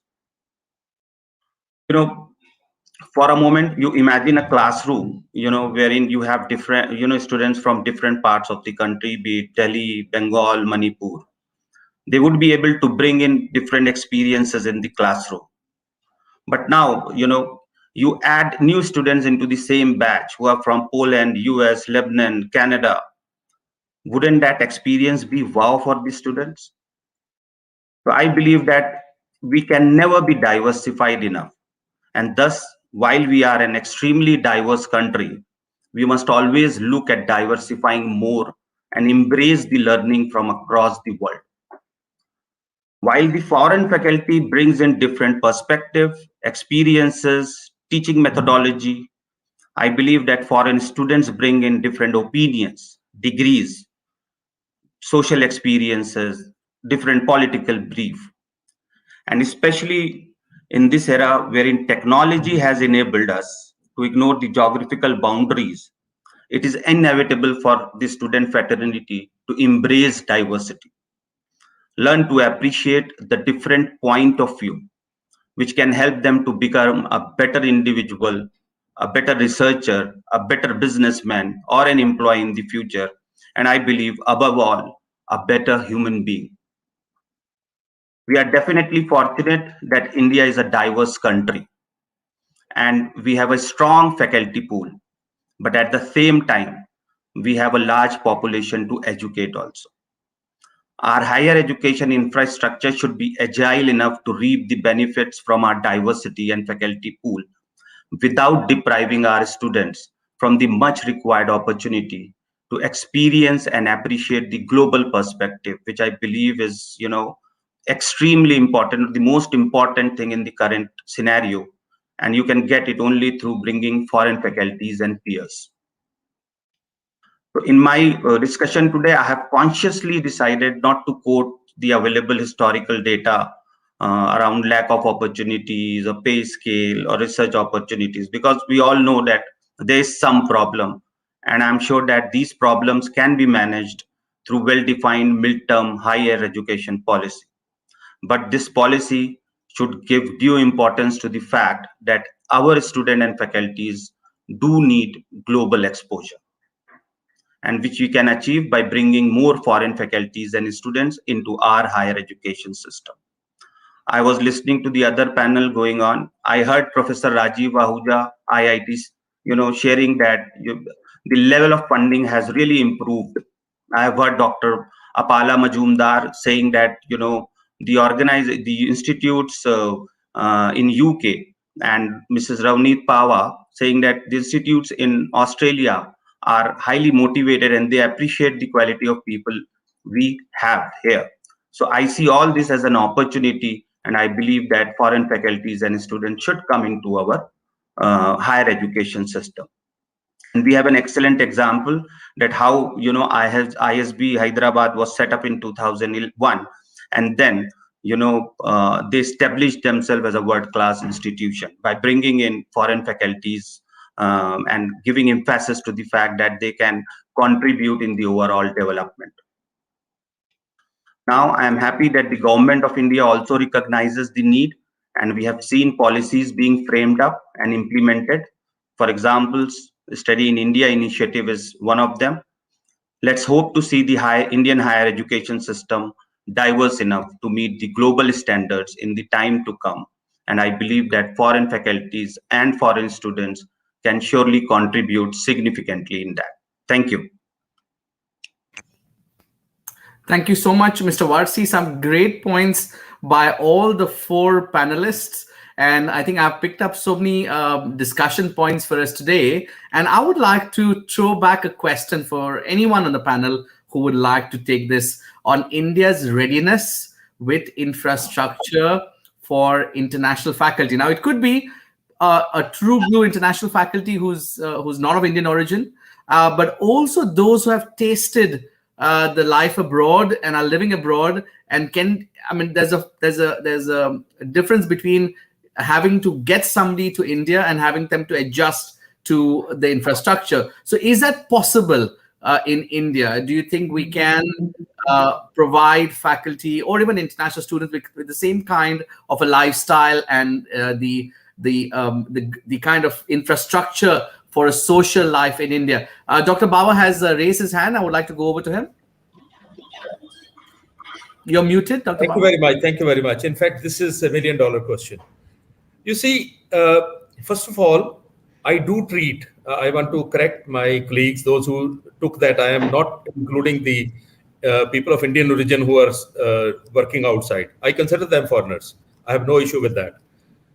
And I can tell you, they are more difficult to bring back rather than foreign faculty. Their terms are even tougher. And I can give you an example. I have been on the court and this council of R.I.S.E. Bangalore. The big issue is how you bring in this foreign faculty. They put so many conditions, this kind of lab, this kind of equipment, this kind of salary. You can't bring even one. This is a big challenge. My take is that at what cost you bring the foreign faculty. As far as the foreign students are concerned, let me clarify, I'm not against that. Any kind of student diversity, in fact, this question is wrong. Student diversity and faculty diversity are altogether different ball games. Bringing in students, we welcome. I have students from 45 countries. I have more than 1,500 students on my campus, and we want to make it 5,000 in the next 4 years. I promise we'll make it more than 5,000 in next 4 years. Bringing in students, welcome. Why not? Bring in as much diversity in terms of students, but they will come only if you have quality. I agree with my co-speakers. Bringing in faculty, at what cost is my question. It's not a question of India ready. Ready for what? I want to question all my friends. Are we having sufficient infrastructure for our own researchers? Why in the first place our students are going abroad? You are saying QS. What ranking you are talking about? Bringing in, I will bring in faculty from Bangladesh and I can apply for QS ranking. Now, is this what we are looking for? You see, this ranking game is an altogether different game, and people do that, and they will do. People will play that game, because it suits us. Bringing in students, yes, we will do that also. Now, the problem has been in the past that the Indian policy of bringing in students and creating diversity and that kind of thing was not very clear. Even today, how many universities are allowed by the UGC to have foreign faculty? Only those who are A accredited. And my friends, those of you who might be knowing, in India, in all, there are 135 universities, including government and private, who are A or higher accredited. And if you talk about A+, there are only 35 universities. Out of 1,079, there are only 35 universities which are A+ or A++ accredited. Now, these are the kind of universities which are allowed to have 20% faculty. But otherwise, I am not saying that you should not have faculty. I am saying every year, more than 200 foreign faculty teaches my students. From about 1 week to 6 weeks, even for a semester, they do come. And those kind of things are possible. But making faculty mandatory for universities, no university will be able to afford. So what will you do? Let's face the ground reality. What will you do? You will bring in faculty which is not quality. And in the process, you will spoil further. Just to meet the QS or other kind of ranking, their requirements that I should have, say, 300 faculty, 200 faculty, they will start bringing in faculty from developing countries or whichever you possible. You see, I mean, if you want to compare with, say, Harvard or others, like my friend said, that people will buy and they will die for working in Harvard. Anybody who's given a chance, okay, you come and work for 5 days, people will do anything to do that. But how many people can really join such universities? And can you tell me how many universities in India can invite or have faculty which are trained in Harvard or in Stanford or in Oxford or even in top universities of the world? We can't afford. We can't afford both in terms, because India's biggest problem is technology. Whether we like it or not, I would not like to make any comment on the government policy or anything, because that's not our purview. What I'm saying is that we are lacking is which university. You tell me one thing. I have gone to private universities also in US, in Australia also. The government funding for research is huge, and the kind of infrastructure they have got, we can't even think of. Even in a single university, the kind of infrastructure that they have got. You show me any university. We're talking about IITs. Sir, IITs, single faculty engineering institutions. They are undergraduate institutions. How many IITs have produced world-class research and innovation? They have produced engineers which will go to NASA, which will go for higher studies outside, and they will serve that country. They serve that country because they are trained enough, but then they don't find that kind of research facilities, that kind of technology here. And mind you, those who have gone there outside, sir, my friend was saying that getting students from NRI, which NRI will come to you? They will not come because for a single reason. Let's talk about Canada. Let's talk about Australia. You want to serve in Australia, you need to have an Australian degree. You want to serve in Canada, you have to have an Australian degree. For 2 years, you have to study there. My students are running there, mind you, not because they're not getting good education here. I'm sorry to say that. They have better education here. They are going to third-rate colleges. Some of them are going to third-rate universities. Just because they'll get a degree. Stop that at that, Dr. Bawa, because I think and they will get PR. They will get PR. So let us not mix issues. Let us be very clear. Let's talk about the ground realities. And I will clarify my last statement. Number one, I am not against diversification. Particularly, I wish that we should have as many foreign students as we have Indian students on my campus. And let me tell you, on my campus, I have more than 76% students from other states and countries. Only 24% students from my region. And I'm very proud of this. But secondly, can we bear the cost of having foreign faculty? Nowadays, you don't need to bring in foreign faculty to your campus because you have technology. But getting the benefit of foreign faculty, I'm not against that. But making it mandatory at the cost of your faculty and your development, I'm sorry, I'm against it. Thank you so much. Valid point, Dr. Bawa, and I think you have mentioned maybe the question itself needs to be rephrased and we need to remove "and" students because we definitely want international students. So for the sake of this academic discussion, we will probably ignore the part of students, but I think the fact is we all believe international students are required. It's about the faculty now, and I think you made a point on the infrastructure and the kind of environment. So I would like to go to Dr. Singh first. And, do you think, have you seen that, and as Dr. Bawa mentioned, it's more difficult for NRIs or Indian origin faculty members to come back and adjust in India. So what did you say on that? Well, I think it's fantastic hearing Dr. Bawa because he's got first-hand experience in working in the academic situation or the circumstances around being able to employ or make their own opportunities attractive enough for the faculties to arrive and live in India. But I have worked a little bit with Indian School of Business and also with a couple of other private institutions or universities in India, which have attracted Indians, NRIs, or I shouldn't use the word NRIs, they are foreigners of Indian origin who are working and contributing in a few Indian universities. And I wouldn't like to generalize and say that it's always very difficult to attract them because all the circumstances are different. There are individuals who are doing research in topics that would possibly get furthered if they work a little bit in India or working along with another faculty of an Indian in an Indian institution. There are also I've just recently come across SP Jain Mumbai has just hired a director who has worked and lived overseas. So there are members around the world who are opting to work in India for a period of time, and sometimes even for family reasons. It may not be as attractive as what we are looking at, but there are individuals who want to spend a period of time in India for whatever reason it may be, and they may be or at whatever age. So I don't want to generalize on it. And of course, Dr. Bawa talked about NRIs sending the children. Of course, NRIs from US or UK or India or Australia may not be interested in sending the children to study in, say, an institution in India, unless it is in an area like medicine or something, and they want to become a doctor and practice in India or something like that.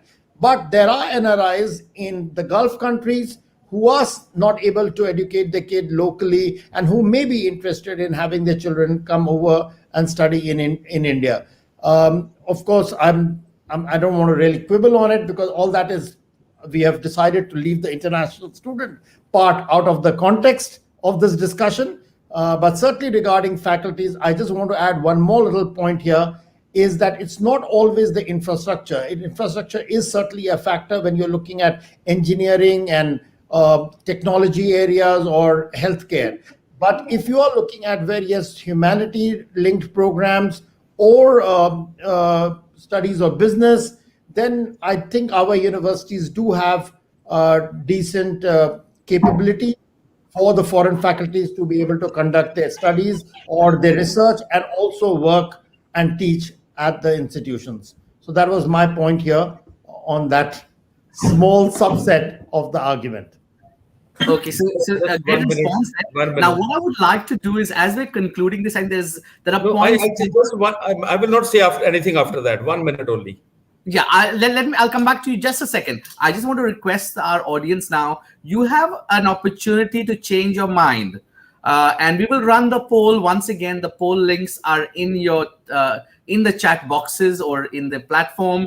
What do you think? You've heard all the 4 panelists, and we'll go back to Mr. Raman and Mr. R.I.S.E as well to make concluding remarks. Have you changed your mind? Do you think? If you were for, are you against now? Or if you're against, are you for? So let us know, and we'll show those results after we conclude it. So Dr. Baba, you wanted to say something? Just quickly? 1 minute, 1 minute. Just Sir, 1 minute. With all apology, how many ISBs are there? How much fee ISB is charging? How many institutions students can afford to join? I think that I have given my argument. Okay. Now, what Mrs. Singh has mentioned, I would like Mr. Raman to respond. And I think for you, your debate was on the quality of Indian institutions, that besides the infrastructure, we don't even have the quality which will perhaps attract international faculty. So would you like to have any concluding remarks to sway the votes to your side that, we don't require international faculty at this time? You're muted again, Mr. Raman. Yeah. At this point of time, I personally really think I would go with Dr. Bawa when he says that we just can't afford the kind of quality faculty, and attracting the faculty of a different quality is only going to hurt us more. This is not the approach. I would personally favor that at this point of time, we don't require that kind of faculty that we are talking about, the benchmark faculty we are talking about. Let's raise our quality. That's my point. My point is basically that let's go for international accreditation or go for international collaborations like these 2 universities have done. It's phenomenal work they've done. I mean, it's getting a collaboration of this kind is not so easy. And when we are talking about 200 and 300, it's amazing. And one last point on this, that the digital transformation of education is really begun, big time. I think we should coordinate among the associations as well as the government and the universities to push this digital transformation of education big time, so that automatically the faculty or the student would connect with us. That's my point. Thank you, Mr. Raman, for that. And I would like to go to Mr. R.I.S.E for his concluding remarks on, you've heard everything, and this is your opportunity to make your statement. And you did mention about international experience and Indians wanting that experience to go out, and they want to go out and learn about it. So what do you have to say to sway the votes? And it was a 50-50 earlier. We will see whether you are able or we are able to sway it either way. Yeah, Dr. Ashwin. See, there's definitely a problem in the infrastructure, and it requires, initiative by the government also. But, my point is that every time we cannot go to the world saying that, these are the schemes under which you need to invest in India, or you can invest in India, or if we can promote tourism saying Atiti Devo Bhava, why can't, the similar kind of initiative can be taken by the colleges, universities, and, the government together. So let's agree on the point that there are infrastructural or the funding issues, but it is ultimately we who has to actually manage it at the end. So secondly, the point which Dr. Raman highlighted, I think with all this technology, we have the flexibility to loop in faculties sitting in different parts of the world. But is that the need? That's the only need. The answer is no. Yes, they can come and interact with the students, but I think their role is required on a much larger scale. They need to come in and contribute in the overall research which is being done at the college level, the way we operate in India. I think that those are the areas which definitely needs their contribution. And there's no doubt we have an excellent faculty pool in the country, and we are we are proud of that. But I think still there's a lot of scope, and wherein we can provide opportunity both to the Indian faculties and students to interact with the foreign faculties and students. Finally, I'll conclude simply by saying, see, we are a large country and we are proud of that. But rest of the world is larger than us and can still add to our diversity. And we as a country still have the appetite and need to learn from rest of the world in the in the higher education area. Thank you. Thank you so much, Mr. Varsi. So 4 great discussions here and points noted. And I think there is, I would like to say this is an academic discussion. Some of the views might not necessarily be your own, but I'm happy that you agreed to do this for the sake of this academic collaboration here today. So thank you so much, Dr. Bava, Mr. Raman, Mr. Singh, and Mr. Varsi. I would like to share the polls, and we are seeing a sway. We are seeing that the percentage of disagree has actually increased. We are seeing some more. So if you still have, if you still would like to cast your poll, please use the menti.com link, which is in the chat box.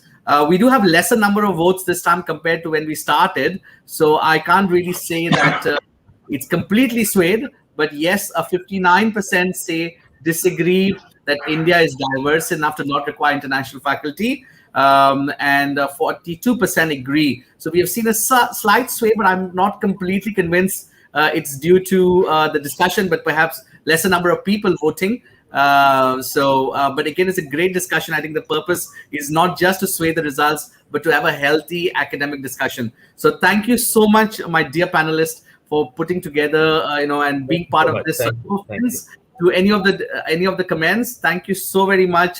Have a great afternoon, and we look forward to perhaps having you all back again on another discussion to take this forward and seeing what is that we can do for India, and how can we promote excellence, which actually Mr. Raman mentioned with accreditation and so on. And I'm happy that QS IGAUGE is part of this journey in India with institutions, students, faculty, and the industry. So over to you, Aishwarya, for the next part. Thank you so much. Thank you, everyone. Thanks a lot. Thank you, Ashwin, for conducting such an engaging debate session. I also thank all the debate speakers for sharing their valuable insights with us. Now it is time to take a pause from this wonderful series of sessions for a quick lunch break. The break is till 2 p.m. This time, the delegates and speakers can also use to network on the virtual platform. We'll see you all soon after this short break. Thank you.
Hello and welcome back to the second half of the R.I.S.E Conference Punjab edition.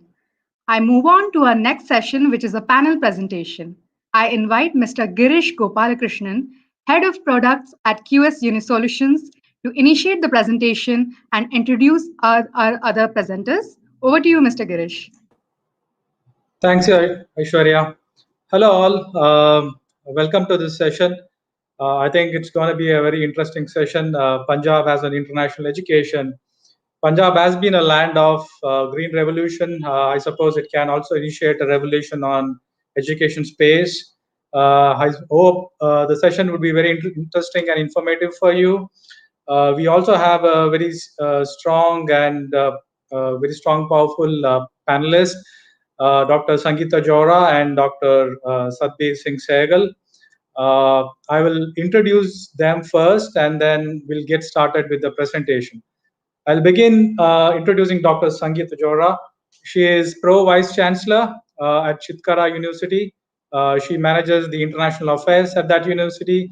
She's leading the effort in shaping the ambitious international agenda and international activities for the university. She promotes the partnership as well as the strategic relationship for the university. She has participated in multiple international conferences, including QS Apple and NAFSA, and she has presented various best practices at those conferences. So welcome, Dr. Johra, into this session. We are very eager to hear you today. The next panelist is Dr. Satbir Singh Sehgal. He is a professor and registrar at Chandigarh University. He is also in charge of the internal quality assurance at the university. Dr. Sehgal has published numerous publications in reputed national and international journals, and he also holds credit of multiple patents. He also guides PG and PhD thesis, so very interesting to have him on board today. Welcome, Dr. Sehgal, into the panel discussion. Thank you, Girish. Okay, we'll begin with Dr. Johra.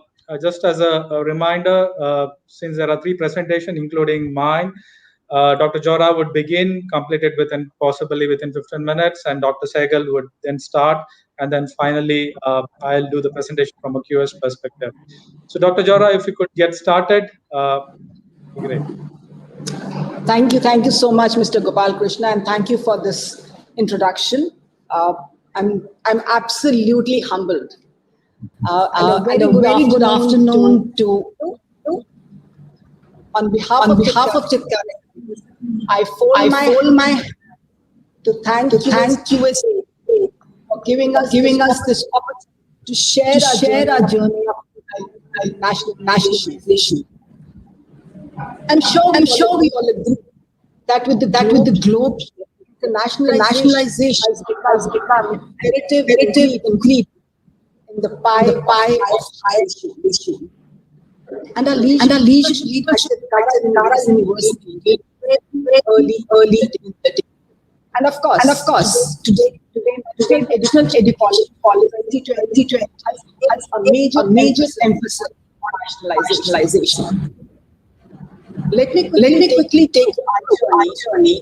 Have traversed more than a decade, promoting the region education hub. Some quick facts. Next slide, please. So we have 2 universities in 2 states. Could we have the next slide? Thank you. Punjab and Himachal Pradesh, with over 17,000 students with state-of-the-art infrastructure, industry academy, entrepreneurship, cutting-edge research, and above all, a global footprint that I would be presenting. So the genesis of an institution of excellence lies in the principle, profile, and vision founders who define its mission, purpose, and direction. And we are very proud to have missions leading us. Could we have the next please? And the next one. So Chitkara University founded around the vision and accomplishments that Ashok K. Chitkara, our esteemed chancellor, who has been leading by example with his passion for learning.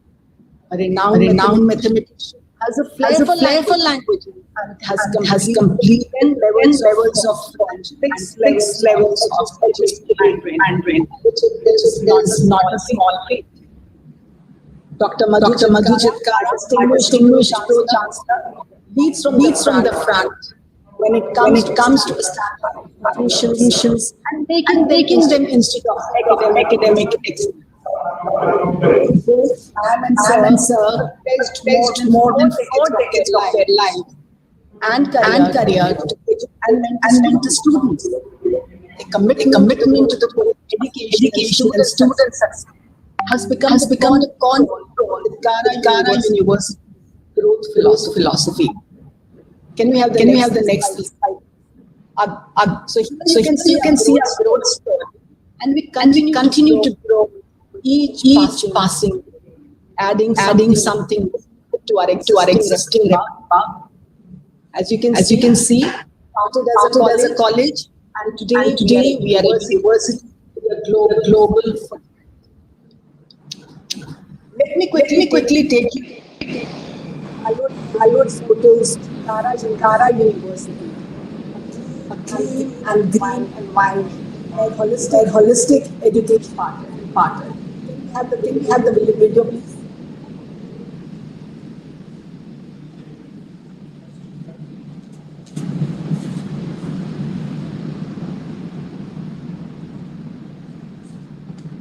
Play the video, please.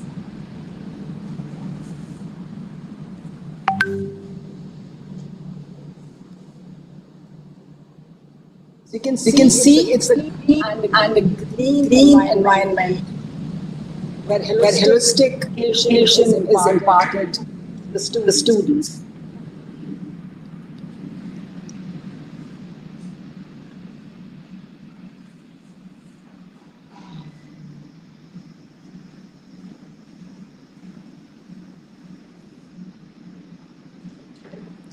We are a comprehensive with 12 schools, engineering, business, hospitality, art and science, pharmacy, mass communication, so on and so forth. Next slide, please. So innovate, improvise, execute. We've always believed that there are two essentials to the way forward. The first one, of course, is vision. And the second, more important, is the support from your leadership, invest time and resources to realize and execute that vision. Early in the journey, leadership envisaged a time that would bring diverse perspectives to the table. And then it was brainstorming and deliberating helped us to filter ideas and concepts that would help our students globally competitive as laid down in our charter. Our international strategy stands on 4 pillars: articulation, joint research, Erasmus, and academic mentorship. Today we have 180 collaborations across all continents, across the world. And as a university, we are absolutely aware that we need to keep active. Next slide, please. So here you can see that we have over 180 collaborations across the world. So while we were making strategies, that we were also aware that it was critical to learn from the international community. Next slide. And the first international conference that we ever attended happened to be QS Apple more than a decade back. Thank you, QS, for the platform. But it was here that we learned about other international platforms like AFSA, AIE, and API. Started sharing our learnings domain of international. Soon we recognized that we needed to strategize more. As the say, the three important ingredients of internationalization are mobility, and mobility. Due to financial constraints, most of our students not travel. Now it was for us to partners home. So this led to commencement of the annual Global Week 8 years back, a unique philanthropic initiative of our university in the yauna of internationalization at home. So now it was internationalization and internationalization abroad. It's a footprint of the global engagement at our university and is a proven mode of internationalizing learning experience of the students. It not only catalyzes using cross-culture competence and knowledge sharing and faculties on both sides, also provides honest, transparent networking opportunities among the faculties. Such networking often enables fructifying many collaborative programs. The visiting professors deliver credit modules to a vast number of students across the campus. It also facilitates social immersion, showcase and the campus. So that is the way we can show Punjab as an education hub. 11 global weeks are conducted. It has in fact acquired the same mega and at the university. And is a novel way to expose students to global culture. The picture that you can is of the 11th global 1919. We were fortunate to have His Holiness, the 14th Dalai Lama to complete it. It was a surreal moment, not only for all of us, but for all our 65 professors from 35 universities and 22 countries. And this is what the faculty had to say. We have the video, please.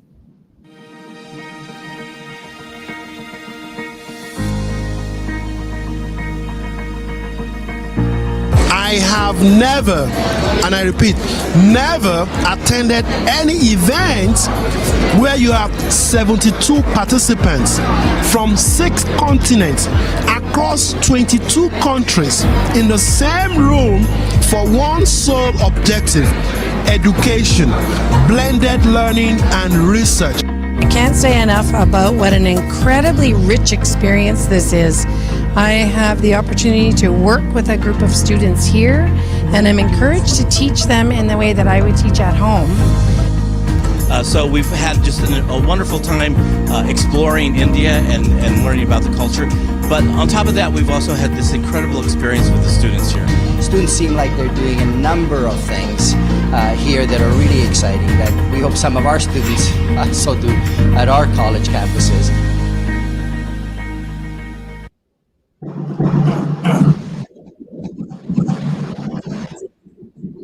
Thank you so much. And I must share that most of these professors have been doing it for the last 6 years. So here you can see a slide of our growing thanks to the global. Because when professors our campus, of the campus, of the region, and they like to send their students.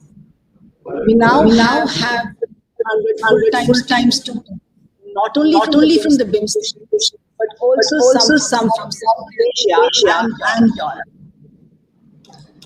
Next slide, please. Sharing the data of the growing numbers of inbound and faculty. And the next one. So some these are snippets Can we have the snippets? So these are some of our inbounds from various parts of like France, England, France, Finland, Germany, Belgium, from Australia, Canada, South Korea, Taiwan, Indonesia. Outbound mobility grew manifold. And here, of course, that because of our inbound and outbound mobility, we have been Erasmus project. In the last 4 years, we were given 4 Erasmus under the capacity programs at 104. This year, we were awarded the YOM project. Can we have the next outbound, please?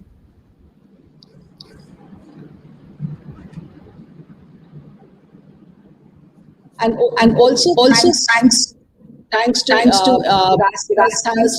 the Global Week, we have been able to learn national language. And as I said earlier, it was thanks to the languages of our honorable chancellor that we have been able to establish international languages at the university.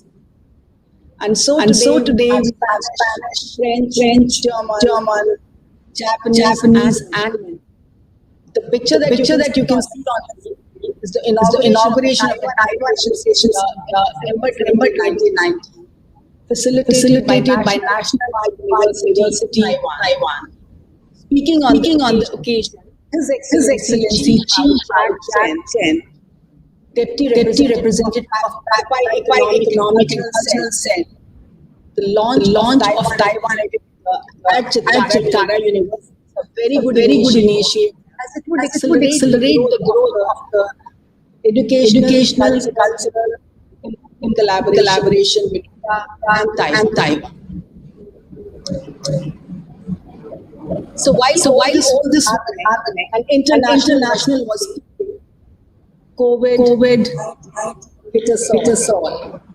It was a pandemic across the world. We were all shattered. Remember I said that mobility and mobility were the three mobile imperatives. And here we were rendered weekly immobile. No global week, no international visitors to the campus. We wondered what next. We reached out to our partners, and we are grateful to each one of them for they stood by us. Since travel was not possible, they rendered masterclasses, webinars for us to do. And so did our faculty with specification to such form. And as you can see, the next slide, 2020 could be declared global year instead of a global week for us. There was so much done in the online space. Next slide. Our students too contribute to quite an extent, adhering to all norms, respective countries that did. And here you can see pictures of students in France, Croatia, and I said that we have a lot of students. Some of them actually go on fully paid scholarships under R.I.S.E. Mobility 107. And here is a picture of some of them in Croatia. Next slide, please. So in all my travels, that included relationships, attending conferences, and seminars. There has been a lot of transnational education.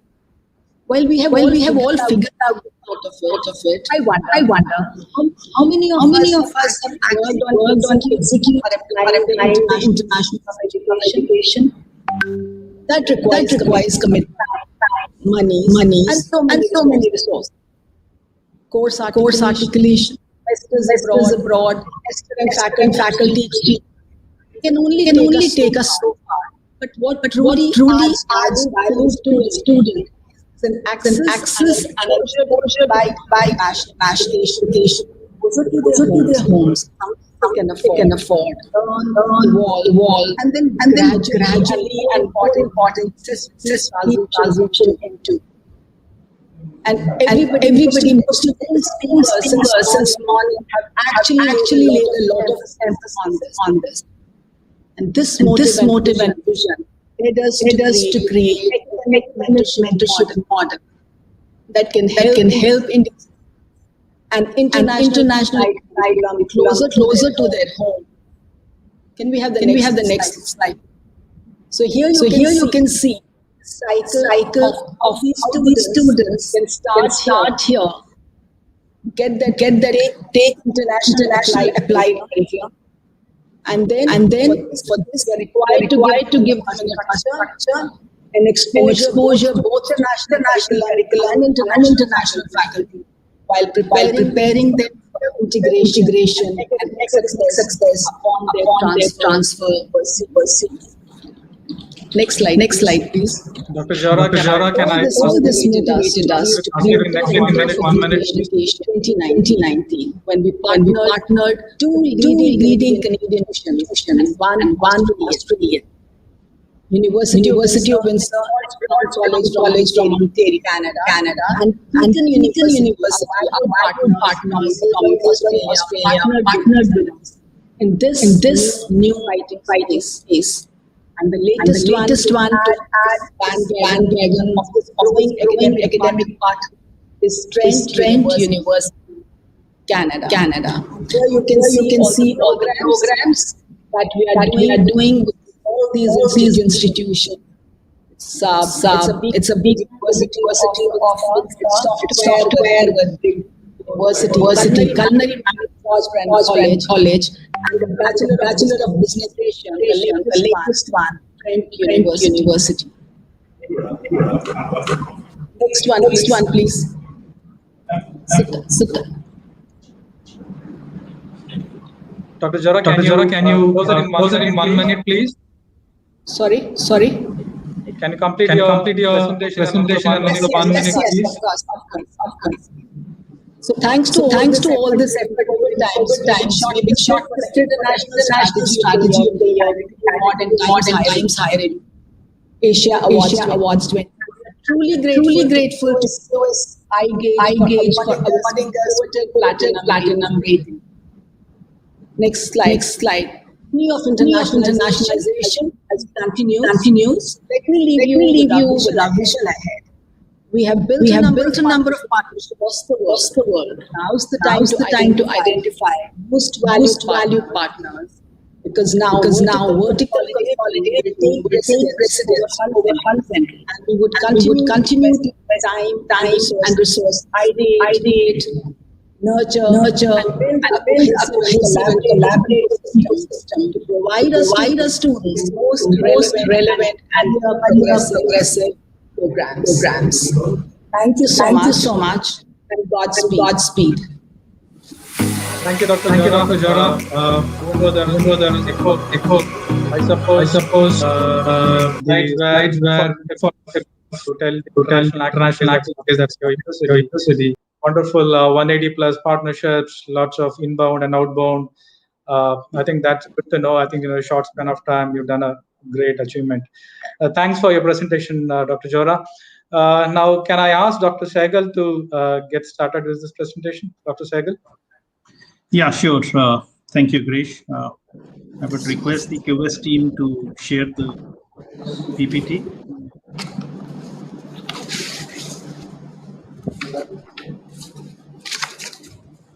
Can we have the PPT, please?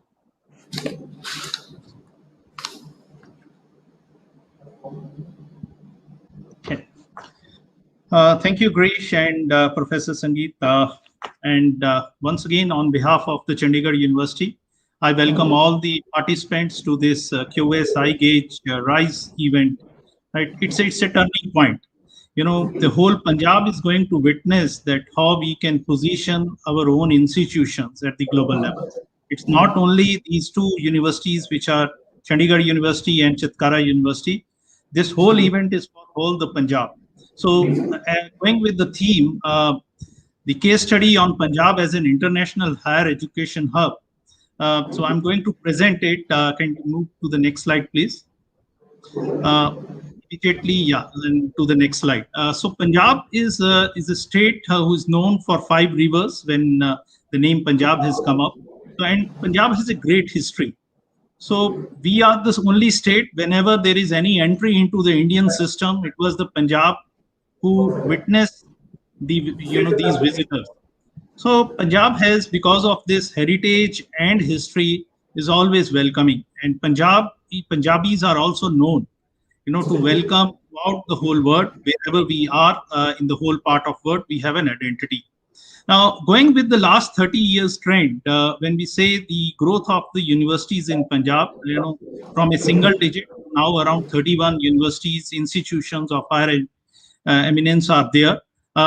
Majority of them, I would say close to 50% is in the private sector, whereas there are other state government universities also. Along with that, the concept of institution of national importance, which is close to 10% in Punjab, and then there are other deemed universities and other universities which caters to the higher education domain. Next slide, please. So Punjab is now witnessing a change. In the last decade, what we have seen, people are coming to Punjab. So this growth is not only from the international point of view, but from the national point of view also. These institutions of national importance, like setting up R.I.S.E, IIT Ropar. So even I would say that Chandigarh is the new education hub and Mohali is in the periphery of it. Next slide, please. So whether it's a top class B school or the private universities, Mohali and Punjab is the preferred destination.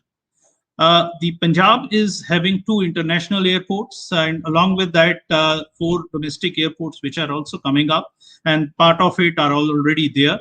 It has a good road network. I still remember around 20 years back whenever any different state person used to visit Punjab, they used to say that Punjab has great roads. The GT road is known for it, the 6 lanes, and even now the coming up 8 lanes. So these are the preferred infrastructure development, and thanks to the government of Punjab, which has been providing all type of support. Next slide, please. So with that, if I see the overall the international students presence in India and taking the Aisha data of 2019 and 20, we have seen that good number of international and foreign students have been coming to India. Though majority of them are from Nepal, Afghanistan, Bangladesh, and along with that other SAARC countries. And the most important contributor and the students who are coming are from African countries. So with this, we have seen that the preferred destination is coming to be India. The government has also come up with study in India, and now the motto is, study in India and especially study in Punjab.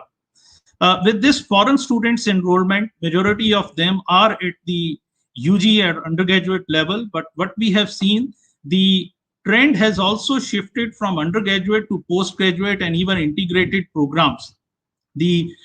Even the Punjab and especially Chandigarh University is also offering good number of PhD programs for these international students, and they are also coming up. Next slide, please. This is a comparison, a trend, the growth of the international students in the last 3 years for the 5 major states of India. When we say Karnataka, Tamil Nadu, Maharashtra, Uttar Pradesh, and Punjab, by looking at this trend, Punjab is always giving a growth of more than 10%. This is a uniform growth in a way, because if we see, these are the factors which encourage the international students to come to Punjab. So this is the new destination. And why it is so? The next slide. It is because the Punjab universities, the institutions which are situated in Punjab, they are now positioned themselves to be known at the global level. The most important thing is obviously the ease and the cost of living. And especially if you see, Punjabi and Punjab food is known for it. And we have seen the students who come from the various parts of the India or from the globe, they find it that the food is most important parameter apart from the other living parameters, which leads to the presence of them into this state. And most important thing is the fee structure also. Now, comparing with the other states of India, the fee structure which these Punjab and especially the Chandigarh University is offering is at a lower level. The opportunities of scholarships, the presence of international faculty, the international, or we call it global network, the type of collaborations these institutions are having it, is leading to the growth of the international student community to India. And the most important thing is the Punjab diaspora. This is the most important thing because Punjabis diasporas are known throughout the world, which is also encouraging the international students to come. So the situation and the most important part is, especially for Punjab, is the English is the medium of instruction and is an easy way of communication, whether the students are inside the class or outside the class. Next slide, please. Now coming to the case study of Chandigarh University, that how we have been able to attract these international students. Next slide, please. The rankings and accreditations always gives a boost to the students, and that gives a, especially to the faculty and the intellectual capital of the university, the presence and the courage, the new confidence level. So like Chandigarh University was the youngest university to get NAC A+, we are also among the NRIF ranking. Then the most important thing, people always think and discuss about the undergraduate level. But if we discuss at the postgraduate, the having a zero recognitions for Chandigarh University is an indicator that a lot of research activities are there. Apart from this, the memberships and accreditations and recognitions from international bodies. Next slide, please. And the most important one is obviously the QS IGAUGE, which gives an indicator that it's an Indian version, the parameters which gives the international benchmarking. The backbone of any international or an national university is the curriculum. And how these curriculums, especially in Chandigarh University, we take the inputs from all the stakeholders. And obviously, Chandigarh University is a student-centric university, and students are members of all the bodies, whether they are statutory or non-statutory bodies. They have a say in the Chandigarh University. We take their inputs, we take their feedbacks from the system dynamics point of view, we make modifications so that the most important stakeholder, the students and their parents, are also satisfied. Along with that, we provide them the delight into it. And obviously the corporate advisory board, because these are the people who employ our students.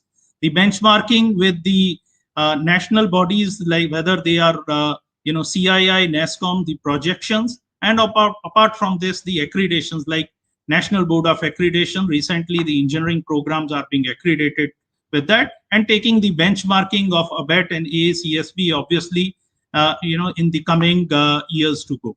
The most important thing is whatever we produce are relevant to the industry need, relevant to the society. Next slide, please. So these are some of the factors, and obviously now these Generation Z are always looking for a lot of flexibility. Gone were the days when we were rigid. The education system has changed. The choice-based credit systems has been introduced. The concept of minors, honors, bespoke degrees have been introduced. The concept of amalgamation programs like starting in Chandigarh University but end up in Australia or US. These are the new things which these Generation Z or these young students are looking for. Taking the general proficiency and ability enhancement programs into our curriculum. These are some of the mantras which are giving us the students along with the education community the next, the 10 years growth path. The new education policy, which is also an indicator of the flexibility. We in Chandigarh University is already implementing it with a lot of flexibilities introduced into the system, whether it is a project-based internships, field visits. These are all what the students and education community is looking for. Next slide, please. Coming to the most important thing is when we started it, it's a curriculum, but how we are going to deliver is the platform. Chandigarh University is using Blackboard, which is one of the top recognized learning management system. And Chandigarh University case study was also being published by the Blackboard itself, that within a short durations and how we've been able to utilize all the parameters of learning management systems like Blackboard. And the satisfaction of the student community, whether they are national or international, We have seen during this COVID time when everyone is studying from home and teachers are working from home, this Blackboard or a learning management system has helped a lot. Next slide, please. This is what is the important parameter, especially from the parents or from the students' point of view. Chandigarh University is offering comparably very less fee structure, especially for international, and a lot of scholarships are already there. Apart from this, whether the student reside in the campus itself, we have international hostel, or they want to stay outside, because Mohali and Punjab, their living cost is comparatively less if we compare to other states like Vellore, Tamil Nadu, Pune, Noida. Their cost of living is much more. So that is one of the indicators that why the students are looking for Punjab and especially Chandigarh University. And one point to mention that if I take the total number of students of international community who are in Punjab, Chandigarh University is having more than 50%. And we can, if in terms of the stats, next slide, please. Since the inception, around more than 61 country students have been studying, and currently 47 country students are studying. Apart from this, we have already discussed, we are mini India. We have students from all the states, 29, as well as all UTs. It's a global community, it's a mini India, it's a mini world. So this type of experience the students are going to get in Chandigarh University. Next slide, please. Obviously, Chandigarh University research and innovation is always a focused area. And in order to attract international students, especially for the research and PhD, we have a Indo-US Global Research Fellowship. A good amount of scholarships are given to them. A lot of laboratory support is given to them, so that the type of collaborations can come up, especially in the research.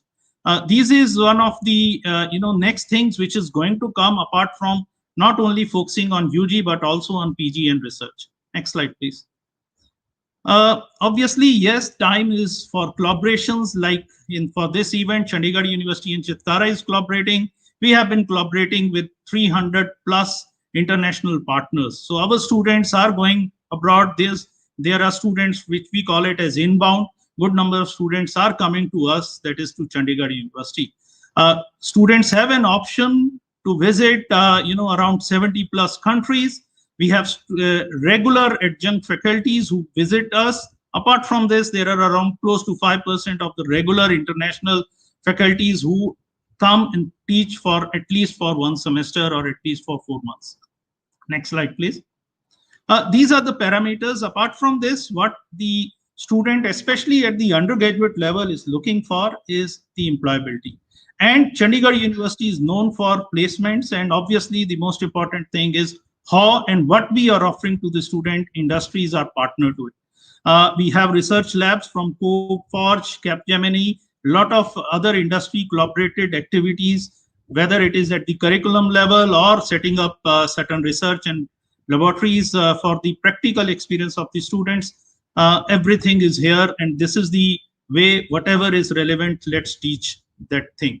Next slide, please. Outcome, obviously the stats speaks. We have more than 600 companies who have visited in a year, good number of around 6,300 plus placements. And obviously the LIMCA book of record, like what we all two universities are projecting, the QS IGAUGE certification, the same way as LIMCA book of record is an indication that the companies are visiting and have a faith on our Chandigarh University system. Next slide, please. Obviously, for a student, especially from the curriculum and how we are going to teach, the most important thing is what are the other facilities, whether there are, the student activities, they are part of it, good hostels, everything is offered to the students. And again, taking them as our own child, that type of care is there. And the concept of student care centers is also being very meticulously followed in Chandigarh University. Next slide, please. The most important thing is once they are part of our family, we not only celebrate our national days, we also celebrate their, we call it international days, their annual celebrations, their own functions. The Chandigarh University and the international students are part of it. We celebrate together so that they should not feel that they are out of their home. Next slide, please. Regular international events are part and parcel of Chandigarh University. Again, encouraging the study in India program, Chandigarh University is also there in the government platform, and we are always inviting students to come. There are good around 140 plus courses which are offered to the students. Next slide, please. Now, apart from the academia, the most important thing is the life skill. How we are going to learn from the world leaders, like our honorable, Dalai Lama ji, Nobel laureates like Professor Vail, Muhammad Yunus ji. They have been regularly visiting us, and they have been interacting with the students, because students learn a lot of activity, lot of domains from these Nobel laureates. They are the people who always encourage our students. Next slide, please. Apart from this, there are Professor Roger, Professor Jean, Professor John. Whether they are from sciences, whether they are from engineering or from a physics background, every student is going to have an interaction with them. They learn the new things, the new innovations, and obviously the most important thing is the success. Along with that, the failure factors also, because life is always a combination of both. Apart from this, the other prominent personalities like various ambassadors or member of parliaments who always come, like Dr. Ila Gandhi, from the family of Mahatma Gandhi, has also visited us. Slide, please. Apart from this, the other prominent visitors were there. Now, again, giving the stats, how Chandigarh University have been working on joint and practical research. Our 7% of the total manuscripts are in the top 25 percentile journals. Around 12% of the manuscripts are authored with international researchers. Around 87 national and international and national government-funded projects are there. So this is an indicator, from the Web of Science and Scopus, that how the Chandigarh University is collaborating with the international partners. It's not only working for the local community or the national community, but obviously for the global community. Next slide, please. Yes, again, one of the important factor, we are among, if we leave IITs, which file the patents in total. So Chandigarh University has also filed more than 1,000 plus patents. Again, an indicator of how we promote innovation, especially at the undergraduate and working with the faculties and researchers. Next slide, please. Obviously, the government of Punjab, these patents have given them a positioning, and we are again thankful for Captain Amrinder Singh, our own Chief Minister. So Punjab is now ranked number 8 in the India, when we call it the patent ranking. There are around 100 plus startups which Chandigarh University has given. Apart from this, a lot of government funded activities are there. The most important thing is the total patents which have been filed by Punjab, we are close to more than 50% of it. Again, it's not only because of the university, it is because of the students, because of the faculty and the researchers. Next slide, Dr. please. Saigal, can you close in 1 minute, please? Yeah, this is the last slide, sir. Again, is an indicator. It's a comparison chart with all those 5 states. If I compare on the student enrollment growth, and the international linkage and air linkage and the diaspora. So the Punjab is at a top, we call it the high positioning, whereas it's one of the domain where again we are also working along with the government of Punjab and other collaboration on the startup culture. Thank you. This is from the Chandigarh University. Once again, Chandigarh University is offering world-class education, but right at the affordable fees. Thank you. Thanks, Dr. Saigal. The way you presented, the Punjab is poised to become an international hub, and what are things happening at Chandigarh is very informative. We have hardly a minute left. I'll just share a couple of slides that we have from a QS perspective. It'll take a minute or so. So, we think there are a lot of things that has to go into internationalization effort in a university to improve its performance and all that.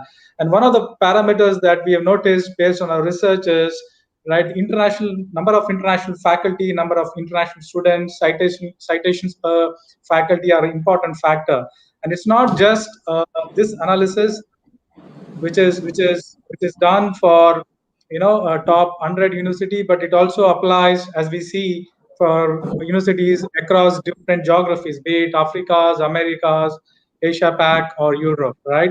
A consistent increase in faculty number, international faculty number, students, and citation is what led our institution to improve its performance and hold its ranking, right? I'm not getting into these things, but I definitely want to talk about some of the aspects what QS is doing in helping universities to manage their internationalization. We have a tool called Move On Hub, right? And this tool is currently in beta. It's free tool. It can be used by any university. We have a directory of 7,000 institutions over there with a lot of profile data like ranking, number of faculties, and things like that. Now, this platform could be used by universities to find their potential partner. In the times of COVID and pandemic, where the conferences and events are rare, a platform like this is something that should be useful. Universities can definitely use this particular platform. We also have another platform called Move On Lite, which is basically a platform to exchange data between the universities, let them connect to various universities worldwide. We already have 300 plus institutions connected to this network, and this is another free tool that universities could use to connect it. So if you go to Move On Hub, this URL that you see at the bottom of the slide, while you register, you can ask for this tool, and this tool could definitely help. We also have a full-fledged tool called Move On, which helps international universities to manage their partnerships and mobilities in much better, effective way. We have close to 300 plus universities using this particular tool worldwide to manage and to further their partnerships and finding their performance being better and other activities associated with data. I'm not getting into this. I'm going to stop my sharing. I think I crossed 1 minute more than the scheduled time, 1 or 2 minutes more than the scheduled time. I want to thank Professor Jora and Dr. Sehgal for their presentation. I think it gave a good insight as to how Punjab is poised, and as well as your individual universities are doing a whole lot of international activities. I hope our viewers were informed of various things, and it was a very informative session. Thanks to both of you, and thanks to the viewers. Thanks a lot. Thank you. Thank you. Thank you. Thank you, Mr. Girish, Dr. Satbir Sehgal, and Dr. Sangeet Jora for an interesting round of presentations. We'll now move on to our next presentation, Measuring Institutional Quality and Excellence through QS IGAUGE. Let me introduce Mr. Sachin Kumar, Associate Director, Client Relations at QS IGAUGE, to initiate the presentation and introduce other presenters. Over to you, Sachin. Thank you, Aishwarya. Good afternoon, everyone. So in next 45 minutes, we're going to talk about QS IGAUGE rating and the various aspects which are related to QS IGAUGE rating. And I will also have Dr. Satbir Singh Sehgal from Chandigarh University. He is going to share their experience of being rated by QS IGAUGE. And then we will, of course, have Dr. K.K. Mishra, who is the Associate Director, Quality Assurance and Accreditation at Chitkara University. So subsequently, he will be sharing his experience when it comes to QS IGAUGE university rating as far as Chitkara University is concerned. So I'll just share my screen and take you through a presentation for next 25 to 30 odd minutes. And then I will request Dr. Sehgal and then Dr. Mishra to come on the screen and share their experience about QS IGAUGE rating. So allow me a moment, I'll share my screen.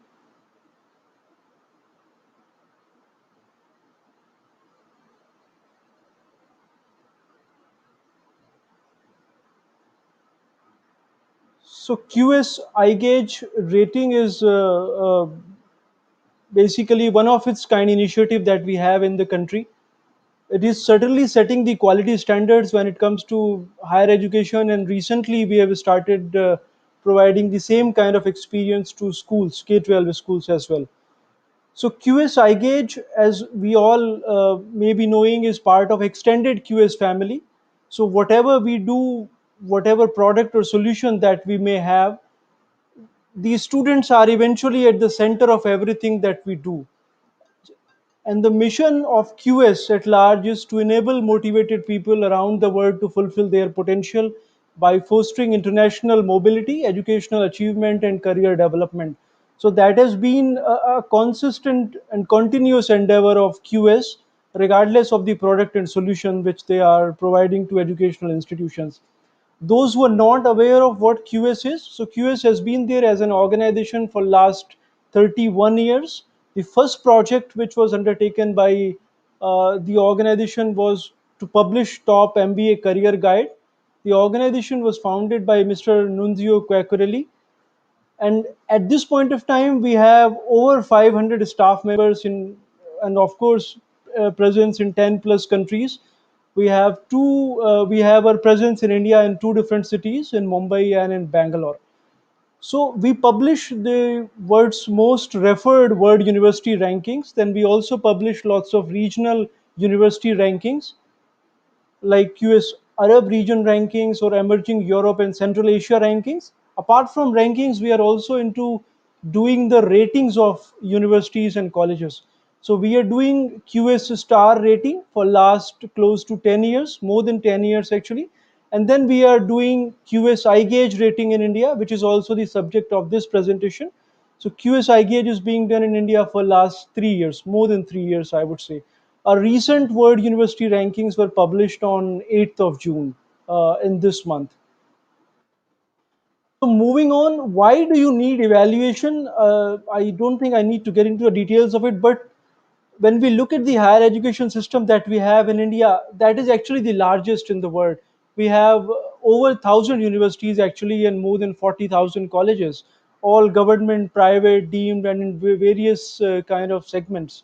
So though we have the quantity there, but when it comes to quality, that is an aspect which QS iGauge is trying to cater to and trying to help the institutions in improving their overall quality, as well as providing unbiased and independent information to students when it comes to various functionalities of a particular institute. I'll later get into the details of various parameters and how do we actually rate the universities and colleges.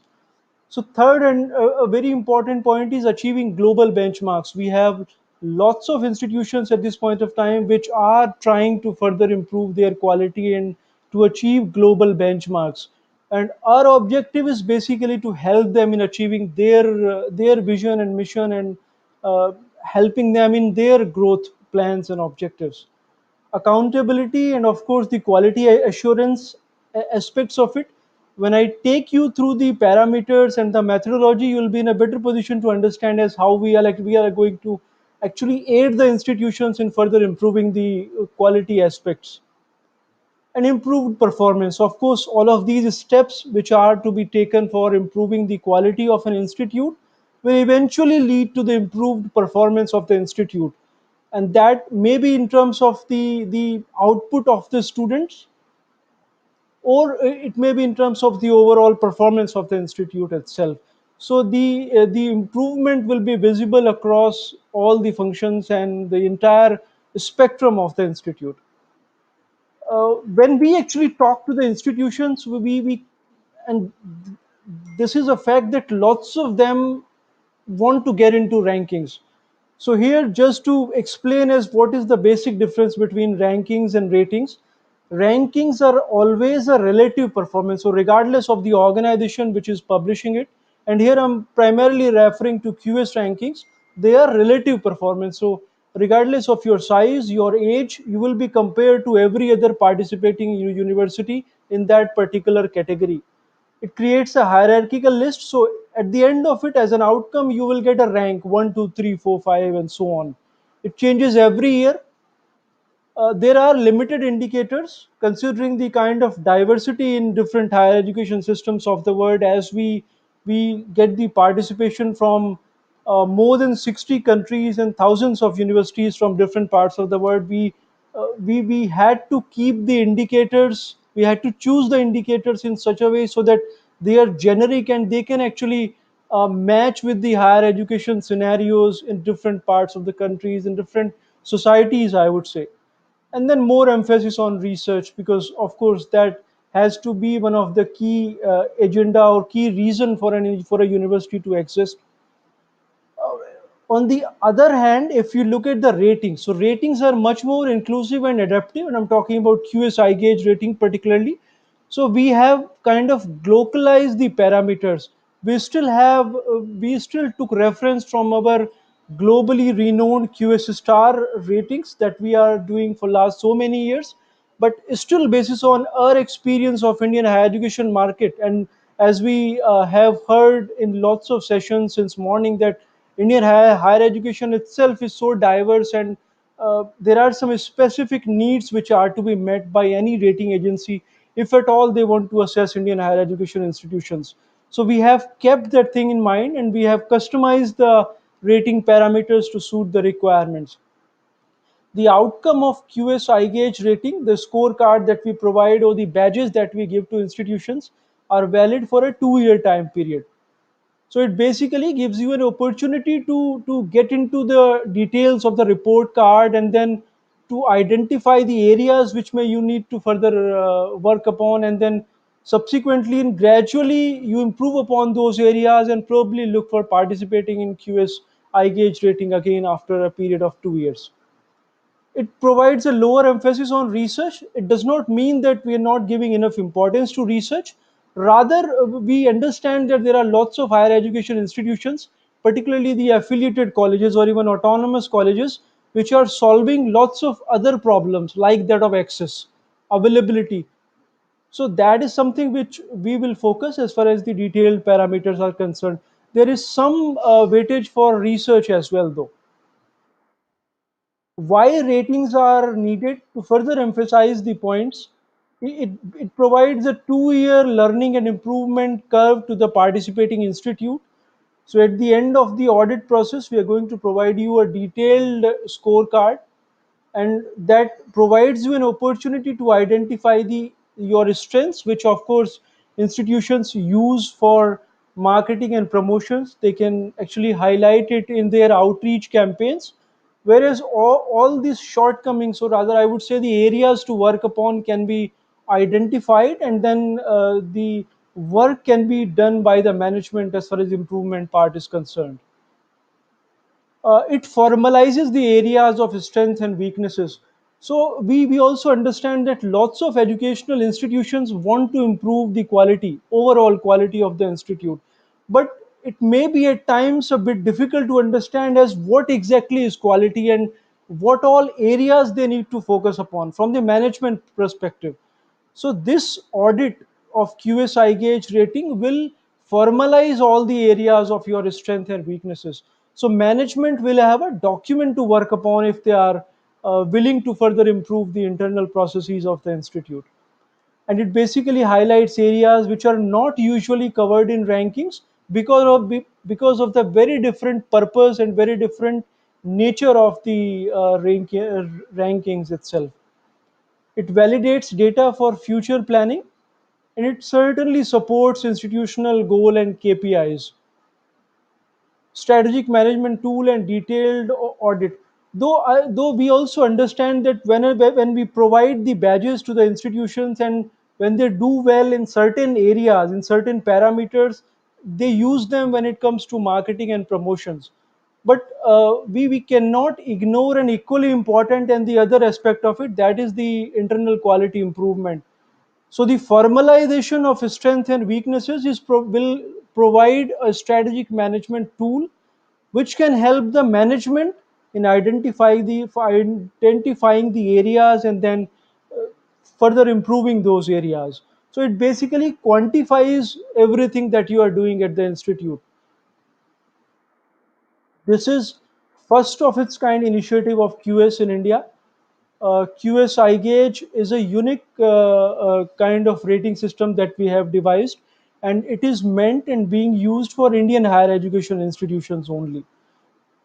As I mentioned earlier, it's a very comprehensive audit of an Indian institution from a global perspective, that we can say. It helps the management in preparing a future ready system to promote excellence and quality in India. It's a rating mechanism developed for India, for institutions with international aspirations. So it will basically highlight the areas from international perspective as well, and can be used as a stepping stone for most of the universities which are willing to participate in QS rankings and further willing to improve their rankings.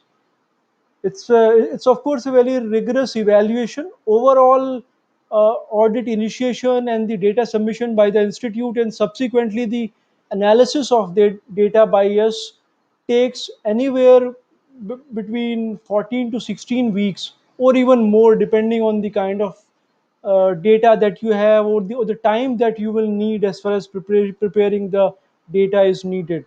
So it's a very rigorous evaluation. Along with the data, you provide lots of evidences, supporting documents, etc. And it certainly empowers institutions towards capability enhancement. So we understand that every institute has the right to say that they are the best in any particular aspect. But when you get a badge from an organization of repute like that of QS, it certainly it certainly adds a different kind of credibility to the overall marketing and outreach of the institute. So it was officially launched on 21st March 2018 by former late President Mr. Pranab Mukherjee. Moving on straight away to the categories and parameters that we have for QS IGAUGE rating, and here I'm particularly talking about universities and colleges.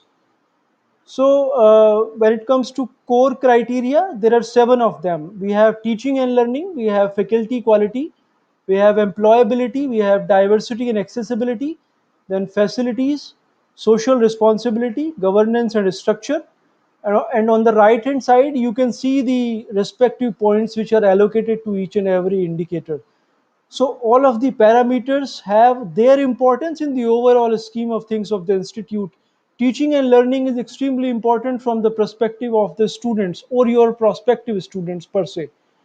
Faculty quality is of course the base of teaching and learning, so it actually kind of gives an idea to the prospective students and parents as how focused the institute is when it comes to recruiting top quality faculty members. Employability is again extremely important from the outcome perspective. When the students are coming into the institute, employability is certainly one of these aspirations which they are likely to have. Then diversity and accessibility, it of course shows how big a brand the institute is outside your home city or your home state. And as we are listening in we have listened in debate as well, that what kind of an importance the both the academia as well as the students as well as the parents are according to the diversity part of it. Infrastructure or the facilities, then social responsibility, that is basically to understand how well you are contributing as an entity, how well you are contributing to the society as an entity. And then the governance and structure, so how on real term basis the institute is being managed, and how sound and effective your governance and structure is. In advanced criteria, there are 6 options. For a university, research is mandatory, and then the university can select any one from the remaining 5. Whereas, as far as colleges are concerned, and be it an affiliated college or an autonomous college per se, they have the freedom to choose any 2 out of the 6 parameters which are available. So overall rating will be done on 1400 parameters, and these are the score requirements when it comes to attaining particular badges. So to get a platinum badge, the institute need to score minimum 1260 points, which is 90% of the overall score. To get diamond rating, you need to score 1050, which is 75%. And to attain a gold rating, you need to score 55% marks. So in fact, I'll just come back to the previous slide. So apart from getting an overall badge for your overall performance, you will also be given one badge each for each of the parameters. So for example, you may get a diamond in teaching and learning, a gold in faculty quality, and so on. So that kind of gives you a freedom to use the relevant badge in promotions and of course the marketing campaigns that you may plan after attaining these badges. Just to give you an idea as how the universities have fared on it, if we talk about colleges and universities, we have put here the scores. Uh, right, the highest score attained by a university in QS IGAUGE rating is 1265. The average score is 895, and the lowest score was 554. And then on the left hand side, you can see different parameter level scores as well. So there are lots of institutions which have done really well when it comes to teaching and learning, or employability, or facilities, social responsibility, and entrepreneurship particularly, uh, per se. But when you look at research, that is certainly an area where we don't have too many universities and colleges which have done extremely well. These are the nationwide scores for colleges. So the highest score attained by a college was 1101, 1101. The average was 826, and the minimum score attained by a college was 424. And on the left hand side, you can see various parameter level scores which are attained by the colleges. This list is just to be mentioned here, but otherwise you can refer our website, which is igauge.in. We have an even detailed list. As on date, we have more than 100 universities and colleges which have signed up for it. We have published results of more than 70 institutions which are available on our website. In fact, just to mention, both the hosting partners of this event are also rated by QS IGAUGE. And then, of course, we have lots of private institutions and government institutions from different parts of the country. Would request you to refer igauge.in for a detailed list and further details on the scores and the kind of ratings which they have attained. So apart from QS iGauge rating, which I explained to you, this is particularly meant for universities and colleges. We have a few other relevant offerings for you. Subject ratings. So as we also heard one of the panel members speak this in the panel discussion, that selecting a college or a university is extremely important, but an even more important aspect is to select the right department or right subject, and then probably you can go on for selecting the right college or university. So initially, when we were doing the rating for the university or a college as a whole, then we deliberated on this particular aspect, and then on the basis of feedback from lots of institutions, got into the details of the ratings. So now we have the option available where a university or a college can have their particular department or faculty participate in subject wise ratings of QSI gauge. And as we all understand, the overall institute is basically the sum total of various departments or faculty members that you may have. So ideally, every department or every faculty of the institute should strive for the excellence in quality. So if we have 10 excellent quality departments of a university or a college, the college or university is by design going to be an excellent quality university or a college or an institute per se. So that is what we are trying to solve here. We are doing the subject wise rating for universities and colleges, and through this we are also providing this information to students. So students will also of course be they will also be accessing our website igauge.in, and we are going to list all of the details there, so though they will get to understand which university stands where when it comes to a particular department or faculty, because that is something they are more likely to look at before actually selecting the university or college. And especially because of coronavirus and the ongoing pandemic, last year we decided to get into e-lead certification as well, as basis on a survey with the parents. It came to our knowledge that lots of them were highly interested in understanding that whether the institute which they are going to select for their ward has sufficient capabilities to carry on the activities, academic activities per se, online or not. So E-Lead certification has done a fantastic job in that aspect. We don't have any other parallel certification or service available at this point of time for the academic institutions. So this is helping the parents a lot. Through this, they can actually understand whether the institute has sufficient capabilities when it comes to continuing the academic activities of the institute is concerned, because no one knows how long the pandemic will last and what kind of changes will it enforce on the academic institutions.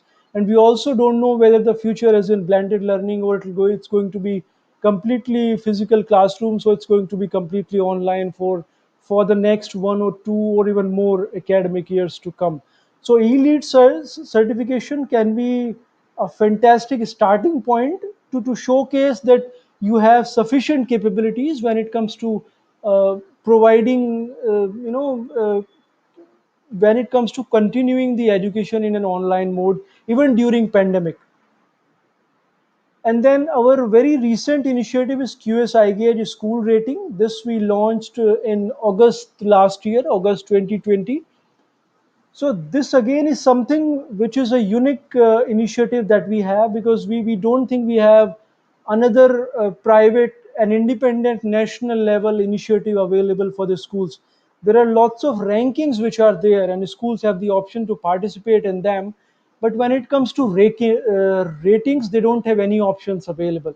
So when you look at it closely, rankings are more like that year-end exam. So you can actually participate in it, and at the end of it, it will tell you what is your grade. Rankings will tell you what is your rank, 1, 2, 3, 4, 5, and all. But it will not tell you what are the areas which you need to work upon to get. If you get if you are getting a rank of 50, how you can move to the rank of 1. That is something which can be done by QS IGAUGE ratings, both in terms of universities and colleges. So in QS IGAUGE school ratings also, we have certain parameters, 8 of them basically, and we have an equally rigorous evaluation mechanism for schools. All kind of schools can participate in it, be it international or CBSE or ICSE or state board schools. It again will provide you two opportunities on two different fronts. The scorecard that we are going to provide you at the end of the audit process is going to help you understand the areas of strength and the areas of weakness, or I would say areas to work upon, which you can use to further improve the internal processes and systems of the institute. And it is going to provide you an opportunity to highlight the strength of your institute. So you will do well in some or the other parameters, be it the infrastructure or teaching and learning or something else, and that comes out as a highlight and a key strength of your institute. So that you will be in a position to use for all of your outreach campaigns and marketing and all of your promotional campaigns. We launched QS IGAUGE school rating right at the time when NEP 2020 was launched. So we have incorporated all the relevant features of new education policy as well. It certainly empowers the stakeholders, increasing brand presence. That of course comes along with the association with QS, and then the continuous improvement part of it. So regardless of how good you are as an institute or how big a brand you are, there is still a scope for improvement.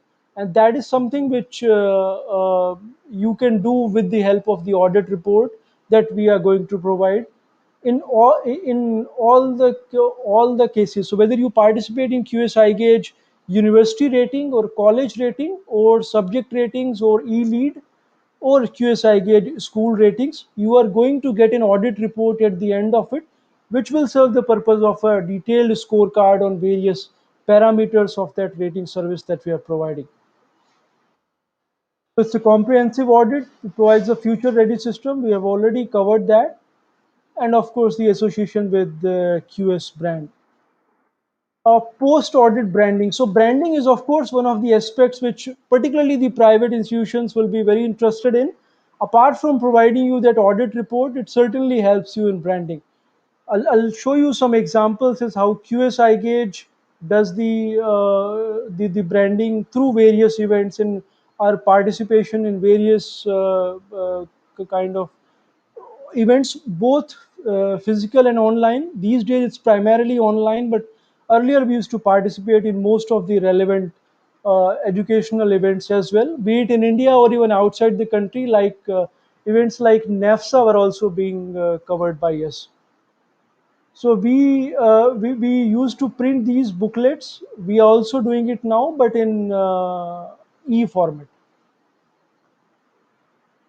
So these are some of the highlights of various events which we participated in, and of course institutions know it far better as how they can further use it in branding and marketing. So wherever possible, we invite the luminaries from at the highest possible levels, from the academia, from corporate, to participate and then understand their perspectives. At time to help the corporate and academia to understand each other's perspective as well. So, like the event which we are participating in, we conduct lots of such events at different times and having different kind of themes as well. Post audit branding, how institutions use it. I don't need to get into the details of it. Of course, the badges which you will get at the end of it, the certificate which you will get, you can use that in all of your promotional campaigns, all of your outreach campaigns and marketing tools. So these are some of the glimpses which we have shared here. So apart from reaching out to the institutions, to corporates and to academicians, we also reach out to students. So time to time, we keep conducting events where we invite the students as well as the relevant speakers, those who can interact with them, and we take QS iGauge brand to the students as well. Some of the feedback from the participating institutions, those who have been through the QS iGauge rating. We have done this audit for 7 state government universities of Andhra Pradesh state, and the state government universities particularly used it to understand the areas to work upon, because they may not be very heavy on branding or they may not be interested in putting the advertisements, but definitely internal quality improvement is a continuous process, and in that aspect the Andhra Pradesh government adopted this, and we did the rating for 7 state government universities. So in fact, that's it from my side, and we'll certainly remain in touch. We will reach out to the academic institutions, and you can also reach out to us if you have any specific questions. Since I'm sharing my screen at this point of time, I may not be in a position to take the questions that you may have, but we can certainly talk about it offline and we can connect about it. So I think I have finished my session before time. It was supposed to go on till 3:30, but it's 3:18. So I would, and we have two other speakers with me, which are in green room. So I would now invite Dr. Satbir Singh Sehgal, who is the registrar and a professor at Chandigarh University, to share their experience as and when they went through QS iGauge rating. Over to you, Dr. Sehgal. Thank you, Sachin. You remind me around 2.5 years back. Around when we were also interacting with you, and obviously for any education institution nowadays, to see where they are, in comparison to other. I would give another example. If you feel that how's your body is responding and at what level you are, you first go for some lab tests. Now, similar, that's what we call it as diagnose. Obviously, QS iGauge is going to diagnose you, is going to give you that where you stand. So there are various parameters, as Mr. Sachin was explaining, how the institution out of 1400 score is going to get it. Obviously, they call it as primary parameters, and sometimes they call it secondary or optional. They are not optional, they are additional parameters. But it's a learning. It's learning for any education institutions. Taking small things, I know that people are publishing papers, but nowadays, if you want to work on the positioning, that is in terms of your rating and rankings, you have to publish paper only, I would rather call it, on Scopus or Web of Science, because all these QS and other parameter rating agencies always take the figures from Scopus. So that's we call it how the institutions are going to develop their roadmaps, how they are going to develop their strategies. So these ratings are definitely going to help any institution. So they will help you to diagnose the areas of improvement. Small things. Taking another example, for a higher education institution, a term is normally used that whether you are a STEM, STEM is science, technology, engineering, and or mathematics. So how you classify yourself? See, they have a parameters. They say that, okay, if the percentage is more than 65% of the total students, you are going to be considered as a STEM. So those are the factors which will help you, whether you are a STEM, whether you are a mixed, or you are a non-STEM institution. Same way, these parameters, whether they are research, because the factors are going to be calculated. It's not only the publications, because sometimes they say that I'm publishing 100 papers, I'm publishing 300 papers.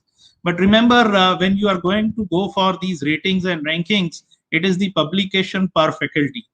So that type of diagnosis, that type of policy building thing, parameters, we as an higher education institutions are going to learn.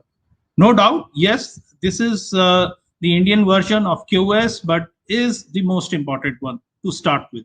And for any higher education, whether you are a college, you are a school, that will help you to plan your future. But at the same time, from a stakeholder, let's say from a parent's point of view, that will also give a quantitative parameters that, okay, these are the parameters where the university or higher education is working, and these are their strengths. So it's a certificate, it's a badge, obviously, for any higher education. And again, one of the user of QS IGAUGE, I would rather say that obviously to start with, one has to go with. And thank you, Sachin. I think any other specific thing, but again, who as a registrar of a university and as a person who is representing education institutions, I would definitely say that as an institute, one has to go for it. Thank you. Thank you for your encouraging words, Dr. Sehgal. I would now invite Dr. K.K. Mishra. K.K. Mishra is a professor as well as the Associate Director, Quality Assurance and Accreditation at Chitkara University to share his or rather their experience of going through QS IGAUGE rating. Dr. Mishra, over to you. Thank you, Dr. Sachin. And it's my privilege and honor. I would like to extend my sincere thanks to QS IGAUGE for this opportunity to share my expertise on the topic measuring institutional quality and excellence through IGAUGE. QS IGAUGE rating, which I am aware that the system which evaluates the institution's individual performance in different aspects that have been categorized primary and secondary. Secondary, that is primary, you already explained. Secondary research is completely mandatory for the universities. In case of colleges, it is not mandatory. That is a good thing because most of the universities supposed to be a research university instead of teaching university. Because till 2014, it was fine that institutions which are offering higher educations in India supposed to be a teaching university. Chitkara University has been awarded Platinum Badge overall and become the first university in India to have that kind of overall university rating, which was not an easy task. Chitkara University has also been awarded badge of platinum for employability, facilities, governance and structure, entrepreneurship, and diamond badge for faculty quality, teachers, teaching learning, social responsibility, diversity, accessibility, and research, which is mandatory. Even many universities in India, which has many publications, are not being able to secure diamond category in research. Just I compliment the statement of Dr. Sahgal. The faculty publications with reference to the number of faculty. The count per faculty is more important rather than number of research papers being published by any institution. It was very tough task for the university to go for audit of QS IGAUGE. It took more than 6 months and continuous and rigorous audit process for us, including phases of submissions of online applications, justifications, and clarifications of the submissions of the proofs, which we appreciate that lots of learning has been given to us. Apart from that, Chitkara University has also got elite certifications, which again given us certifications that the university is ready for e-learning because of full-fledged LMS systems into the part of teaching learning processes. We at Chitkara University use 2 LMSs. I was going one of your report, which is called as e-university, where your organizations has listed that 93% of the universities or HCIs in India uses only single LMS to support teaching, learning, and evaluations. So we are quite proud to share that we are having more than 2 LMS at the same time to reach to the students and to support their teaching, learning, and evaluations. To meet the requirements laid down by the QS to get such ratings, rankings on the quality teaching, learnings, and evaluations has improved manifold. The pandemic has become a boom for Chitkara University, as university got many prestigious rankings given by QS Asian ranking, Times Higher Education's impact ranking, where we have been listed in top 100 in some of the SDGs, especially SDG 7, which is renewable and sustainable energy. And the rest of somewhere we were being listed in top 200, top 300 in Times Higher Education's impact ranking. So this was an experience which we got to the processes and continuous quality improvement processes, which also you also quote in one of your slide. And for institutions of Punjab, I would like to say that not only for Punjab, for the adjoining states also, my recommendation would be to analyze their data and must process for QS University college ratings, so that based on their data, they can also go for QS stars, but there are certain limitations that 5% are 1 to 5% of the international students supposed to be there as a part of teaching learning processes. So only the institutions which are having 1 to 5% of international students and that faculty, they can only go for QS stars ratings. That is the eligibility criteria, which is laid down by QS stars manual and methodology. Most important thing that which I appreciate comparing with other initiative or other rankings which QS IGAUGE is having, a transparent methodology where everything is laid down, that what are the benchmarkings, on which number of faculty members you will get diamond rating, how many percentage of research papers, how many research journals to be published by the institutions to secure a diamond badge for the research, how many employability skills you can say that employers to be available for on-campus placements of the students, being good enough that to meet with that benchmarking, we got full marks into employability also. Best way, best part to celebrate with us. I'm also thankful for the entire team for QS and QS IGAUGE for providing us the fact sheet of World University Ranking, with the help of which we also analyze the data and we are improving upon. And our main motive is to work everything on the faculty basis. Patent per faculty count. Publications per faculty count, which is very high. If you talk about the citations also, we are now reaching 3 citations per faculty, which is very good in numbers.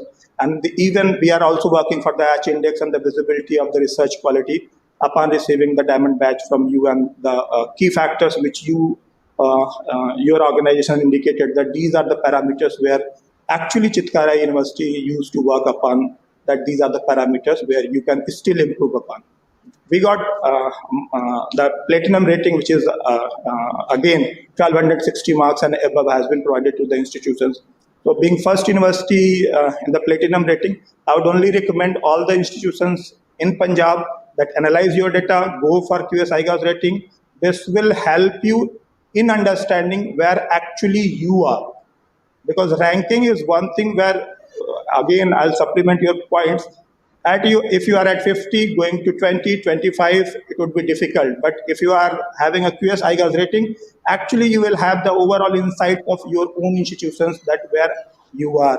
So thankful to the entire QS team, QS IGAUGE for providing FactSet for World University Ranking, QS IGAUGE rating score sheets, which help us in visual building exercise to perform the much better workout at accuracy level, at the university level, in the reputed QS and Times Higher Education's ranking in coming futures. Thank you for the opportunity.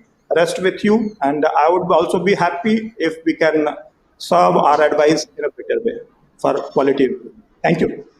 Sure. Thank you for sharing your thoughts, Dr. Mishra. And on behalf of the entire team, I'd like to thank Dr. Sehgal and Dr. K.K. Mishra once again for taking out time and joining this session and then sharing your experiences. I'm sure it will encourage many more institutions to actually go to actually come forward and explore the options of participating in QS IGAUGE.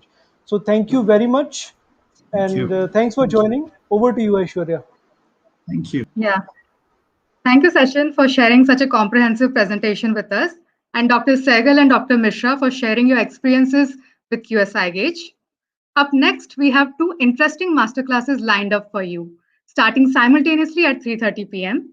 I request all the delegates and speakers present to proceed for the same.